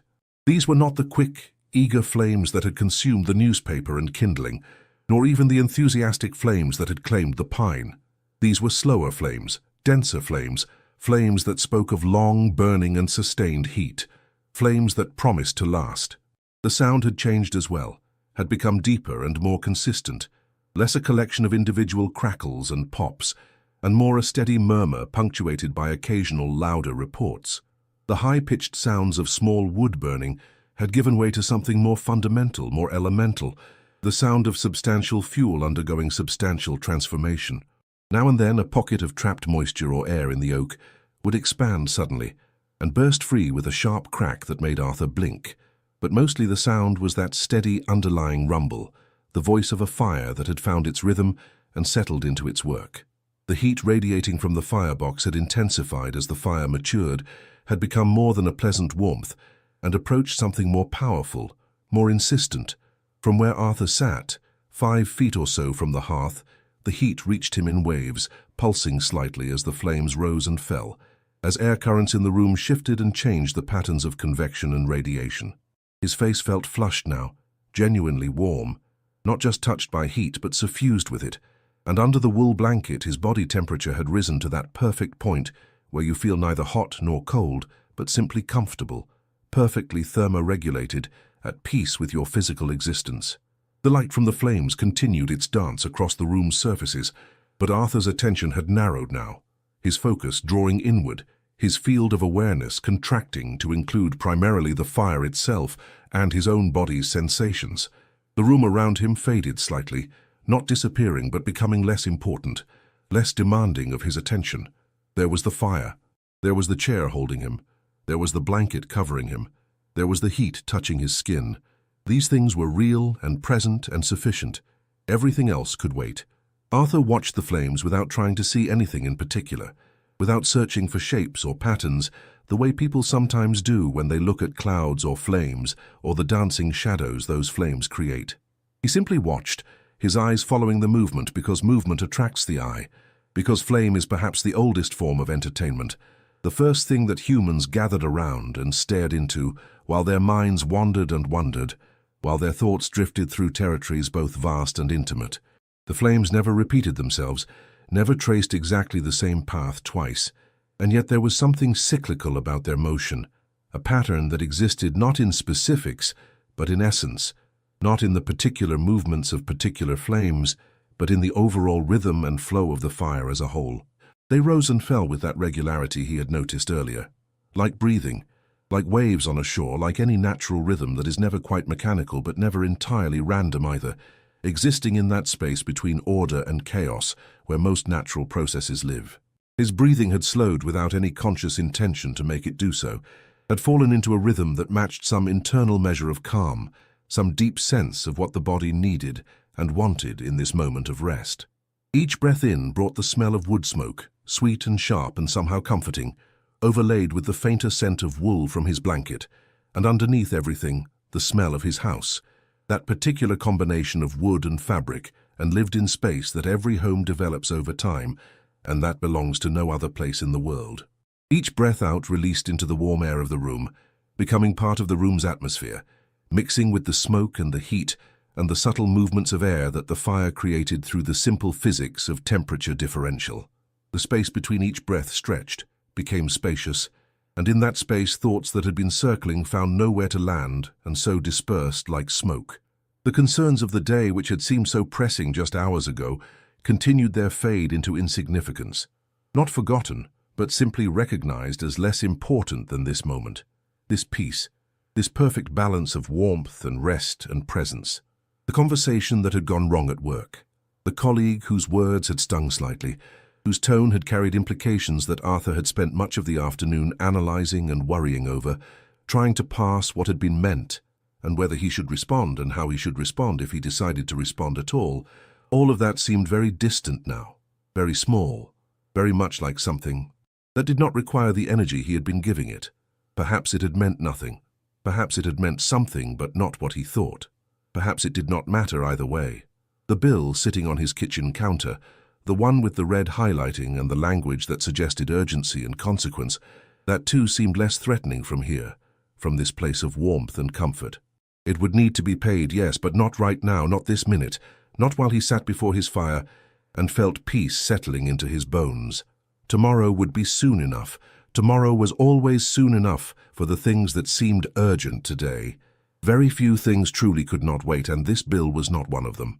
The appointment he needed to make, the one he had been putting off because he did not want to face whatever that appointment might reveal, whatever news it might bring, that too could wait another day. Avoidance was not wisdom, he knew that, but neither was it necessary to carry every responsibility every moment. There was a time for action and a time for rest, and this was rest time, this evening, this fire, this chair, this moment of peace that asked nothing of him except his presence. The day that had preceded this evening began to seem very far away, though only hours had passed since he had risen from his bed, moved through his morning routine, and departed for whatever activities had filled his daylight hours. The events of that day, both the good and the bad, the small frustrations and minor triumphs, the conversation that had gone well and the one that had not, the task completed and the task postponed, all of these things that had seemed so immediate and pressing when they occurred, now appeared distant and curiously unimportant. Not that they had not mattered, not that they were somehow erased or made meaningless, but rather that their mattering had a different weight when viewed from this place of rest, from this position of warmth and safety and quietude. Arthur could think of them without being disturbed by them, could acknowledge their existence without granting them power over his present moment. They were things that had happened, events in the past tense, and he was here in the present tense, and the present tense was all that actually existed, all that was real, all that required his attention. The fire's light continued its dance across the surfaces of the room, painting everything in shades of gold and amber and shadow, but Arthur's focus had narrowed even further now, drawing down to the fire itself, and more specifically to the bed of coals that was forming beneath the flaming logs.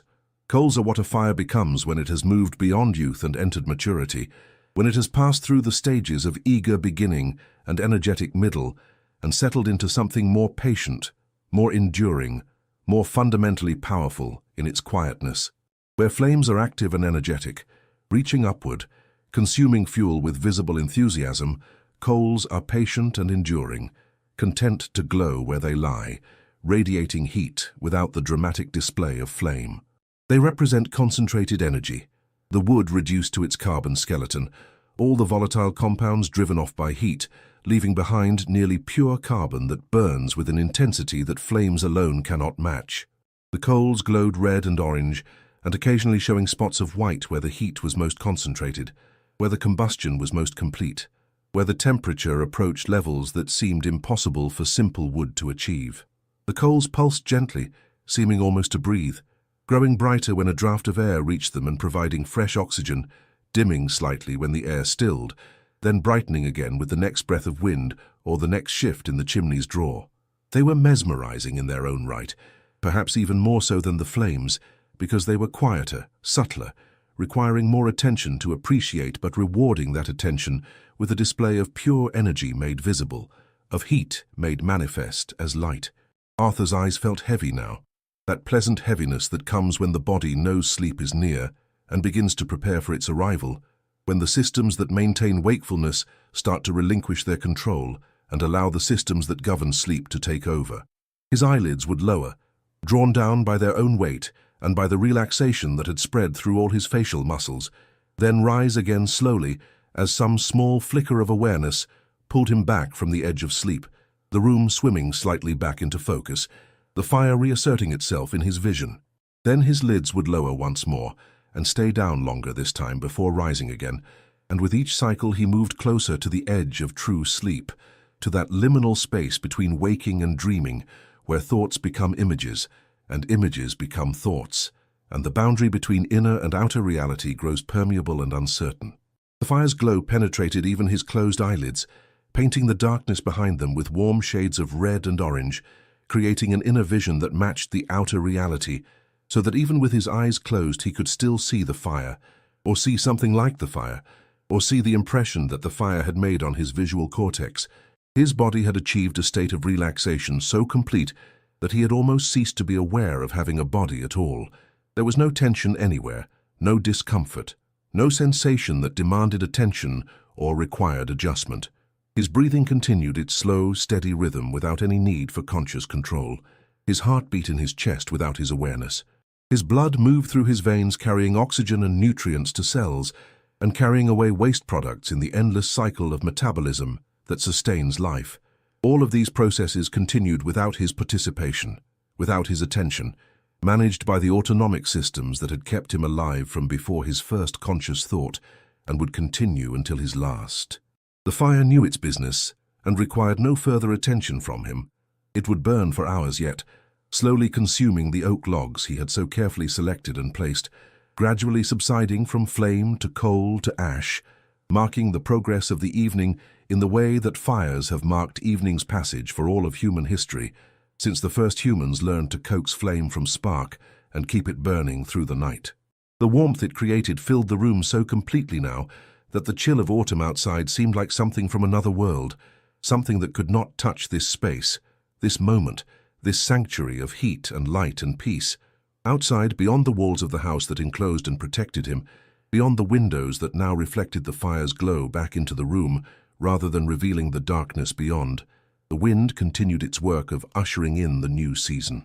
It moved through the bare branches of trees that had released their leaves, rattled the last clinging leaves that remained on branches not quite ready to let go, whispered around corners and under eaves, and through all the small gaps that exist in any structure, announcing autumn's claim on the world, reminding everything that winter was coming and would have its season in due time. But inside, within these walls, within this room, within the cocoon of warmth that the fire had created and Arthur had claimed, none of that could reach him. The wind could blow as it wished. The cold could deepen as the night progressed and the sun stayed hidden below the horizon, and the earth radiated its accumulated heat back into space. The temperature outside could drop to freezing or below. Here by his fire, in his chair, under his blanket, none of that mattered. None of that could touch him. None of that could disturb the profound sense of safety and warmth and peace that had settled over him like the blanket itself. His breathing had become so slow and so deep now that each breath seemed less an action and more a gentle tide, rising and falling according to laws that required no thought or effort, natural as the ocean's rhythm, inevitable as the turning of the earth. Each inhalation brought air into his lungs, oxygen crossing the membranes of his alveoli into his bloodstream, feeding the cellular processes that kept him alive. Each exhalation released carbon dioxide and water vapor, the waste products of metabolism, back into the room's atmosphere, completing the circuit of breath that connects all living things to the atmosphere they inhabit. His body had released every vestige of tension, every held muscle had finally let go, And he existed in that perfect state of physical rest where one is barely aware of having a body at all, where the boundaries of self become soft and uncertain, where it becomes difficult to say exactly where the body ends and the world begins. The chair that held him felt like an extension of his own body. The blanket that covered him felt like his own skin. The warmth that surrounded him felt like his own temperature, all of it flowing together into a unity of comfort and peace. Gratitude moved through him, though he did not name it as such, did not form it into words or thoughts or any articulated concept. It was more fundamental than that, more primal, a deep wordless acknowledgement of goodness received, of needs met, of comfort freely given, the goodness of shelter on a cold evening, walls and roof and windows keeping the world at bay. The goodness of fire's warmth, ancient gift of stolen sunlight now returned. The goodness of a comfortable place to rest, furniture shaped by use to fit the body that used it. The goodness of this particular moment, unrepeatable and yet somehow containing all moments of peace and rest that had ever existed or would ever exist. It asked nothing of him, this moment, this evening, this fire, this peace. It offered everything it had without condition or expectation. He needed only to receive it, to accept it, to be present for it, to allow himself to sink fully into it without reservation or holding back. And he did. He accepted it simply, gratefully, without resistance, or the nagging sense that he should be doing something else, being somewhere else, accomplishing something, proving something, earning something. Not tonight. Tonight was for receiving, not achieving. Tonight was for rest, not productivity. Tonight was for simply being here, alive, warm, safe, at peace. His eyes closed once more, and this time did not open again. Or if they did, it was only briefly, only partially, only enough to register that the fire still burned, that the room still existed, that all was well before closing again and staying closed.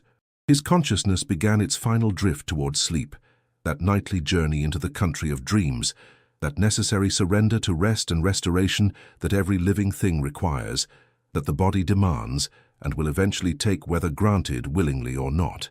But tonight there was no resistance, no fighting against sleep's arrival, no clinging to wakefulness out of habit or anxiety, or the sense that there were things left undone.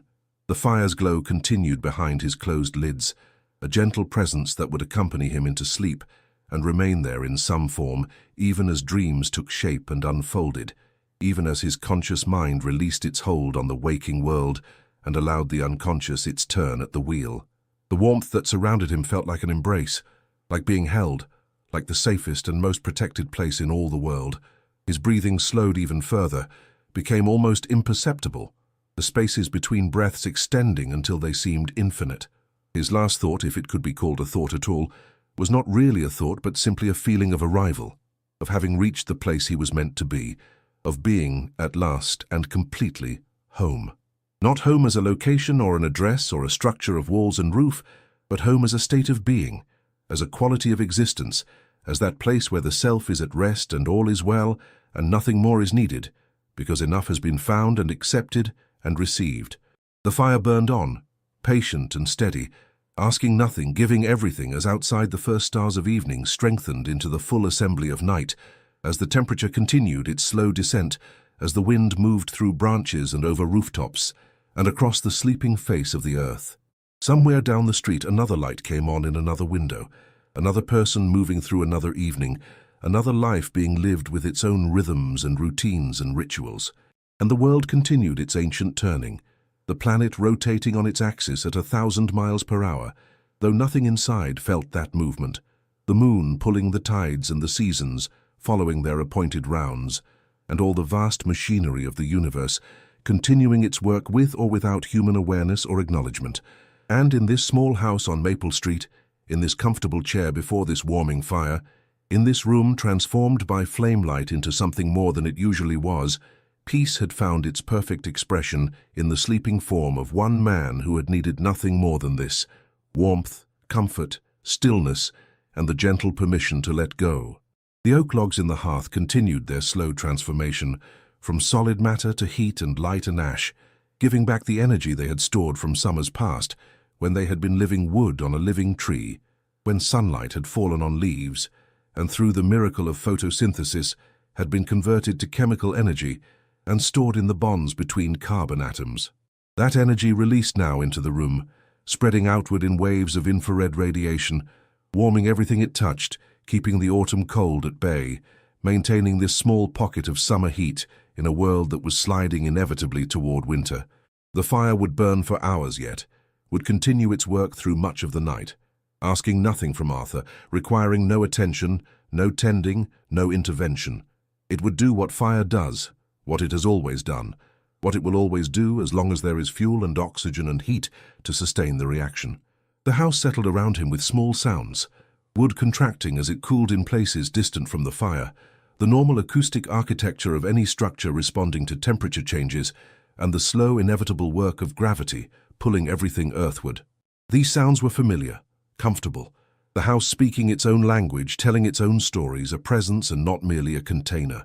Arthur slept on, undisturbed, his breathing deep and even, his body utterly relaxed, his mind released from its usual concerns, and wandering now through territories available only in sleep. The fire's reflection in the glass door of the bookcase continued its dance, that ghost fire that was not quite real, but not quite unreal either, existing as a property of light and glass and angle, visible from some positions and invisible from others, there and not there simultaneously. The shadows on the walls continued their movement, growing longer and softer as the flames diminished, creating an ever-changing landscape that no one watched, that existed purely for its own sake, that asked nothing and offered everything. And still the fire burned, patient in its consumption, thorough in its transformation, honest in its work.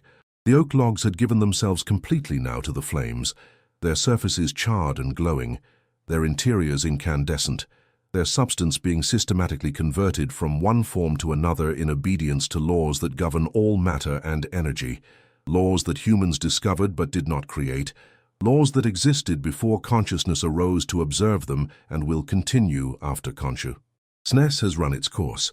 The heat continued to radiate outward, maintaining the room's warmth, keeping Arthur comfortable in his sleep, fulfilling the purpose for which the fire had been built.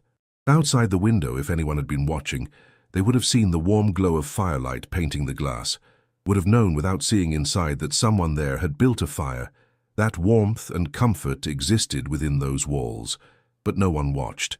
The street was quiet, the neighbors in their own homes living their own evenings, the world at large occupied with its own vast concerns and completely indifferent to this small moment of peace in this small house, on this small street, in this small town.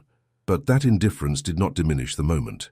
If anything, it heightened it, made it more precious for being so particular, so specific, so utterly unique to this person in this place at this time. Arthur slept on, the fire burned on, the night deepened around them both, and everything was exactly as it should be. The first fire of autumn had been built and had fulfilled its promise. Warmth had been created, comfort had been found. Peace had arrived and been welcomed, and been given room to settle in and stay. The coals glowed in the hearth like small suns, like captured stars, like all the light in the world concentrated into these few remaining pieces of wood that had once been tree and would soon be ash, but were now, in this moment, simply themselves, burning with quiet intensity, asking nothing, offering everything present and real and true.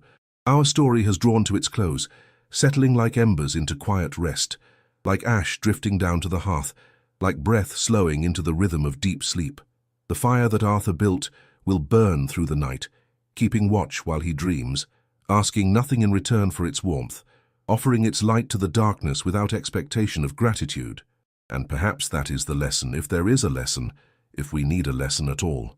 Perhaps it is simply this, that peace exists, that comfort is real, that warmth can be found, that rest is possible, that home is not a place but a state of being, and that state is available to us whenever we slow down enough to receive it.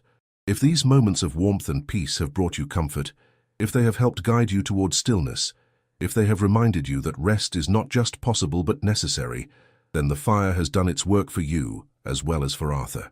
The flames have reached beyond the story and touched you where you are, in your own evening, in your own space, offering you the same gift they offered him, the permission to let go, to be still, to simply rest. For those of you still listening, still present in this gentle space between waking and sleep, know that your quiet presence here matters. A soft light helps these stories find their way to others, who might need an evening of peace, who might be seeking the same warmth and comfort that Arthur found by his fireside. And if you choose to subscribe, this collection of quiet moments will always be here waiting, like a lamp left burning in the window, like a fire banked for the night, ready to offer warmth whenever you return. Thank you for allowing me to share this autumn evening with you, for walking with Arthur to his woodpile, for kneeling with him at his hearth, for sitting in that chair and feeling that warmth and finding that peace. May you find your own fireside tonight, whether it burns with actual flame or exists only as a state of mind, a quality of rest, a permission to simply be still and safe and warm. The fire asks nothing of you except that you receive what it offers, and what it offers is enough. Sleep well, dear listener. Let your shoulders drop and your breathing slow. Let the concerns of the day drift away like smoke, like ash, like shadows retreating before the light. You have done enough today. You have been enough today. Now is the time for rest. The fire will keep watch while you dream. The warmth will remain while you sleep. And tomorrow when you wake, the world will still be there, but you will face it rested, restored, renewed by the gift of this night's peace. Good night.